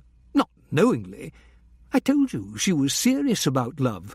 Believed in meeting Mr. Right and settling down together forever. She wasn't casual about that sort of thing. Annie wondered if Kate Nesbitt's suspicions were at all justified, or were simply the result of Jennifer's natural reticence when it came to affairs of the heart.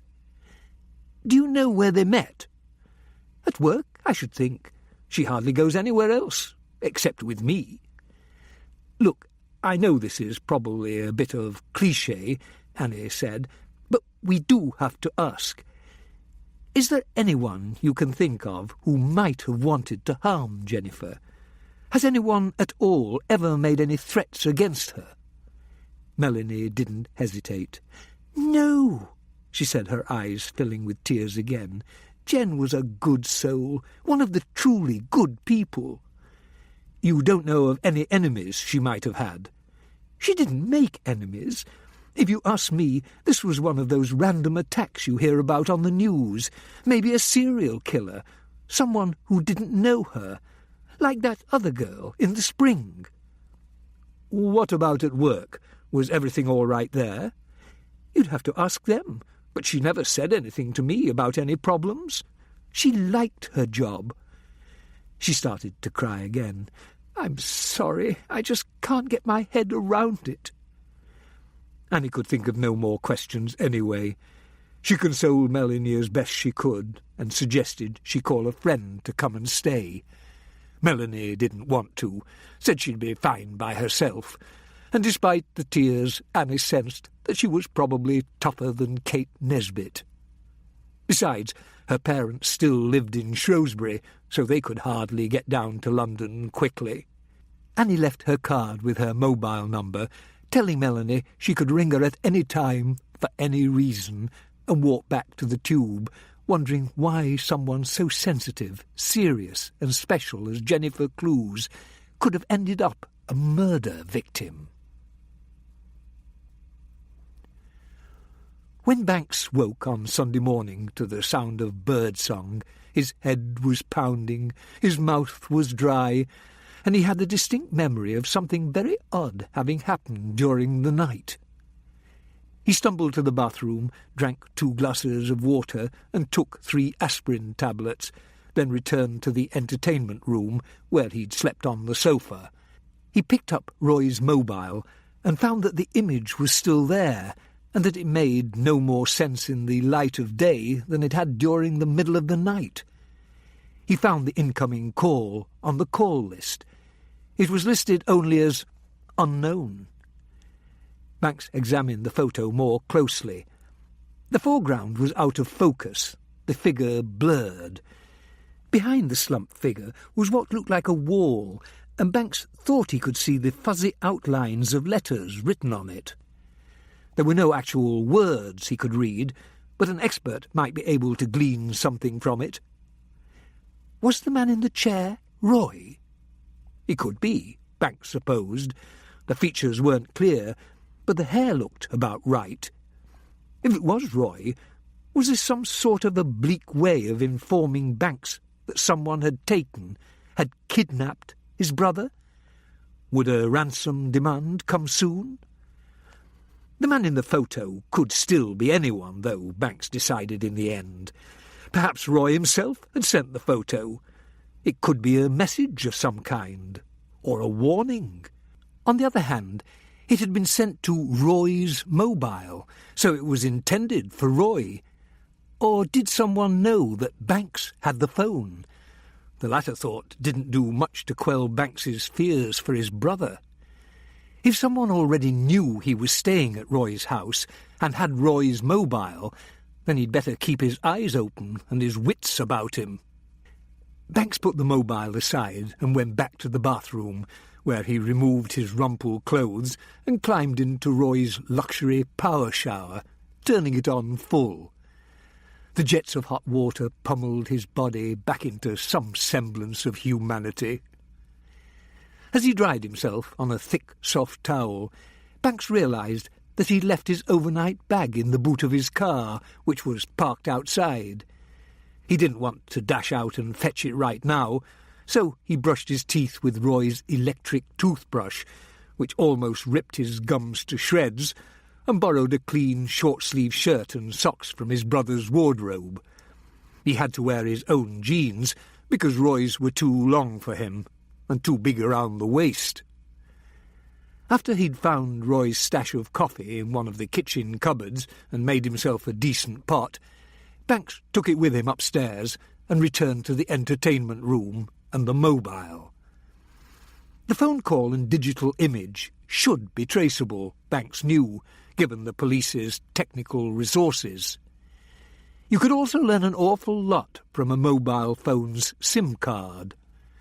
Unfortunately, he didn't have the resources at the moment. How important was it, he wondered.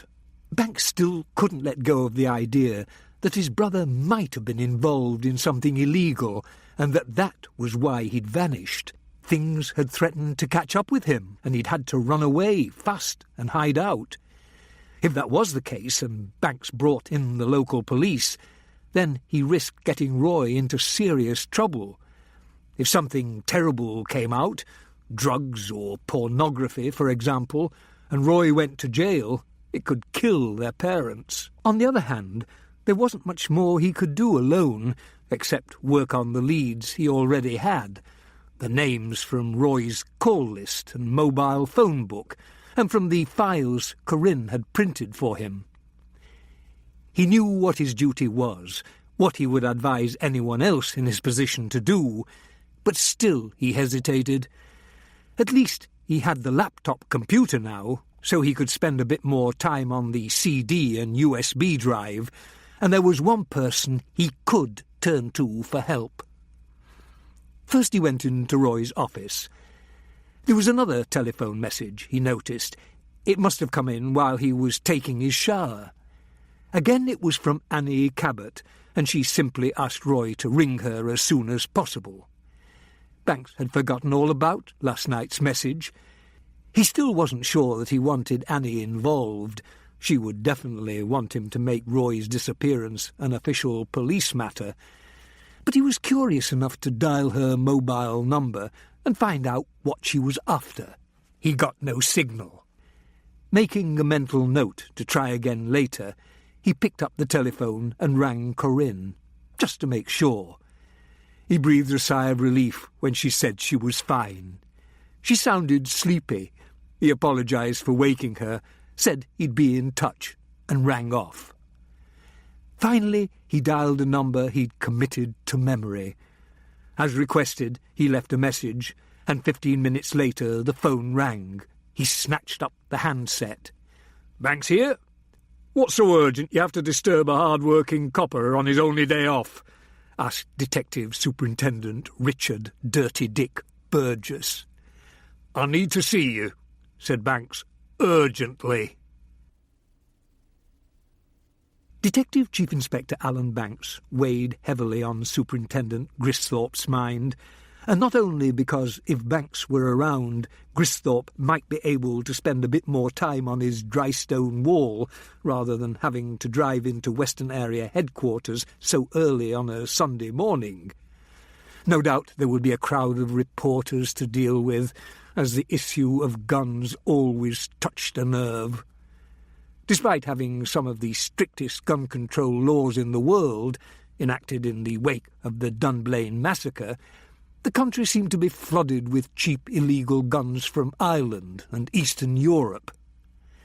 As it was, he still had a little time in hand, so he took his mug of strong tea out to the back garden and rested it on his chair while he studied various stones from the pile to see which one fit best.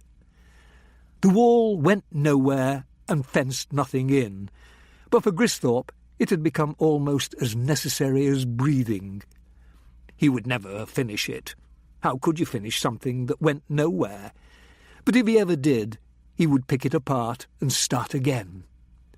Wall building was almost a lost art in the modern Dales, and while Gristhorpe had no pretensions of being an expert, of doing the work professionally, it was both his homage and his therapy. As he weighed his options, Gristhorpe was pleasantly aware of the sun on his face and the light breeze that ruffled through his unruly thatch of hair, delicate as a woman's fingers. He thought of his wife, Mary, and her feather-light touch, and realised it was over 12 years now since the cancer had taken her. He still missed her, as he would miss a part of himself, and not a day went by when he didn't think of her, remember some detail of her face, an expression, her gentle voice, her sense of humour, a certain gesture. The air, he noticed, smelled of wild garlic, with a hint of tar from the hot road surface. Gristhorpe sipped some tea and decided upon a stone. The one he chose fit perfectly. Then he dragged his thoughts back to the matter in hand. Banks.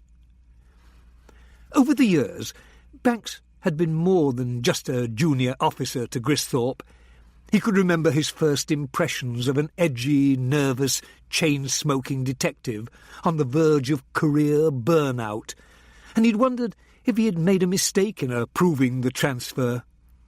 But Banks had made a journey back to some sort of equilibrium, aided in part by the Yorkshire countryside he had now adopted as his home. In some ways, Gristhorpe knew that he had been a kind of mentor to the new Banks, not so much in terms of doing the job, but in human terms.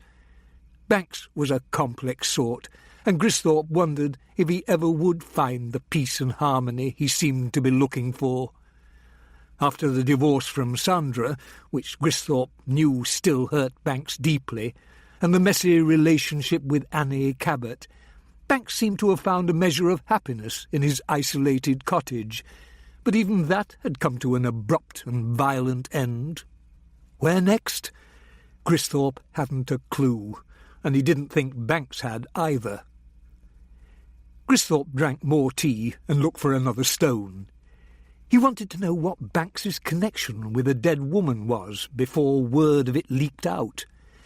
At the moment, it was simply a matter of trying to track Banks down through his family, but if that didn't work, then the next step would have to be an official one, and that could harm Banks's career. It would mean using the media.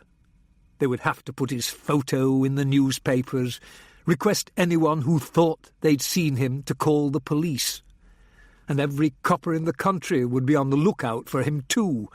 It wasn't only that Gristhorpe wanted to know why the dead woman had Banks's address in her back pocket, the wrong address, but that Annie had said the cottage had been broken into, and the builders swore they had locked up as usual after their day's work and left no valuable equipment behind. Gristhorpe finished his tea and put the stone in place. Too big. He chucked it back on the pile and went indoors. Time to go to work. Banks had a couple of hours to kill before his meeting with Burgess. First he called Julian Harwood and was surprised to get an appointment to meet at Starbucks on Old Brompton Road at 2 o'clock that afternoon. Harwood sounded like the kind of person who thought giving you the time of day was doing you a big favour, but the mention that Banks was Roy's brother got his interest. After that, he had made a written note of the names and numbers in Roy's call list and mobile phone book, just in case. In his experience, electronic gadgets tended to behave erratically just when you most needed them to do what they were designed for. Many of the names on the list matched those in the book, and he found Julian, Rupert, and Corinne among them. Others were businesses mentioned in the files Corinne had copied, and then there were services such as hairdresser, tailor, bank manager, dentist and doctor. None of it told him very much. He rang a few of the numbers, including Rupert's, but nobody knew where Roy was. At least no one admitted to knowing where he was. A woman called Jen figured quite prominently in the last 30 calls. At least 10 of them were to or from her, and Banks guessed she was Corinne's replacement. He tried ringing the number, but it was unavailable. He wondered if there was any other way he could get in touch with her. The odds were that if she had nothing to do with Roy's disappearance, she would ring his mobile before too long. As Banks glanced through the stack of memos and accounts, looking at all the company logos and names, he felt frustration set in. None of them meant anything to him, and he didn't have the time or the resources to check them all out. He had no access to the police national computer for a start. He could be looking at the names of dozens of criminals and not even know it. Burgess might help, but he would only tell Banks what he wanted him to know. Banks spent half an hour having another look around the house and found nothing more of interest. Then he settled down to examine the JPEG files on the CD he'd found yesterday. He sat his new laptop computer on the kitchen table, brewed himself some coffee, and managed to follow the instructions and get the machine going. He slipped in the CD and found Windows Explorer tucked away at the bottom of the Accessories menu. His computer automatically displayed the 1,232 JPEG files as thumbnails. Banks scrolled through these, all images of naked women with file names like Maya, Teresa, April, Mia, and Kimmy, or of men and women engaged in sex acts. If he rested his cursor on one of them, information about file dimension, type and size would appear in a little box. Most of the JPEG images were between 25 and 75 kilobytes in size. When he got to the 980th image, however, Banks noticed that it and the next two were different. All three were numbered with the prefix DSC and showed two men sitting together at what looked to be an outdoor cafe. When he let his cursor rest on one of them, he found that at 650 kilobytes it was considerably larger than the earlier images, and that it was taken on Tuesday, the 8th of June, at 3:15 p.m. by a camera identified as E4300. Roy's Nikon was a 4300 model. According to the details view, the other images were all downloaded the next day, so it looked as if Roy had dragged them in from another folder. Intrigued, Banks double-clicked on the first image of the two men. He didn't recognise either of them. They were leaning toward each other in earnest conversation. Both wore white open-necked shirts and light casual trousers. One was bulkier with curly greying hair, the other younger and thinner with spiky black hair, a goatee, and a hunted, watchful expression on his face, as if he was worried about being spied upon. The following two images were of the same scene, taken in rapid succession. Banks scrolled to the end of the folder, but all he found was more Larissas, Natashas, Nadias, and Mitzes. On Tuesday afternoon, then, Roy had taken 3 candid photographs of 2 men in conversation at an outdoor cafe, and on Wednesday he had burned them on a CD, hidden among hundreds of erotic images. He had then placed the CD in the Blue Lamp's jewel case, which stood out like a sore thumb in his music collection. So who were the men, and what, if anything, did they have to do with Roy's disappearance? Banks picked up the laptop and took it upstairs. It was time to learn how to use Roy's printer. DC Kevin Templeton thought he'd died and gone to heaven when he reported to Gristhorpe that morning, and the boss said to take Winsome with him and pay Mr. Roger Cropley an early visit. The credit card companies were not exactly forthcoming when it came to providing information, even to the police, but the service centre's CCTV cameras showed a number plate beginning with YF, which was the Leeds licensing office.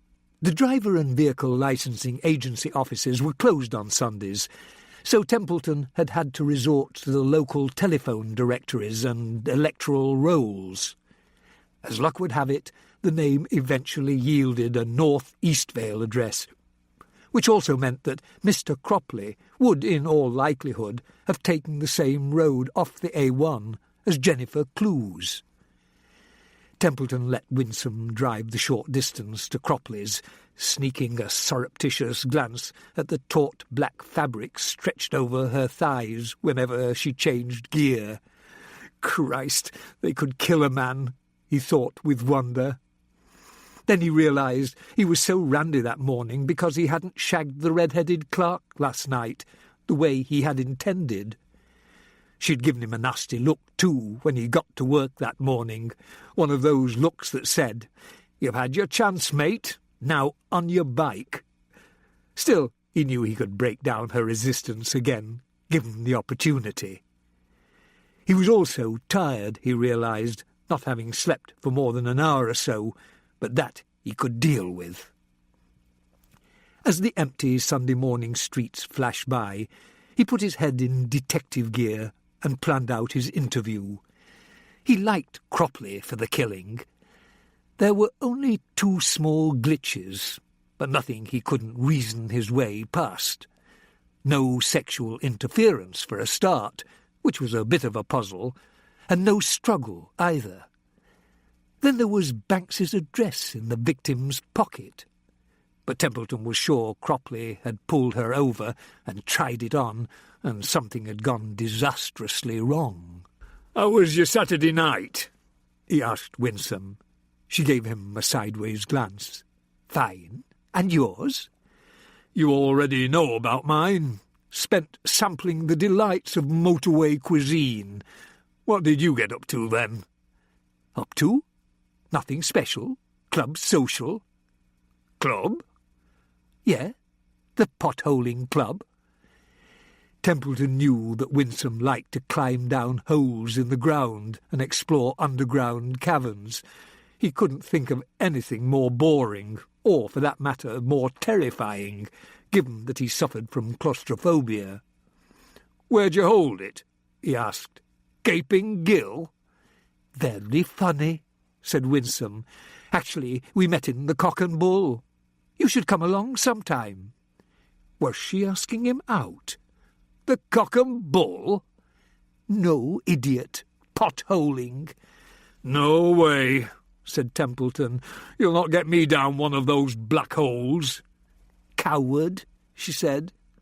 "Here we are." She pulled up in front of a neat Georgian semi, an unremarkable house with mullioned windows and beige stone cladding.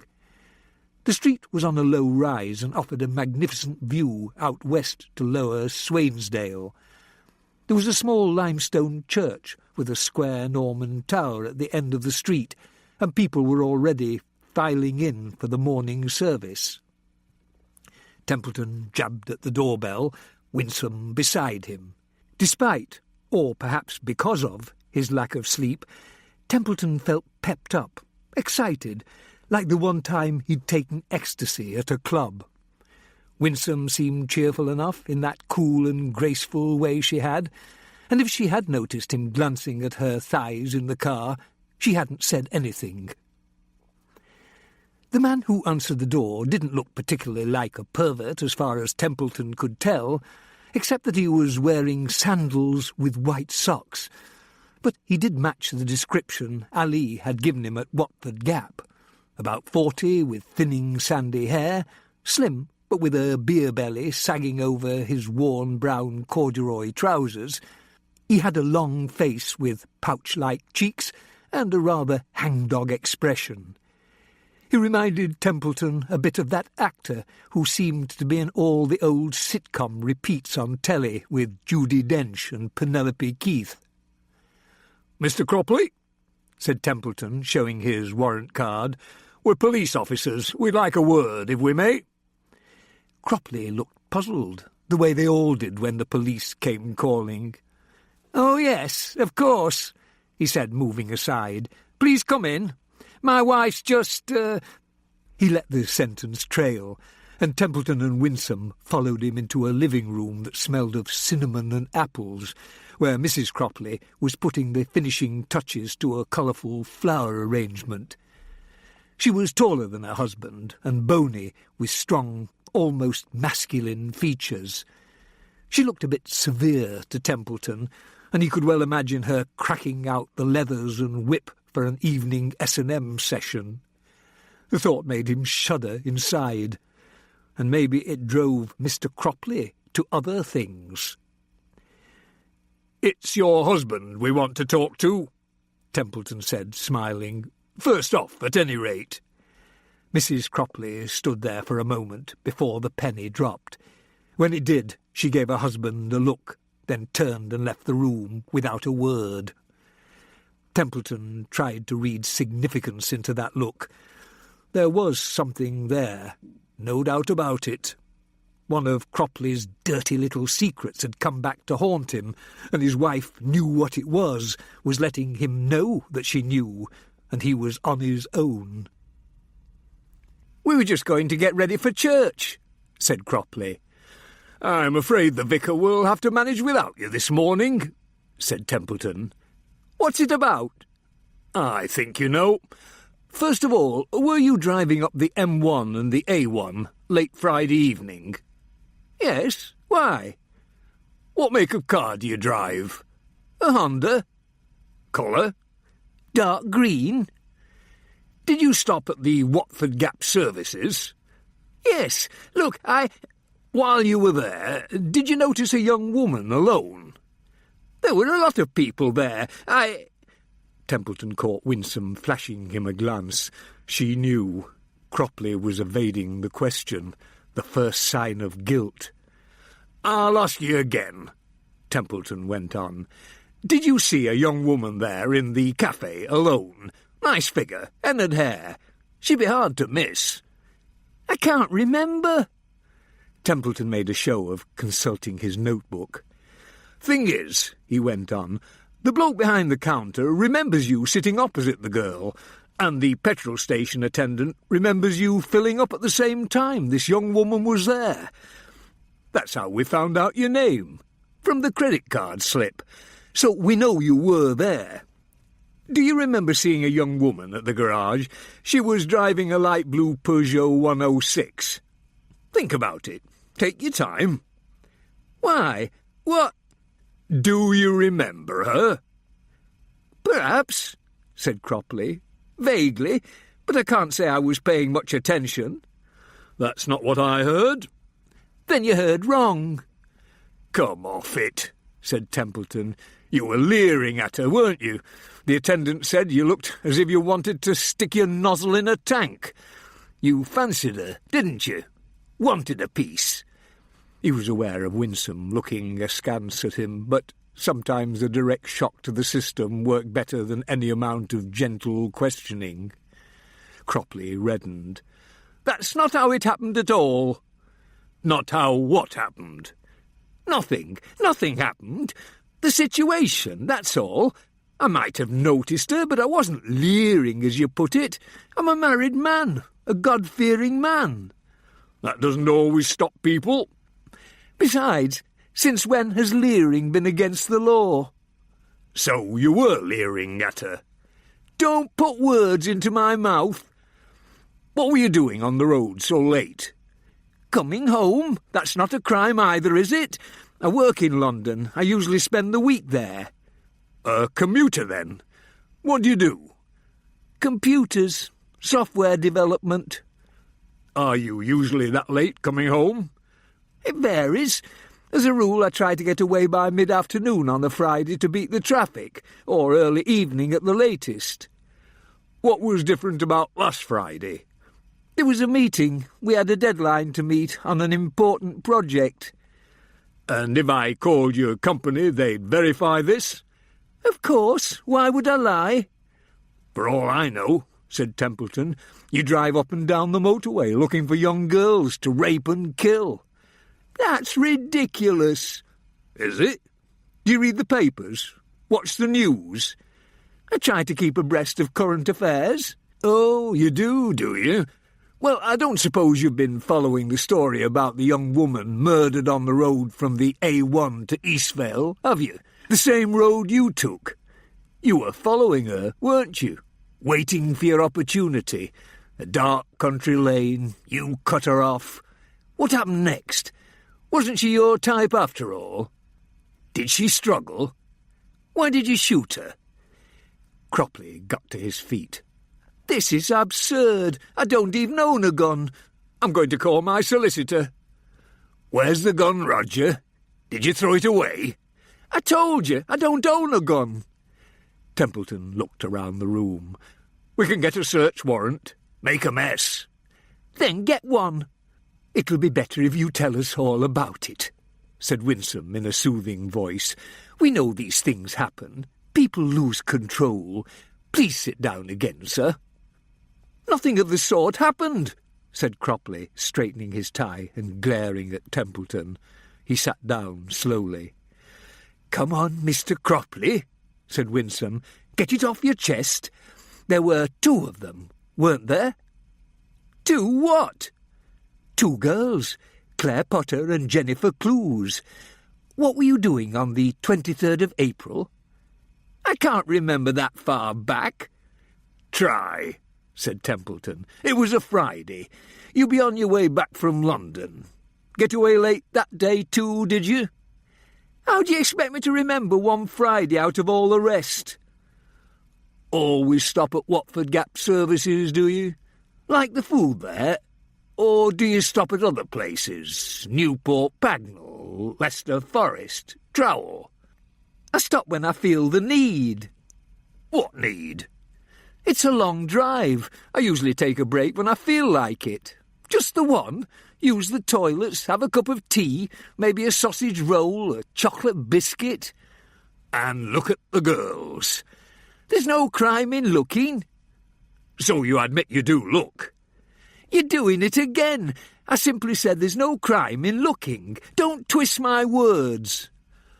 Were you at Trowell Services on the 23rd of April? I don't remember. I don't think so. I usually stop before then. But you have been there on occasion? On occasion, yes. And maybe you were there on the 23rd of April? I've told you, I doubt it very much. I don't recall being there at all so far this year. Very convenient. It happens to be the truth. Templeton could feel his frustration level rising. Cropley was a cool one, and he seemed to have mastered the art of not giving anything away.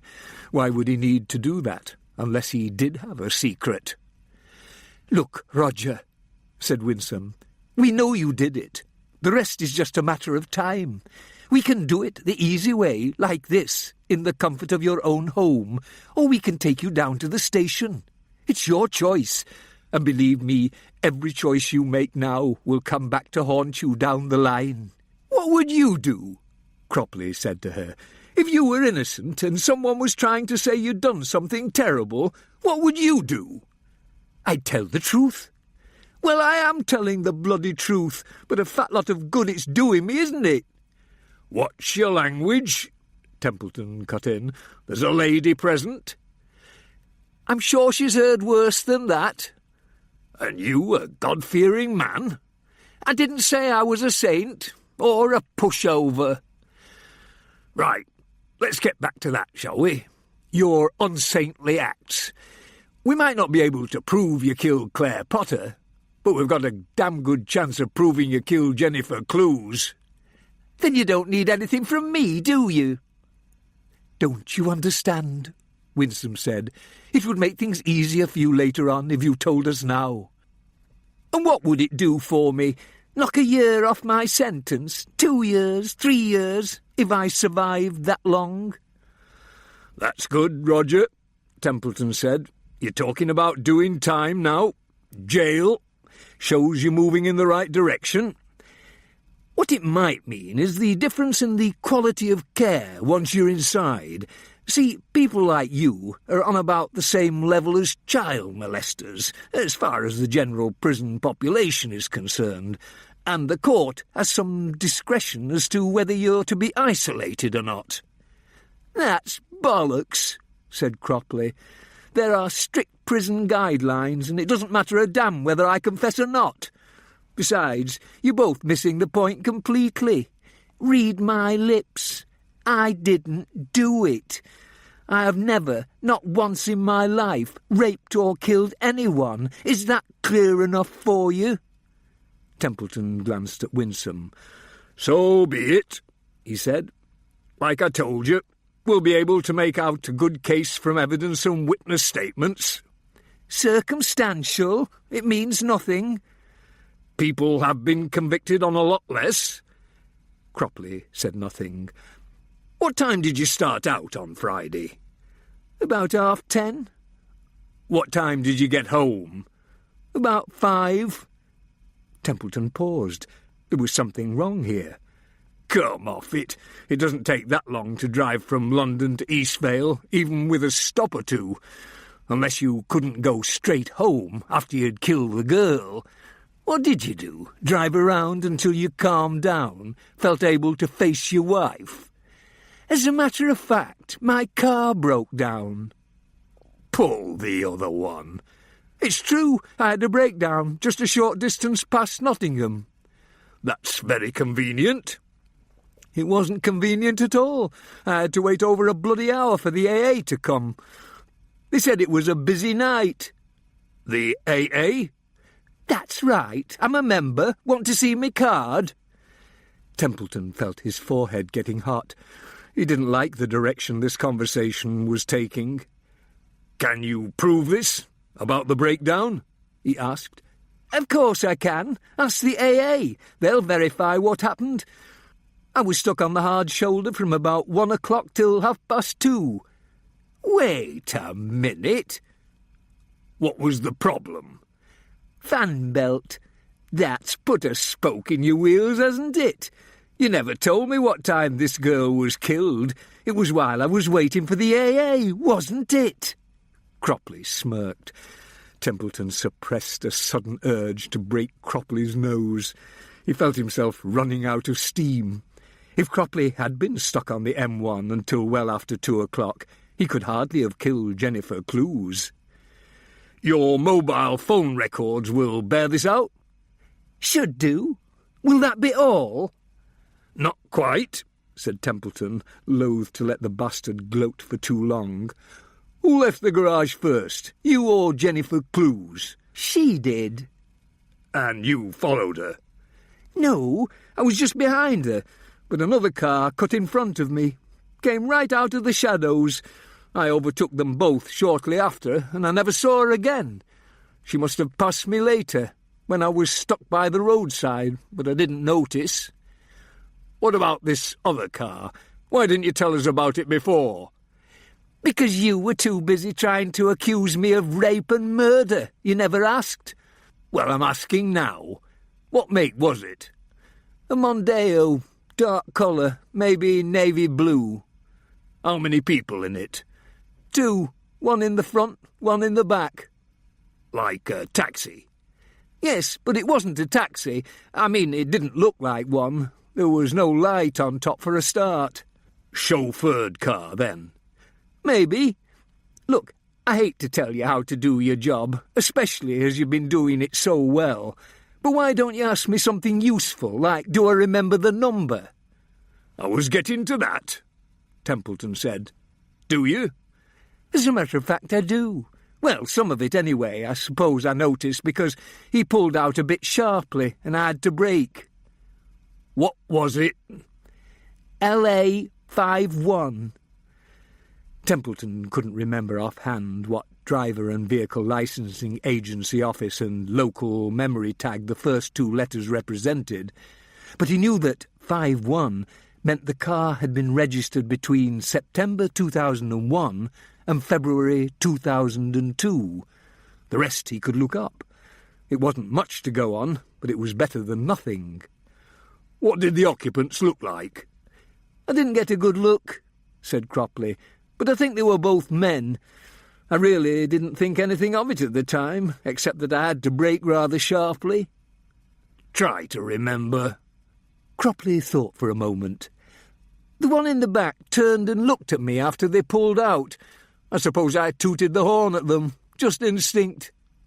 "And?" "Well, as I said, I didn't get a good look. It was dark and his face was in shadow, but I think he had dark hair, tied back in a ponytail, and I doubt it was a friendly glance he gave me. I remember just feeling rather glad they didn't stop and beat me up. You hear so much about road rage these days." "What you get for going round tooting your horn?" said Templeton. "They cut me off." "Popular girl, Miss Clues," mused Templeton.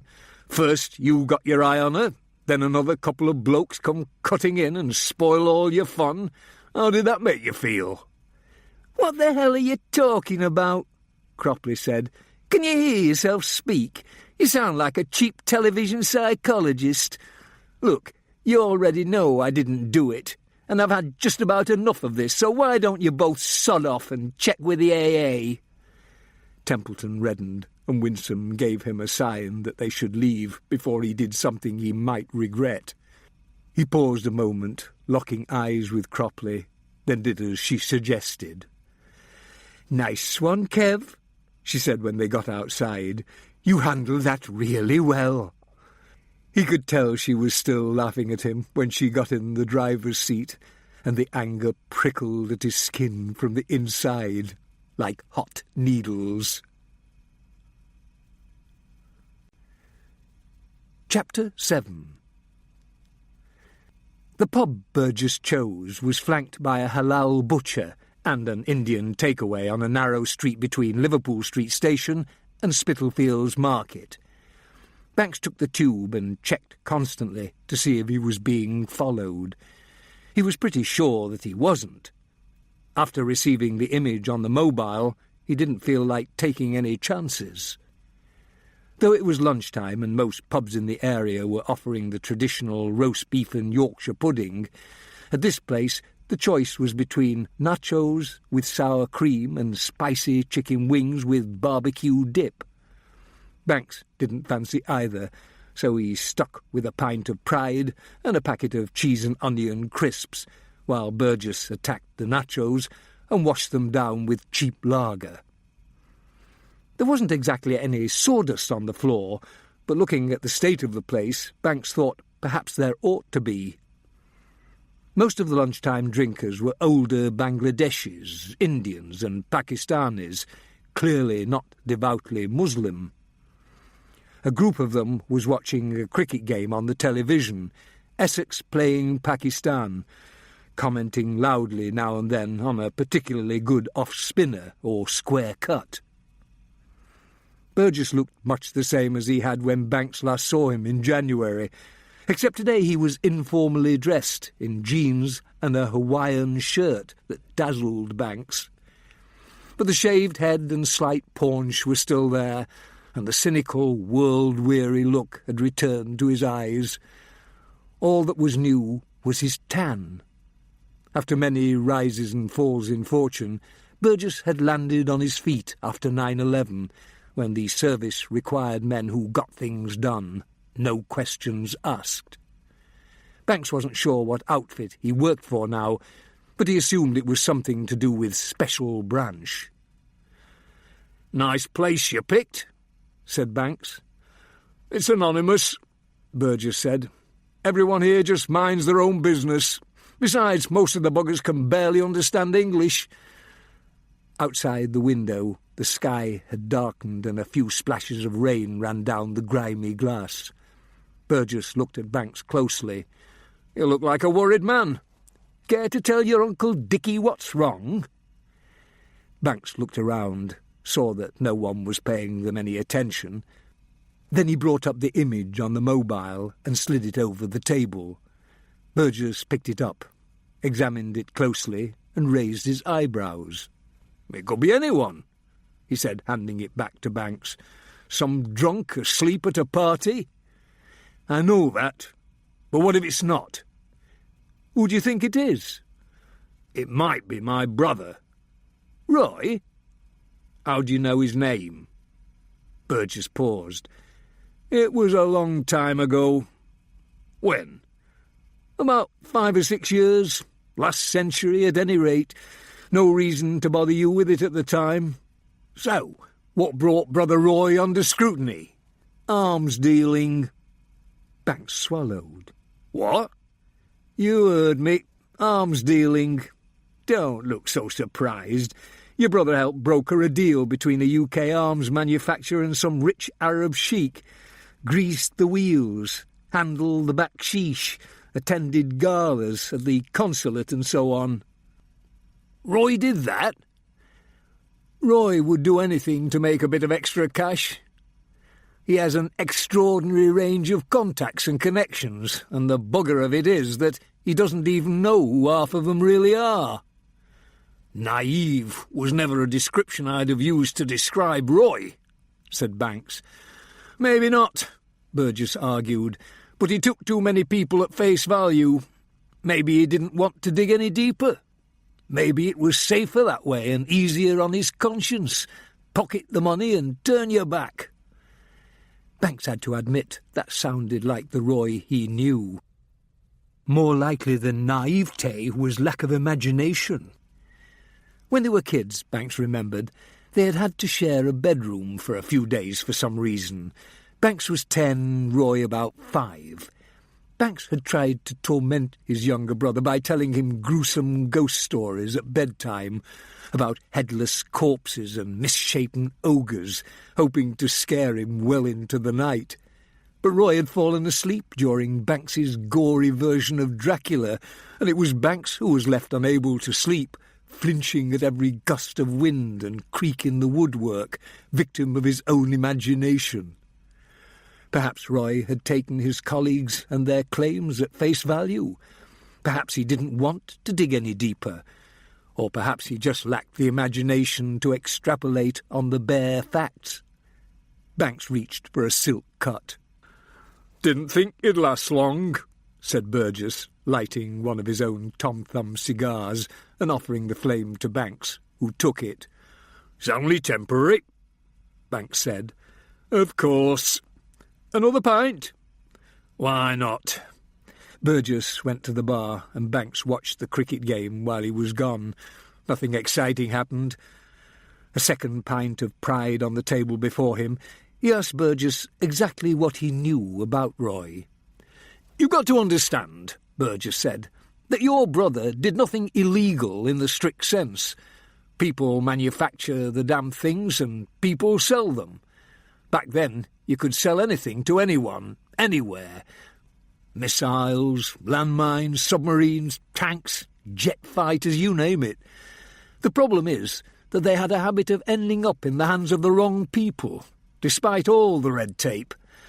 Sometimes they got used on the very people who sold them in the first place. So, where did these particular shipments go?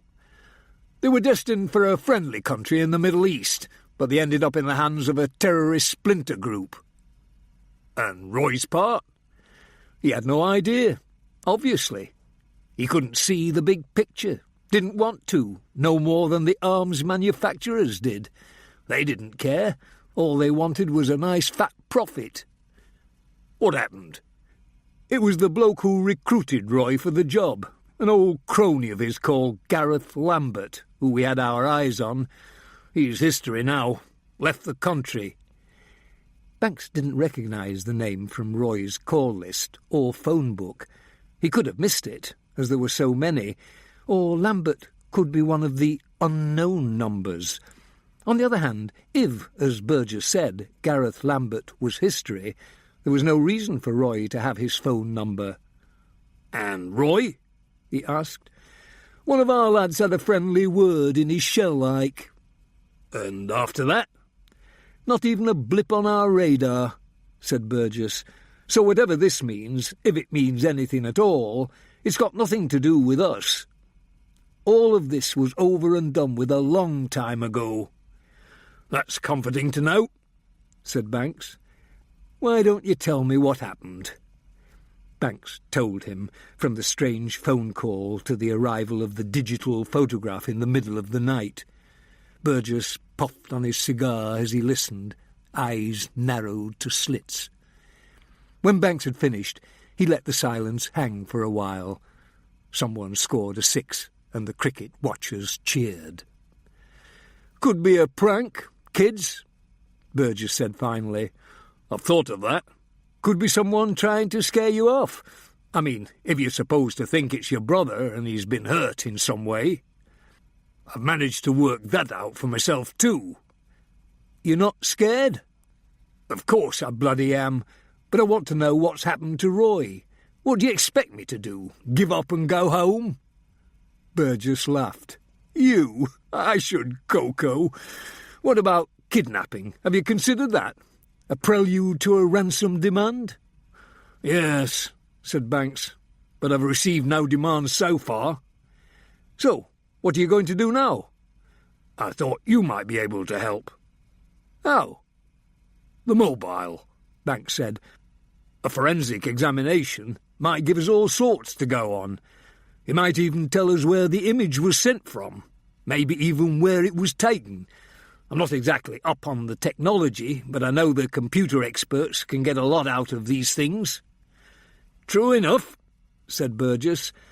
"What with DNA, computers, the internet, mobiles and CCTV, there's hardly any need for the humble detective anymore. We're dinosaurs, Banksy, or fast going that way." "A sobering thought. Can you help?" "Sorry," said Burgess, "but this is a lot different from looking up a name or accessing a database. My department doesn't actually have a great deal of contact with the technical support people. We're closer to the intelligence services, information gathering. It would look bloody odd if I suddenly turned up at the lab and dropped this on the desk without any explanation. They'd be all over me like a dirty shirt. Sorry, Banksy, but no can do. My advice is take it to the local cop shop. Let them deal with it."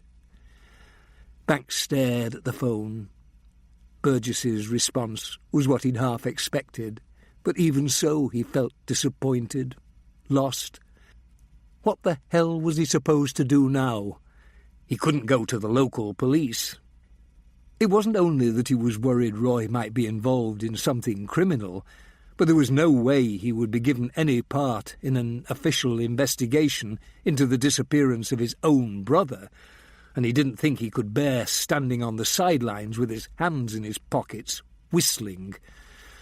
"OK," he said, "and you're sure you've got absolutely no idea why any of this is happening?" "Swear on my mother's grave. Your brother fell off our map many years ago, and we've had no reason to put him back on since." "You've been watching him?" "Not recently.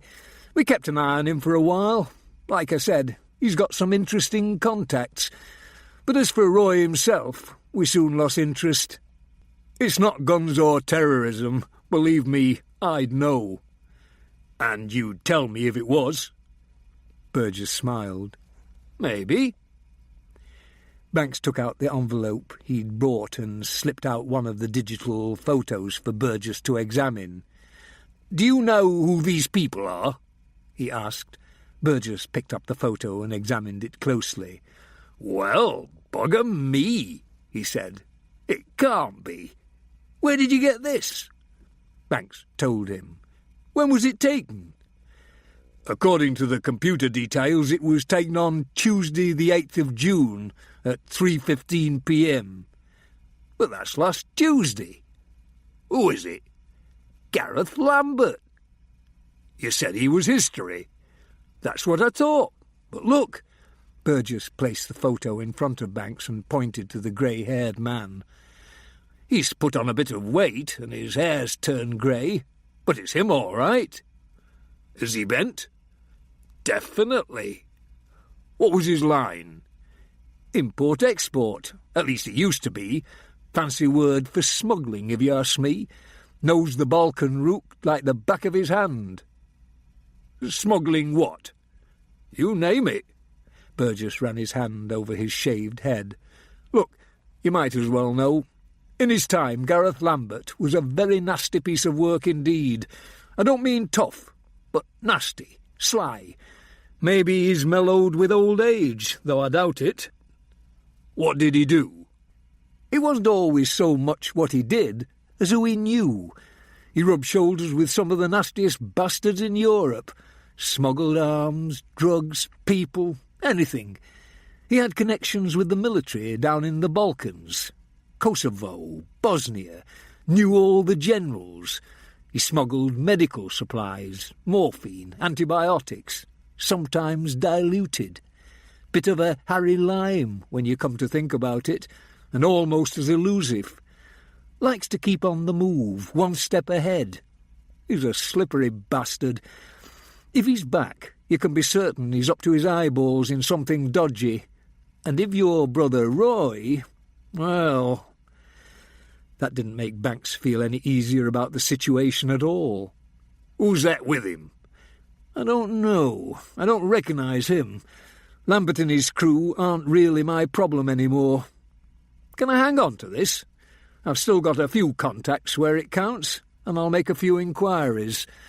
There'll be quite a lot of old-timers around the yard interested to know Gareth Lambert's back in business, if they don't know already. Of course, said Banks. I've got copies.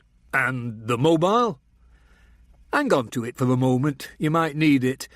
If that picture was intended for you, then more messages might follow. I suppose you're right, said Banks, pocketing the mobile. Maybe Annie would be able to hook him up with a computer expert to enhance the image. That way he wouldn't have to relinquish the phone.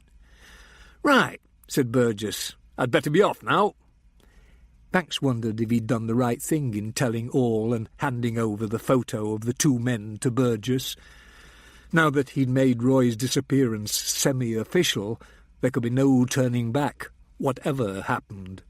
He'd already gone too far to avoid some sort of disciplinary proceedings by not reporting the first phone call and by living in Roy's house and accessing his computer data. He thought he could rely on Burgess's discretion, but there was a limit to everything. At least this way he could continue his own investigation. He'd already made a list of names and numbers, almost 100, and he still couldn't remember seeing any Gareth Lambert. He would have to check again, of course. But if Lambert was back in the picture, maybe there was a reason why neither he nor Roy wanted any records of their communications.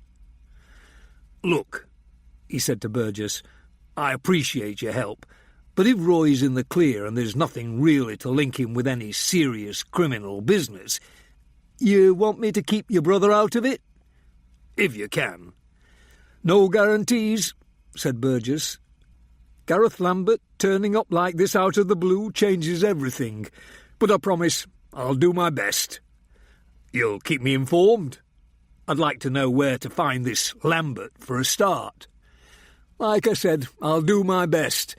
I'll keep my ear to the ground. I'd ask you to bugger off back to Yorkshire and stay out of the way if I thought it would do any good, but at least try to avoid getting under my feet. I'll think about it, Banks said. He gave Burgess Roy's telephone numbers and glanced toward the window. It's almost stopped raining. I'd better go too. Burgess gave him a stern look.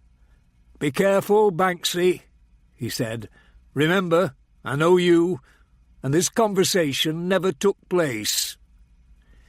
Banks walked out.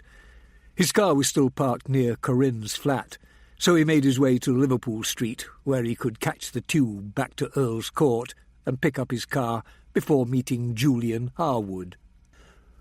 While he was on the concourse of the main line station, he wandered over to look at the Kindertransport Memorial, a sculpture to commemorate the rescue mission that helped over 10,000 children escape Nazi persecution in Europe during 1938 and 1939.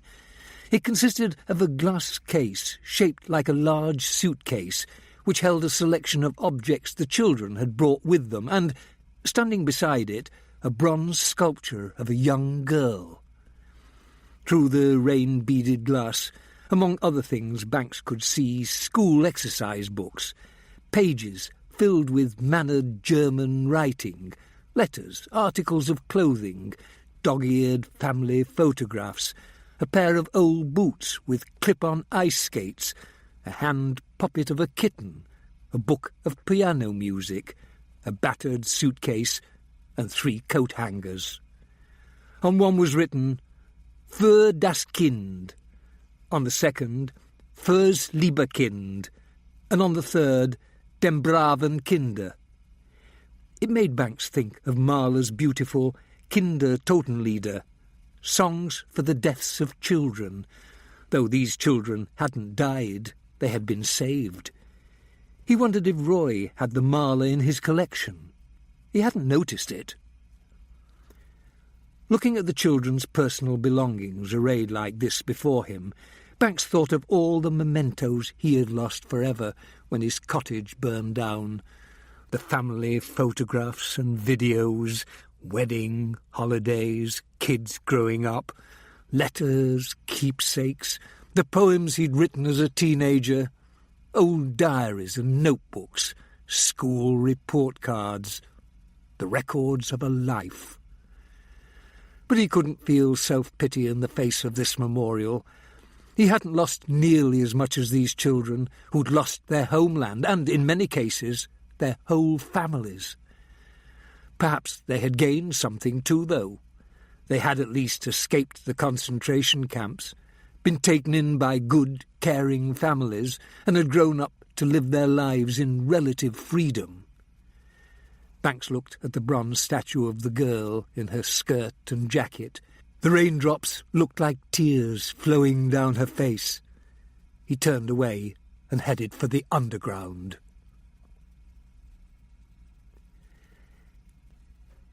Annie was glad D.I. Brooke had suggested a quick lunch together in her hotel that afternoon. She'd heard nothing from Roy Banks, and she was beginning to wonder if the two brothers had made up their differences and run away together just to make her job difficult. Brooke was in his Sunday best, red-faced, collar too tight around his neck, looking like a farmer just come from church. Annie, in jeans and a black V-neck jumper, felt underdressed. Neither was terribly hungry, so they ordered coffee and cheese and pickle sandwiches, which came cut into quarters, neatly arranged in baskets. "Well, Dave," said Annie, "I must say you cut a dashing figure." Brooke blushed. "The suit? I've got a christening to go to this afternoon." He sat down and pulled at his collar, finally undoing the button. "There, that's better. Plenty of time to choke myself to death in church later." Annie laughed. "I don't have a lot to report," Brooke said, "but I had a couple of lads ask around the victim's neighbourhood. I've also had a word with the uniform who walks the beat there, P.C. Latham." "What does he say?" Annie asked. "Quiet sort of area. No trouble lately." "What about the inquiries your lads made?" "A bit more interesting.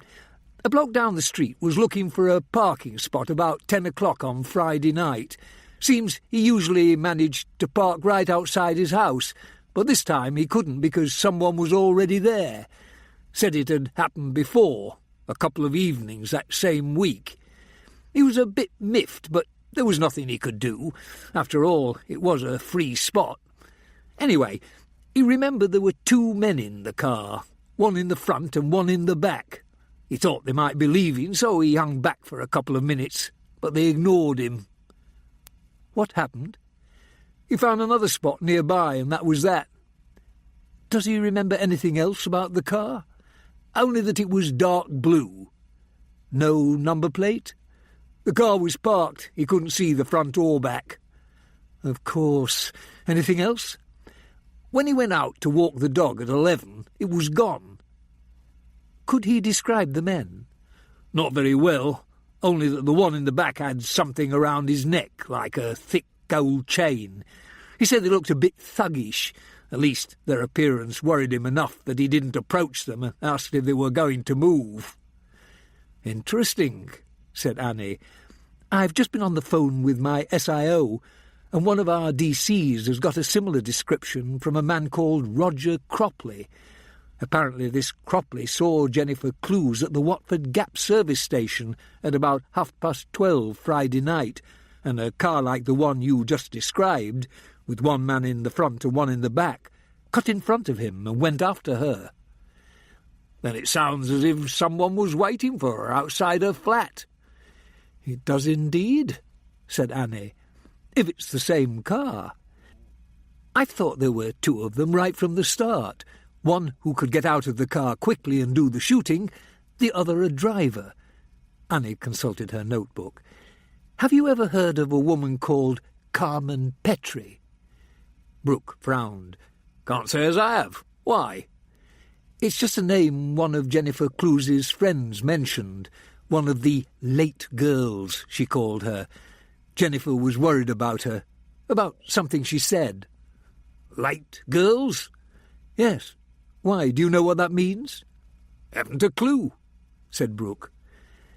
Given the context, a family planning centre, Annie had come up with a couple of possibilities.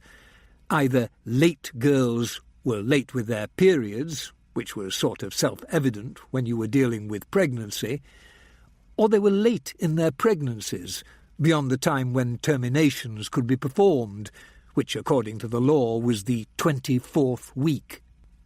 "I'll check our files for you, see if we've any record of this Carmen. The name doesn't ring a bell." "No reason why it should, but thanks anyway. And Dave, check missing persons and recent deaths too, if you can."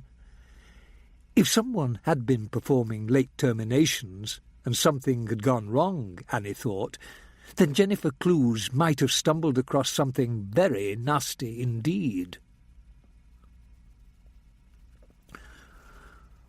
"I haven't seen Roy in over a month," said Julian Harwood, "so I don't see how I can help you." "You never know," said Banks. "It's good of you to spare me the time." "Nonsense. Roy's a good friend, has been for years, even if we don't see enough of one another these days. Anything I can do, I'm only too willing." Harwood didn't seem out to impress, as far as Banks could tell. He didn't need to. He was a powerful, wealthy businessman, used to getting his own way. Corinne's impression had been different, but then perhaps Harwood behaved differently around women. Many men do.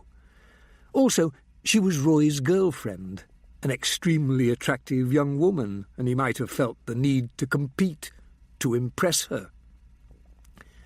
The sun was out again, and they were sitting outside at Starbucks, drinking grand lattes.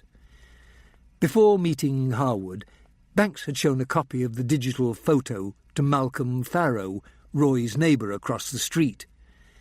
Farrow had said that the bulky man with the curly grey hair might just have been the one Roy left with at 9:30 on Friday, but he couldn't be absolutely certain.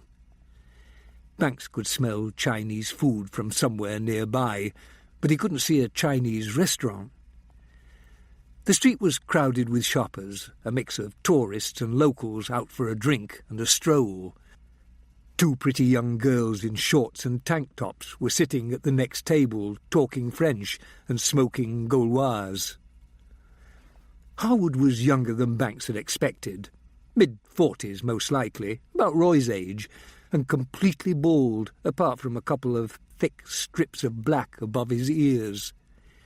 He had a healthy tan and the lean physique of a regular tennis or squash player. His clothes were casual but expensive, a blue denim shirt open at the collar, and khaki chinos with a razor crease. Only the Nike trainers looked a bit out of character, but they weren't cheap either.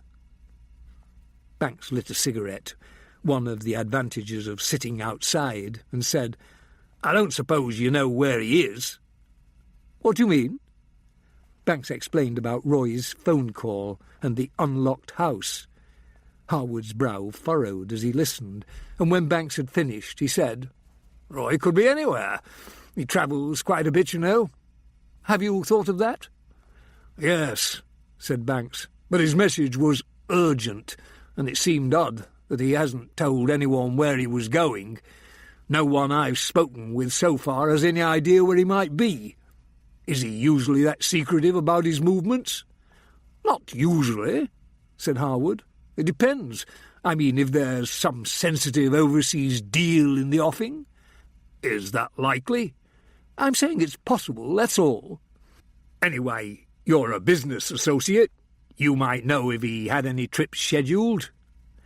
"He didn't, as far as I know," said Harwood. "But I'm not his personal assistant. Roy has plenty of irons in the fire that have nothing to do with me." "Do you think he might have done a runner?" Harwood thought for a moment. "Possible, I suppose, if things got too much for him. Tax, debts, that sort of thing. But surely he'd lock his house and take his mobile." "Maybe he wanted it to look as if it had happened some other way. I wouldn't put it past him." "I don't know," said Banks. "I'm just clutching at straws." Harwood cleared his throat. "Roy told me you're a policeman," he said. "Have you reported this?" "No," said Banks. "I'm conducting my own investigation so far." Harwood nodded. "Probably wise, given Roy's penchant for, how shall I put it, sailing a little close to the wind." "How long have you known him?" Banks asked. "Years. We met at university." "Have you been involved in business ventures together ever since then?" "On and off." "What about arms deals?" "What arms deals?" "Roy was involved in one a few years back. I was wondering if you knew anything about it, as a close friend." "I'm afraid that's not my area of expertise," Harwood said in a tight voice. "Roy would have known better than to come to me about it, if indeed he was involved." "Oh, he was involved all right. What about insider trading?" "What about it?" "It's something else my brother was involved in. I just wondered if you played a part." Harwood shrugged. "There was a time. It wasn't uncommon." "So you did?" "I'm not admitting that." "But you knew Roy did." Harwood scraped his chair back and made to get up. "Is this meant to be some sort of interrogation? Because if it is, I'm going right now." "I have some questions to ask you," said Banks. "Does that constitute an interrogation?" "Depends on what they are and how you go about it." "I'll be as gentle as I can be, if you'll be as frank as you can." Harwood moved his chair back to the table. "Then I'm here to help," he said. "But let's leave insider trading behind us, shall we? I'm not saying it doesn't still go on. You only have to read the papers to know that. But if Roy or I had any involvement, we left it behind us along with the 90s. You can take my word on that." "All right," said Banks. "From what I can gather, Roy has been investing in private health care recently, and you're a big player in that game." "It was me who brought him in. There are a lot of opportunities.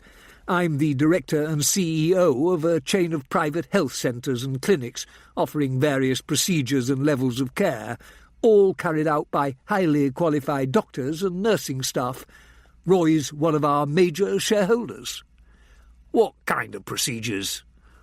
"Pretty wide range, really, from hernia operations to terminal cancer care." "Can you think of any reason why anyone would want to harm him?"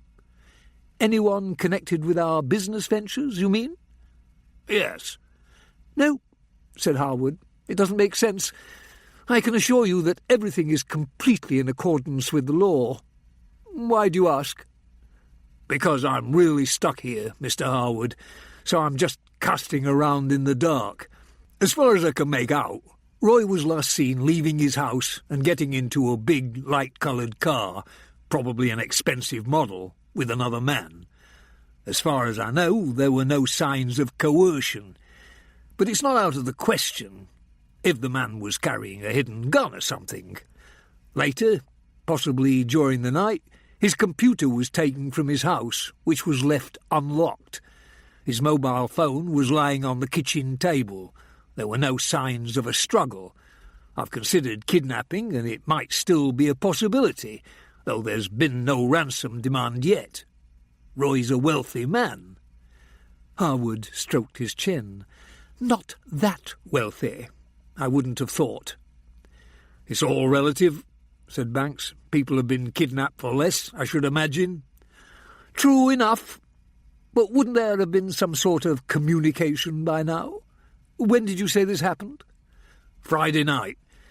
Yes, it's been nearly 2 days and I've heard nothing so far, which leads me to think it's something else. It just doesn't look like a bunch of thugs, that's all.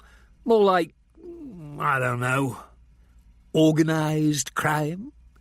It's a possibility, said Banks. But what connection could Roy possibly have to organised crime? None that I know of, said Harwood. Just an idea I was tossing out. I mean, I don't even know what those people do. It's not as if it's just the mafia anymore, is it? One reads about Russians and Yardies and Vietnamese gangs, people who'd cut your throat as soon as look at you. Who knows?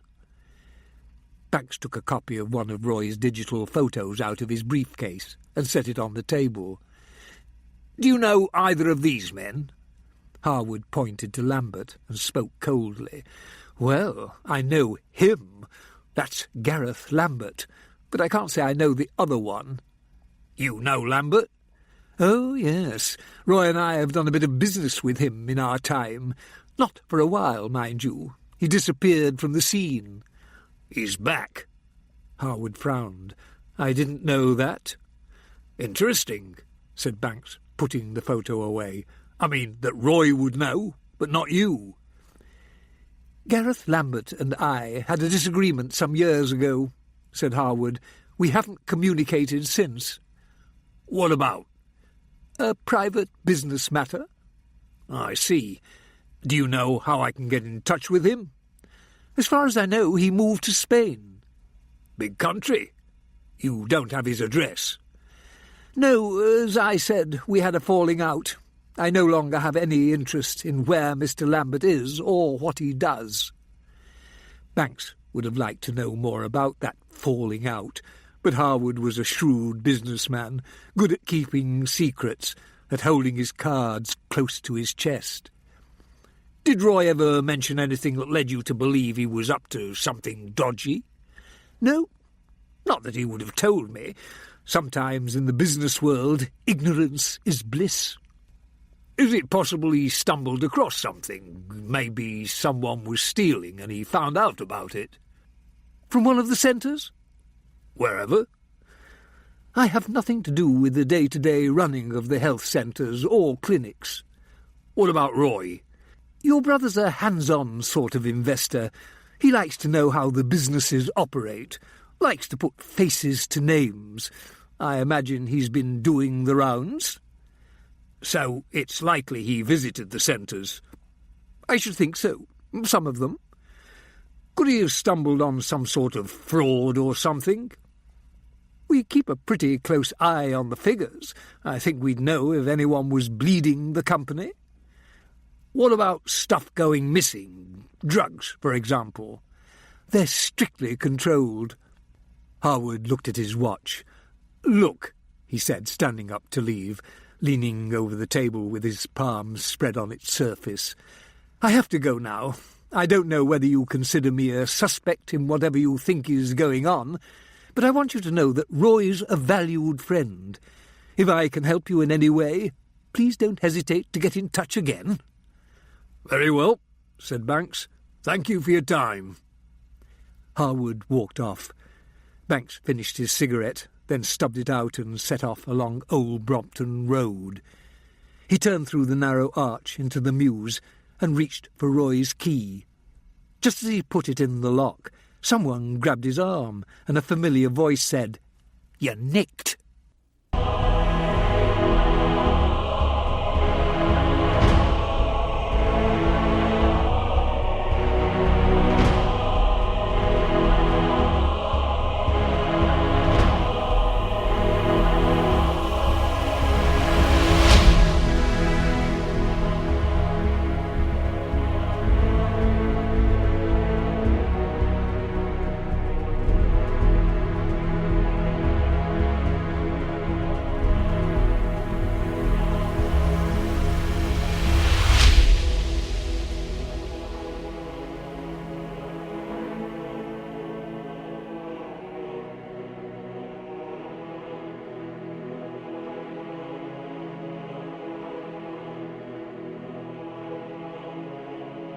Chapter 8.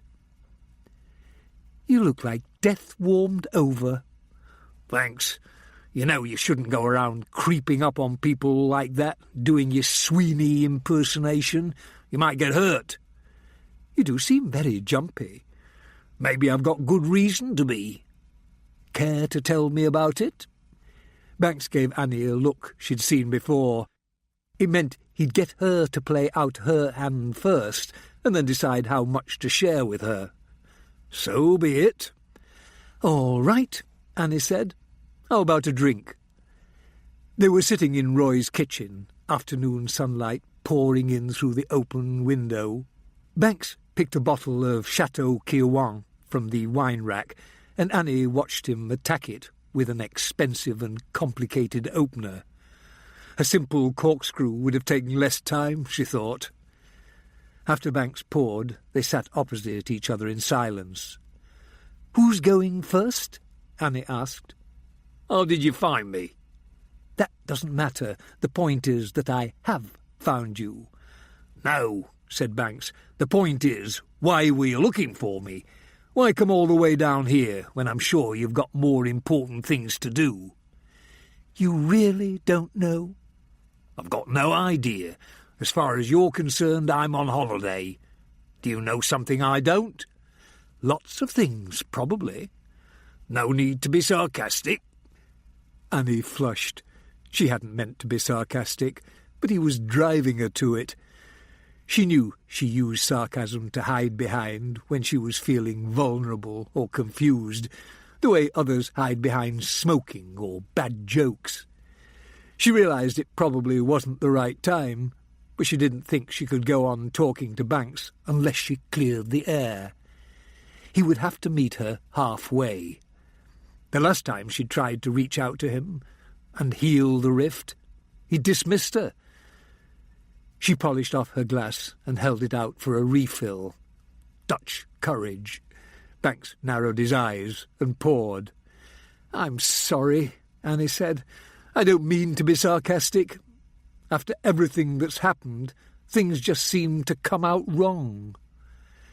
Banks caught her eye for a moment, then gazed past her out of the window. There were flowering shrubs outside in the backyard, and Annie could hear bees buzzing from one to another behind her. Impulsively, she reached across the table and put her hand on his arm. "What is it, Alan? We can't go on like this. You can't go on like this." Banks didn't flinch when she touched him, but he didn't say anything at first, just kept staring over her shoulder through the window. Finally, he turned his eyes back to her. "You're right," he said.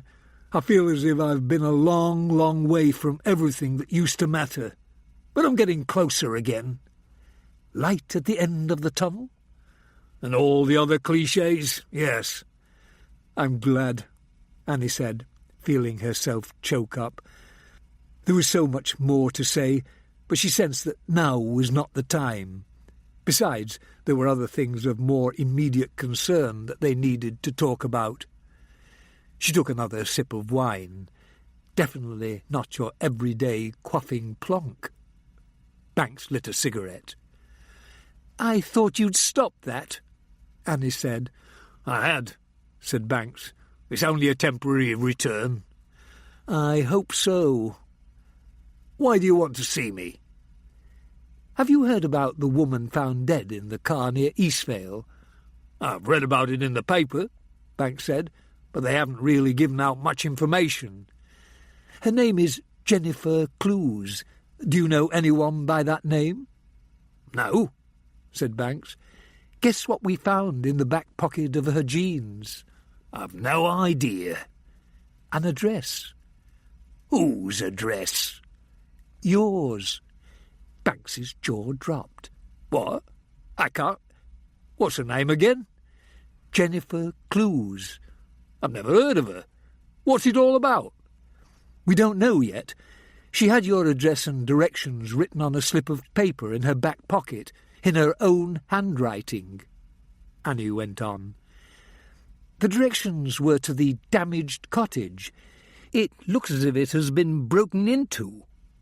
You can imagine what a flap it created up there, finding your name and address on the victim's person. Superintendent Gristhorpe decided to sit on it until Monday. Annie could see that Banks was thinking furiously, trying to make things connect. "Come on, Alan, give," she said.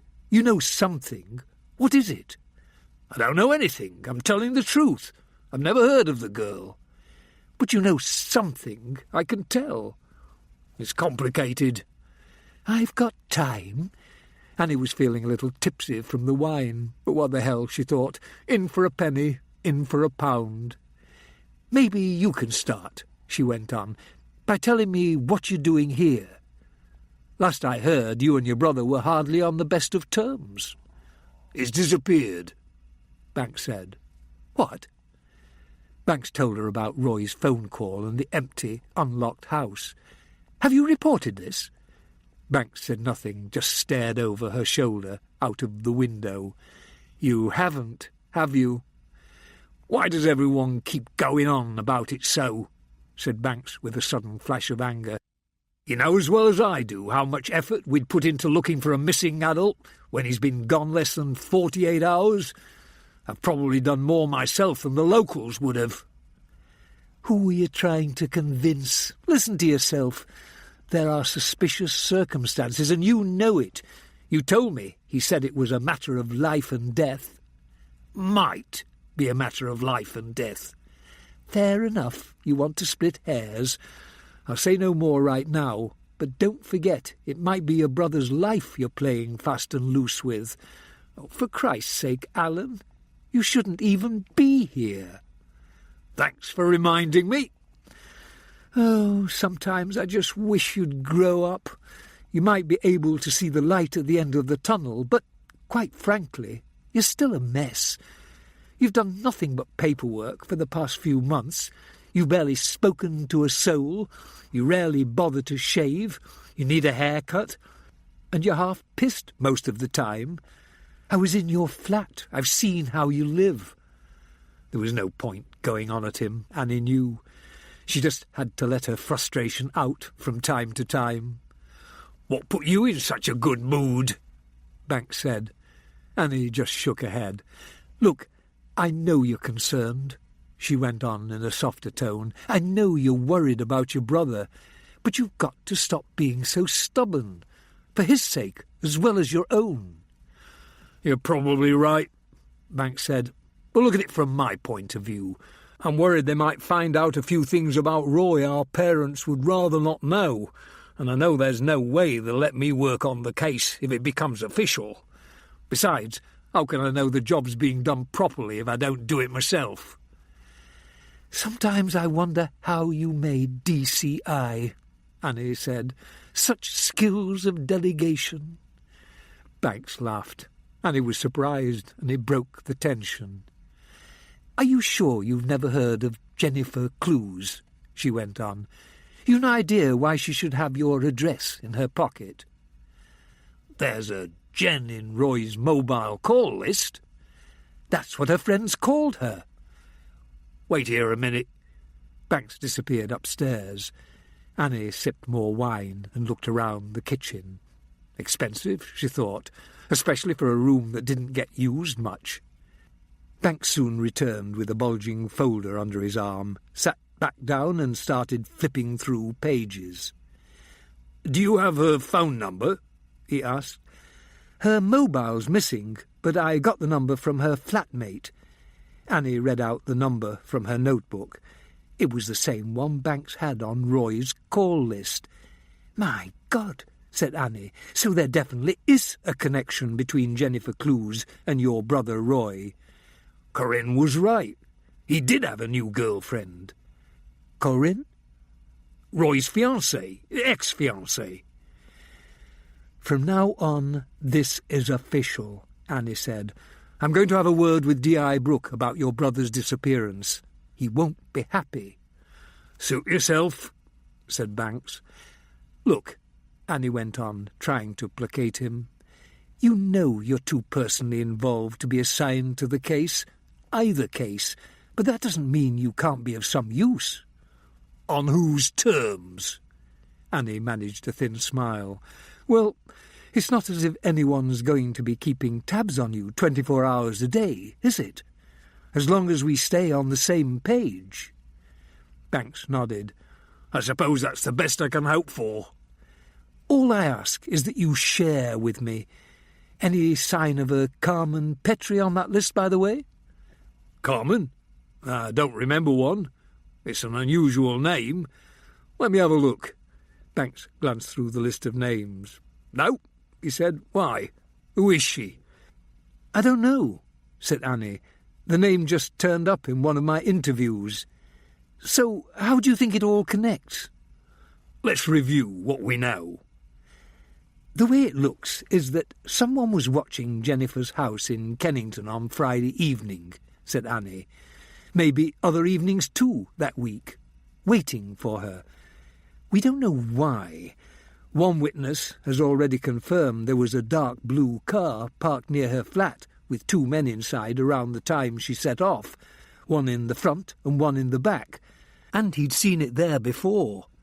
The same car, or at least we think it's the same car, was seen at the Watford Gap service station, where Jennifer stopped to eat and fill up with petrol. It cut off another driver pulling in right behind her when she left. The only half-decent description we have is of the man in the back, muscular with a ponytail." "Is that the man who killed her?" "We don't know, but it's the best lead we've got so far. Stefan's working overtime on the scene. Unfortunately, the pursuing car wasn't scratched or anything, so we've no paint chips to go on." "But why would Roy send this woman to see me? Why not come himself?" "I don't know. Her flatmate said Jennifer received a phone call around 11:15 that Friday and left right after. Said it shook her up a bit. Did your brother sound worried when he heard the doorbell?" Annie asked. "No," said Banks. "I've thought a lot about that, and he sounded fine. I mean, if he'd been worried it was someone come to do him harm, he wouldn't have answered it, would he? He'd probably have tried to scarp her out of the back window. Besides, the bloke across the street said Roy just locked his door and got into the car with his visitor as if things were quite normal." "So what do you think happened?" "I've been trying to piece together the events of that day," Banks said. "The way I see it is that Roy comes home just before 9:30, from where I don't know, but something has upset him. He puts his mobile on the kitchen table, or it's already there, pours himself a glass of wine and goes up to his office to check phone messages, email or whatever. He takes the wine with him. Maybe he sits and mulls things over for a minute or two. Then he decides that whatever it is he's found out is worth calling his estranged policeman brother about. Maybe he even senses that he's in danger because of something he knows. Anyway, he phones me and tells me he needs my help. While he's on the phone, the doorbell rings. He answers it and goes off in a car with whoever it is. Willingly, it appears. And he forgets his mobile, even though he's given me the number. I'd say that means he's more than a little distracted." "Maybe it was Roy who rang Jennifer later then," Annie suggested. "And gave her directions to my cottage and told her to set off right there and then because he couldn't come himself. Maybe it was. But why? What happened between 9:30 and 11:15? "That we don't know." Annie paused. "Poor lass," she said. "Everything I've found out about Jennifer tells me she was a decent, hard-working, caring person, perhaps a bit naive and idealistic." "So what got her killed?" "I wish I knew." Annie sipped her wine.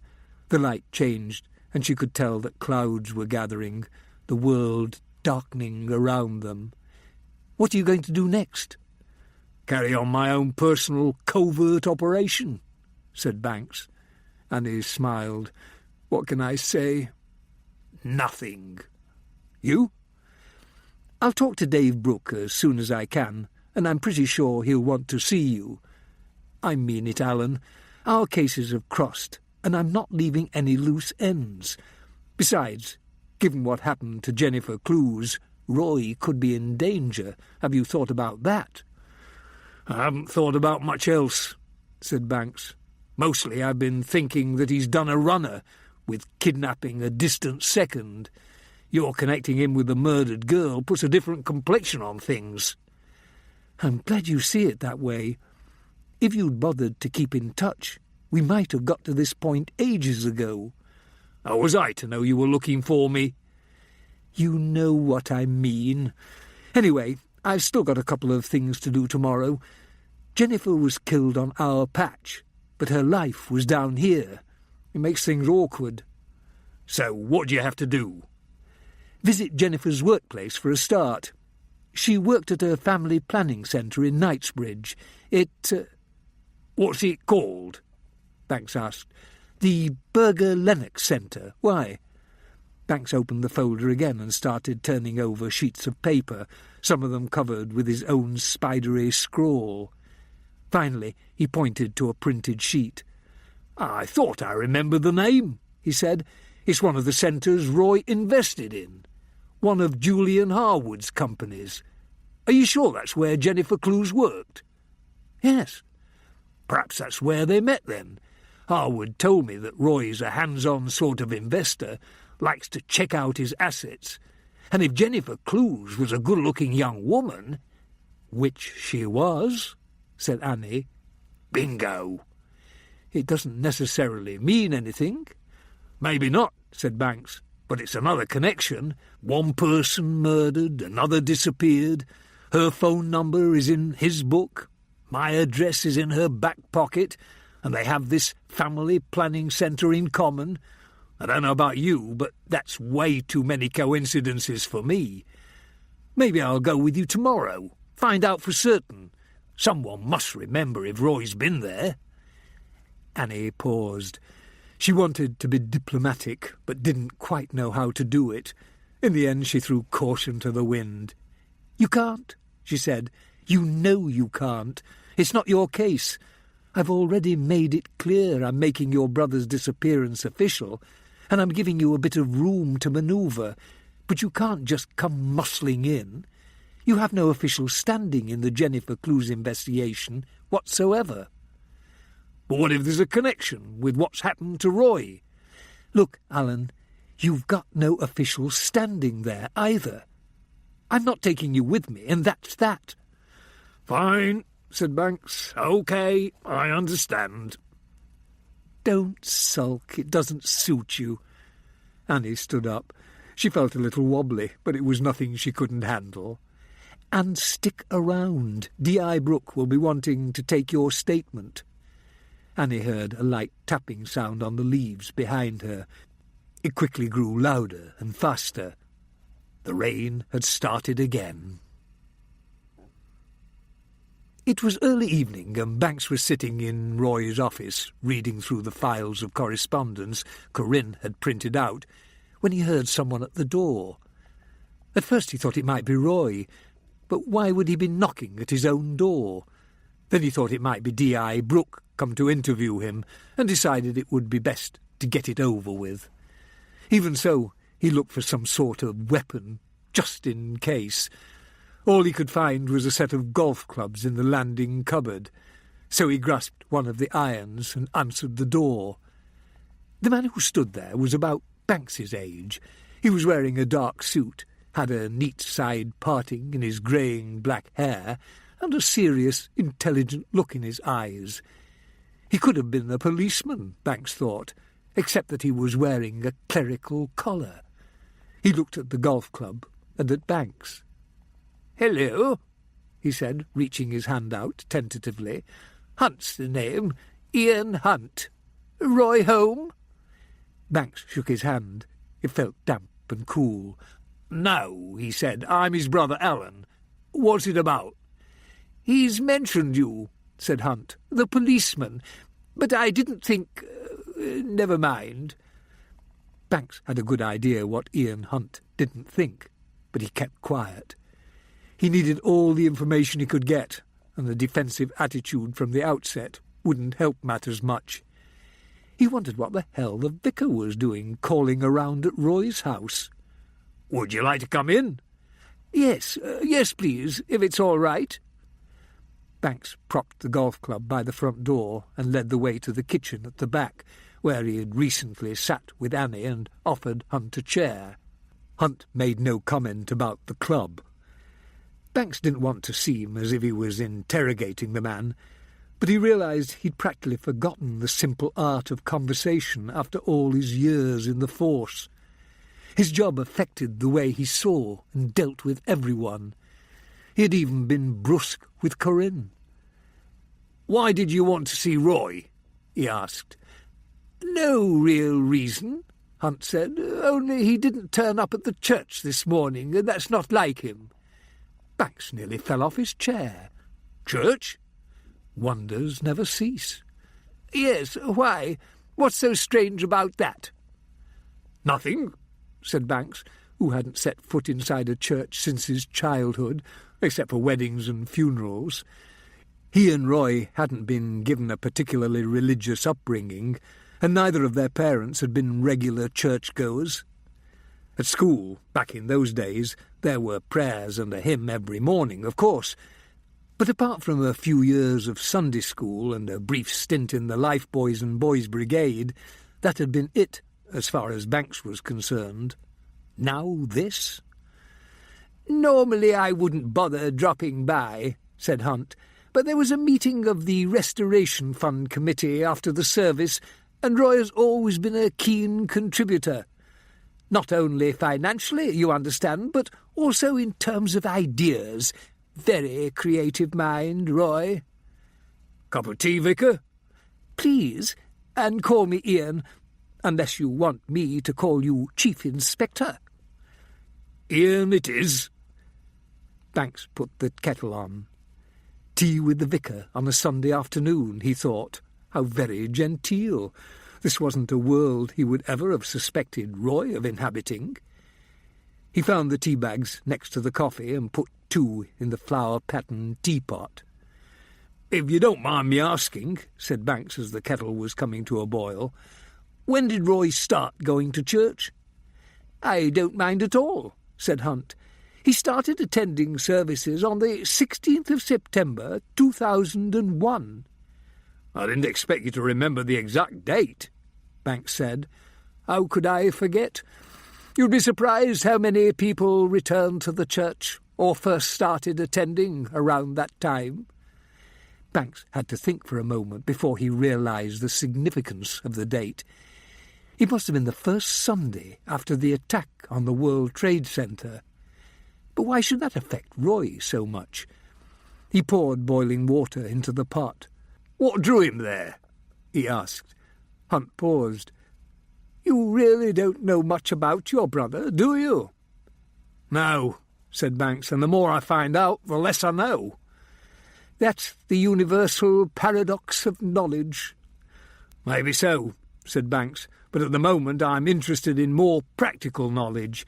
I don't suppose you have any idea where Roy might be?" Hunt blinked. "I was the one who came here looking for him, remember?" "Even so." Hunt looked at Banks with curiosity in his eyes. "I can see you've been trained not to take anything at face value," he said. "No, I have no idea where he is." "Why did you come here?" "I told you, the meeting. It's not like Roy not to even leave a message." "When did you last see him?" "Last Sunday." "Did you talk to him?" "We chatted briefly after the service."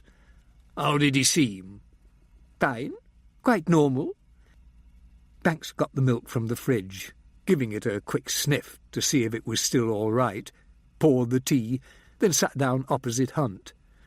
"I don't mean to seem so abrupt," he said, "but I'm concerned. Roy left a rather disturbing message on my answering service, and when I came down here to see him, he disappeared and the front door was unlocked." "I can see why you would be concerned," said Hunt. "So the two of you chatted often?" "Yes," said Hunt. "We'd often spend an hour or two together, usually at the vicarage, sometimes over lunch." Roy lunching at the vicarage was an image Banks found very hard to visualise. Did he open up to you? I mean, did he... I know what you mean. Hunt shifted in his chair. Yes, I'd say he opened up about his feelings, at least to some extent. Feelings about what? Many things. I'm afraid that's a bit too vague for me, said Banks. Do you think you could be more specific? It's not as if you took his confession or anything. Banks realised that he hadn't ascertained what denomination Hunt represented. I mean, you're not Catholic, are you? Church of England, but I don't know how much I can help you. Roy never went into great detail about anything he did. I don't suppose he would, said Banks. But did you get any idea why he started attending church on the 16th of September, 2001, other than some vague sense of unease about the way the world was going? It wasn't that. Hunt took a deep breath. It's my feeling that your brother had lost his moral compass, had become so engrossed in the making of money that how he made it no longer mattered to him. He's not unusual in that, said Banks. No, but it's my guess that what happened in New York on the 11th brought it home to him in no uncertain terms. You're not saying he was somehow connected to the attacks, are you? Oh, no, said Hunt. No, you're missing the point entirely. What, then? Didn't he tell you? He was there. Banks had to pause a moment to take this in. Roy was in New York when the attacks took place? Ian Hunt nodded. According to what he told me, he had an appointment with a banker in the second tower. He was running late and his taxi got caught up in traffic. The next thing he knew, everyone was coming to a halt and getting out of their cars, some of them pointing up. Roy got out too, and he couldn't believe what he was seeing. The smoke and flames, people jumping out of windows. It took him 3 days to get on a flight home. Jesus Christ, said Banks. Sorry, he never told me this. But you're not close, are you? No. Anyway, it gave him pause for thought, the enormity of it all, fate, how everything was connected, what unimaginable consequences could arise from seemingly unimportant, unrelated actions. These were all things he wanted to talk about. I had no answers, but he seemed to find something of what he wanted in the church, in prayer, Holy Communion, and in our discussions. Banks remembered what Burgess had said about the arms deal. Roy had found out that a shipment he had brokered had found its way into the wrong hands. Had Roy really been so naive as to think that arms dealing was just a business like any other? He probably hadn't given it too much thought, Banks decided, lured by the money and the excitement. Warned off by Special Branch, he'd backed away from that line of work immediately. But he had witnessed the attacks on the World Trade Center, and he was stricken by conscience, by the fact that guns or missiles he had exported could have been used in something like this. Roy realised he'd crossed a line, and he didn't like what he saw on the other side. Suicide bombers in distant desert places are one thing, but being there, in New York, on the 11th of September 2001, and witnessing what happened, must have been devastating.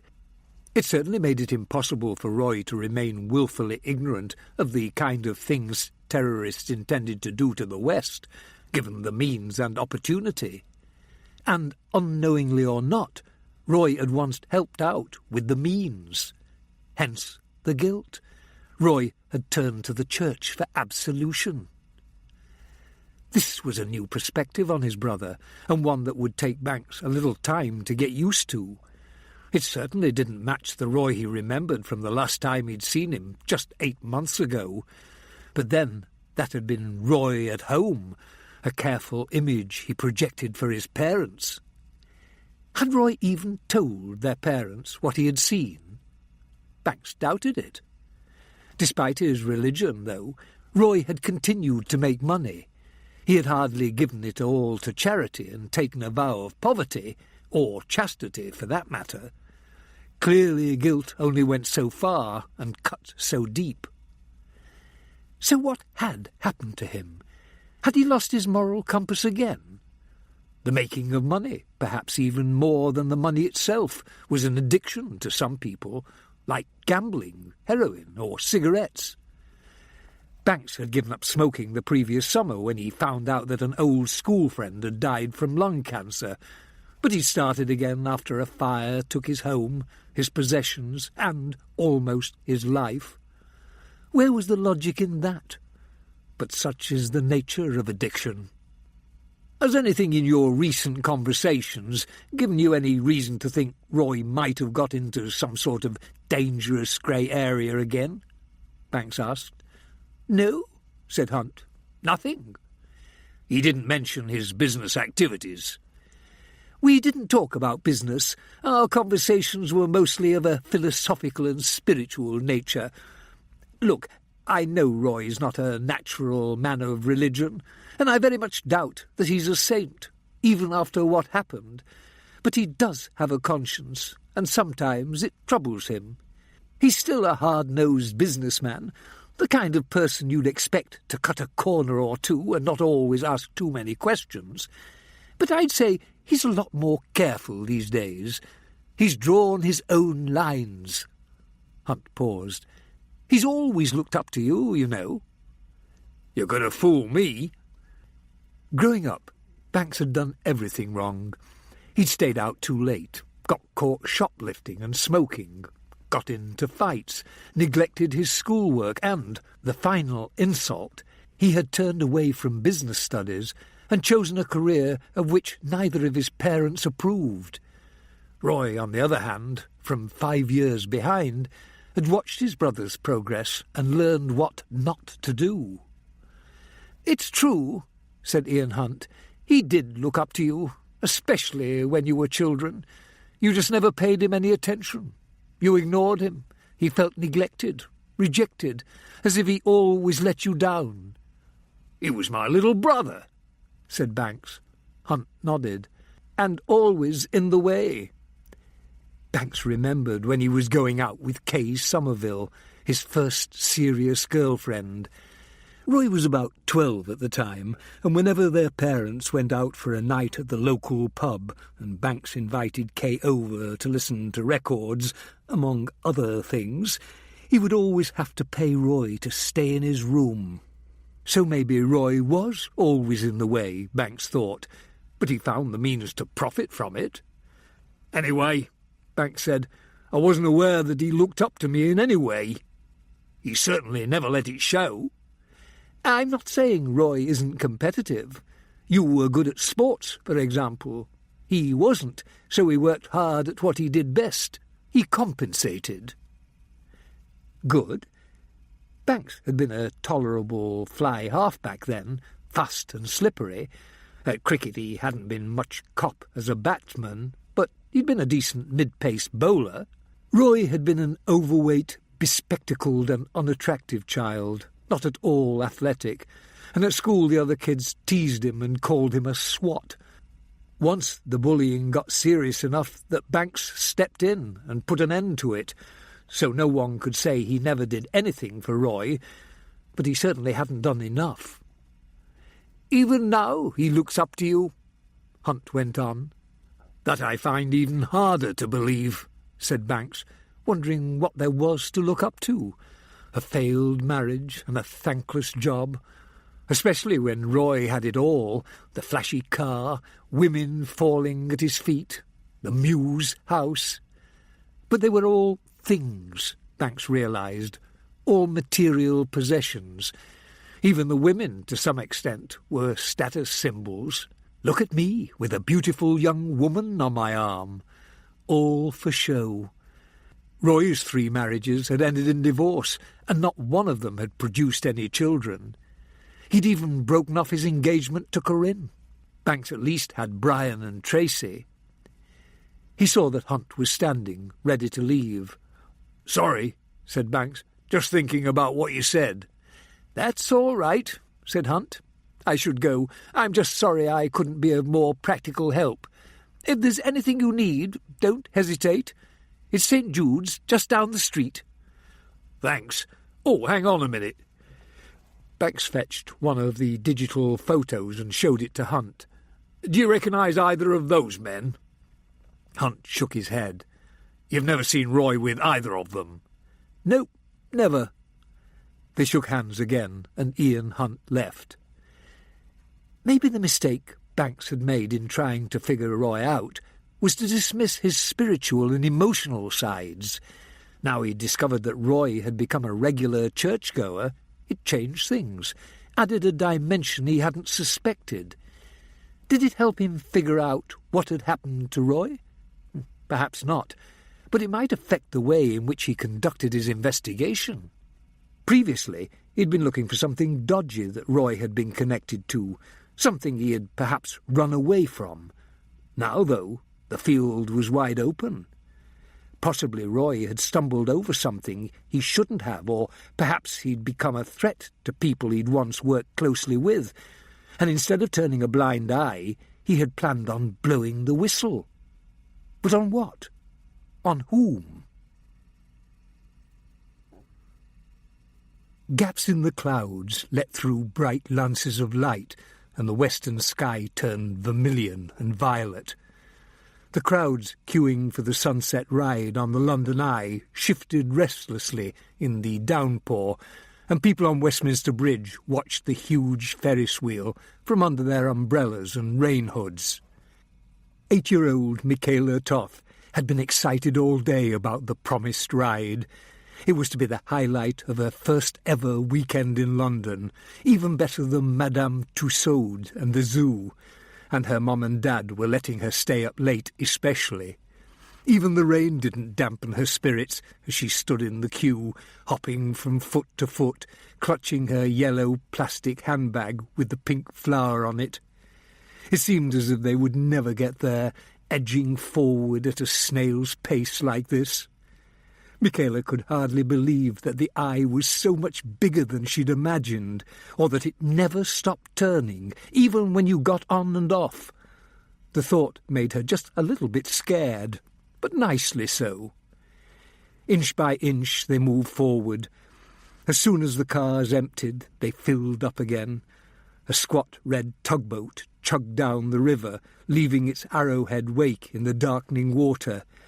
It was still light enough to see the men standing on the deck, and Michaela noticed one of them point in her direction. At first she thought he was just pointing at the eye, but more men joined him, and the tug changed direction, heading for the bank. Michaela tugged on her father's hand and asked him to take her to the wall to see what the men were pointing toward.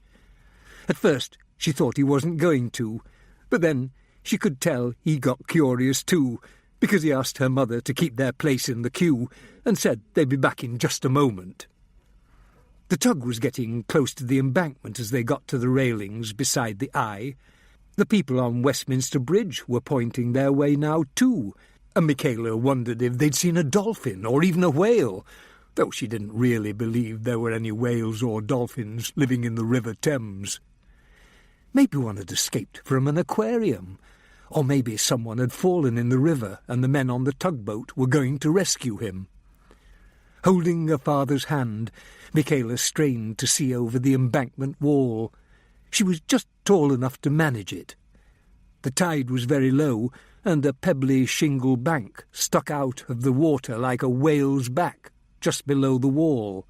Lying on the shingle bank was the sprawled figure of a man, a dark shape. He was lying on his stomach, and his arms were stretched out in front of him, his lower half in the water. Michaela's father pulled her away quickly. "What is it, Daddy?" she asked, frightened. "What's that man doing there?" Her father didn't answer. He simply led her away. When they rejoined her mother in the queue, her father spoke, and Michaela heard the words, "dead body." Soon others started drifting toward the wall. One woman screamed. Michaela worried she might not get her ride after all. If there was a dead body down there, perhaps the London Eye would even stop turning. After the Reverend Ian Hunt had left, Banks put away the golf club, feeling rather foolish, locked up the house and went upstairs with the remains of his wine. He rang Julian Harwood, who confirmed that he was managing director of the Burger Lennox Centre, but that he'd never actually been to the place and had never heard of Jennifer Clues. Banks had no reason to disbelieve him. Banks felt a sudden urge to listen to some music before bed. He found a CD he'd never heard before, Lorraine Hunt Lieberson singing 2 Bach cantatas. Roy's top-of-the-line stereo system brought out the rich timbre of the strings, and when he closed his eyes, Banks could imagine himself in a room surrounded by the small ensemble. And the voice was sublime, almost enough to make you believe in God. He thought of Penny Cartwright singing Strange Affair. Different, but another wonderful voice. Banks sipped wine, feeling a pleasant buzz. He let the music roll over him and thought about Annie, Roy, Jennifer Clues and the Burger Lennox Centre. He would like to have been invited to go along with Annie in the morning, but she was right. It wasn't his case, and he was a bit of a mess. When he examined his feelings, it was curious how little her comments really hurt. At the time they had stung, but they had quickly sunk in, and he knew they were true. He had let things go. If he wasn't as bad as the hapless fellow in one of his favourite Nick Lowe songs, he had been getting there. Perhaps a few months ago, before the Phil Keane business, Annie would have welcomed his company, but now she didn't quite seem to trust him. And she was right not to do so. The last thing he had on his mind was going back up to Yorkshire. The CD finished, and Banks looked for something else to put on. Roy didn't have the Mahler songs, but he did have Strauss's 4 Last Songs, one of Banks's favourite pieces of music, so he put that on. As it turned out, he wasn't far into the second song when he heard the phone ring in Roy's office. Putting his glass down, he hurried across the landing to answer it. The London Eye towered over the scene, a huge dark semicircle against the moonlit clouds. It was closed for the night now, but still turning slowly, always turning. Nearby, on the stone steps that led down to the hump of shingle bank bared by the tide, the soccos came and went like ghosts in their protective clothing. It was a precise ballet in which every dancer knew his steps. Despite the occasional shout and chatter or static over police radios, there was an odd hush about the scene and no sense of hurry, as if the mighty heart of the city were lying still.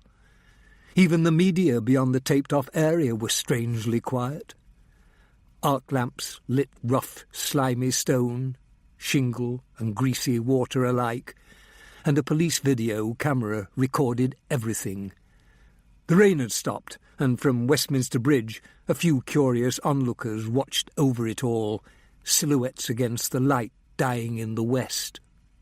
When Banks arrived at the taped-off area, Burgess was already waiting for him, a grim look on his face. He'd explained to Banks over the telephone that when he saw on the news that the body of a white male about Roy's age had washed up by the London Eye, his alarm bells had gone off.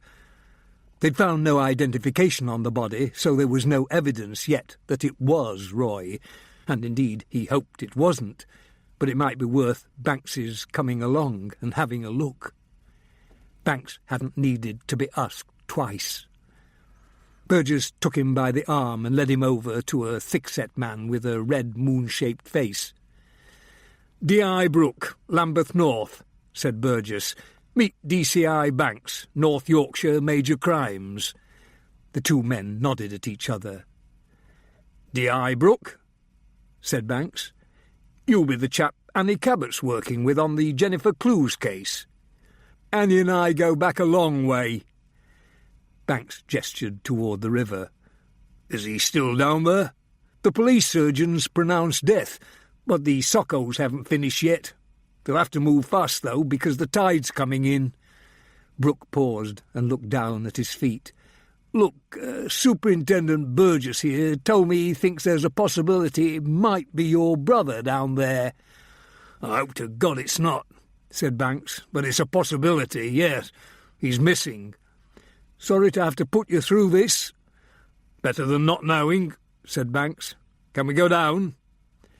"There's some extra overalls in the Socco's van. And mind your step, those old stone stairs are worn and slippery." Kitted out in protective clothing, Banks and Burgess showed their identifications to the officer guarding the scene, ducked under the tape, and approached the steps. The landing at the bottom didn't quite reach as far as the exposed shingle bank, so the Soccos had already set up a makeshift bridge made of planks. It wobbled a little as Banks and Burgess crossed. Once Banks almost lost his footing, and he became suddenly aware of how much he had had to drink that day. Water lapped gently against the stone wall. Banks felt a tightness in his chest as he approached the shingle bank, and breathing became an effort. Burgess gave a nod, and one of the Soccos gently turned the body so that the face was visible. Banks squatted, feeling his knees crack, and looked into Roy's dead eyes. There was a little hole in his left temple, close to the childhood scar Banks had accidentally inflicted on Roy with a toy sword. Banks felt himself sway on his haunches and stood up so fast it made him dizzy. Burgess grabbed his elbow. "I'm all right," said Banks, disengaging himself. "Is it him?" "It's him," Banks said, and the only thing he could think as he tried to rein in his surging emotions was, "What the hell am I going to say to my parents?" "Let's get back up on shore," Burgess said. Banks followed him back over the planks and up the steps. Brooke and his DS were waiting for confirmation. The sooner you identified the body, Banks knew, the sooner you put the machinery of a major investigation in motion. He nodded to Brooke. "I'm sorry," Brooke said. "Look," said Banks, "do you think you could keep it under wraps? His identity, that is. I'd like to be the one who tells our parents, in person, but not tonight. It's too late." Brooke looked at the crowd on the bridge and the reporters and camera operators behind the crime scene tape. "We can tell them we're still awaiting official identification of the body," he said. "That should hold them off for a while." "First thing tomorrow," said Banks. "Just not tonight," he prayed. He couldn't stand the idea of going over to Peterborough right now and waking his parents up and spending the night comforting them in their grief, knowing they would probably prefer it were Alan rather than Roy. Daylight would make it easier, he thought. Let them have just one more night of peace. There would soon be enough dreadful nights to come. "Can you tell Annie for me, please?" he asked. "Of course, in the morning." "Thanks." Brooke paused. "I'm sure you know I was intending to visit you anyway," he said. "In fact, D.I. Cabbot and I had a little word about you earlier this evening." "I thought you might," said Banks. "This changes everything, of course, but I've still got some questions for you," Brooke went on. "When you're up to it, that is." "I'm up to it now," said Banks. "Right. Superintendent Burgess tells me you've been stopping at your brother's house. How about we go there?" "Fine," said Banks, fumbling in his jacket pocket for his cigarettes. "Let's go."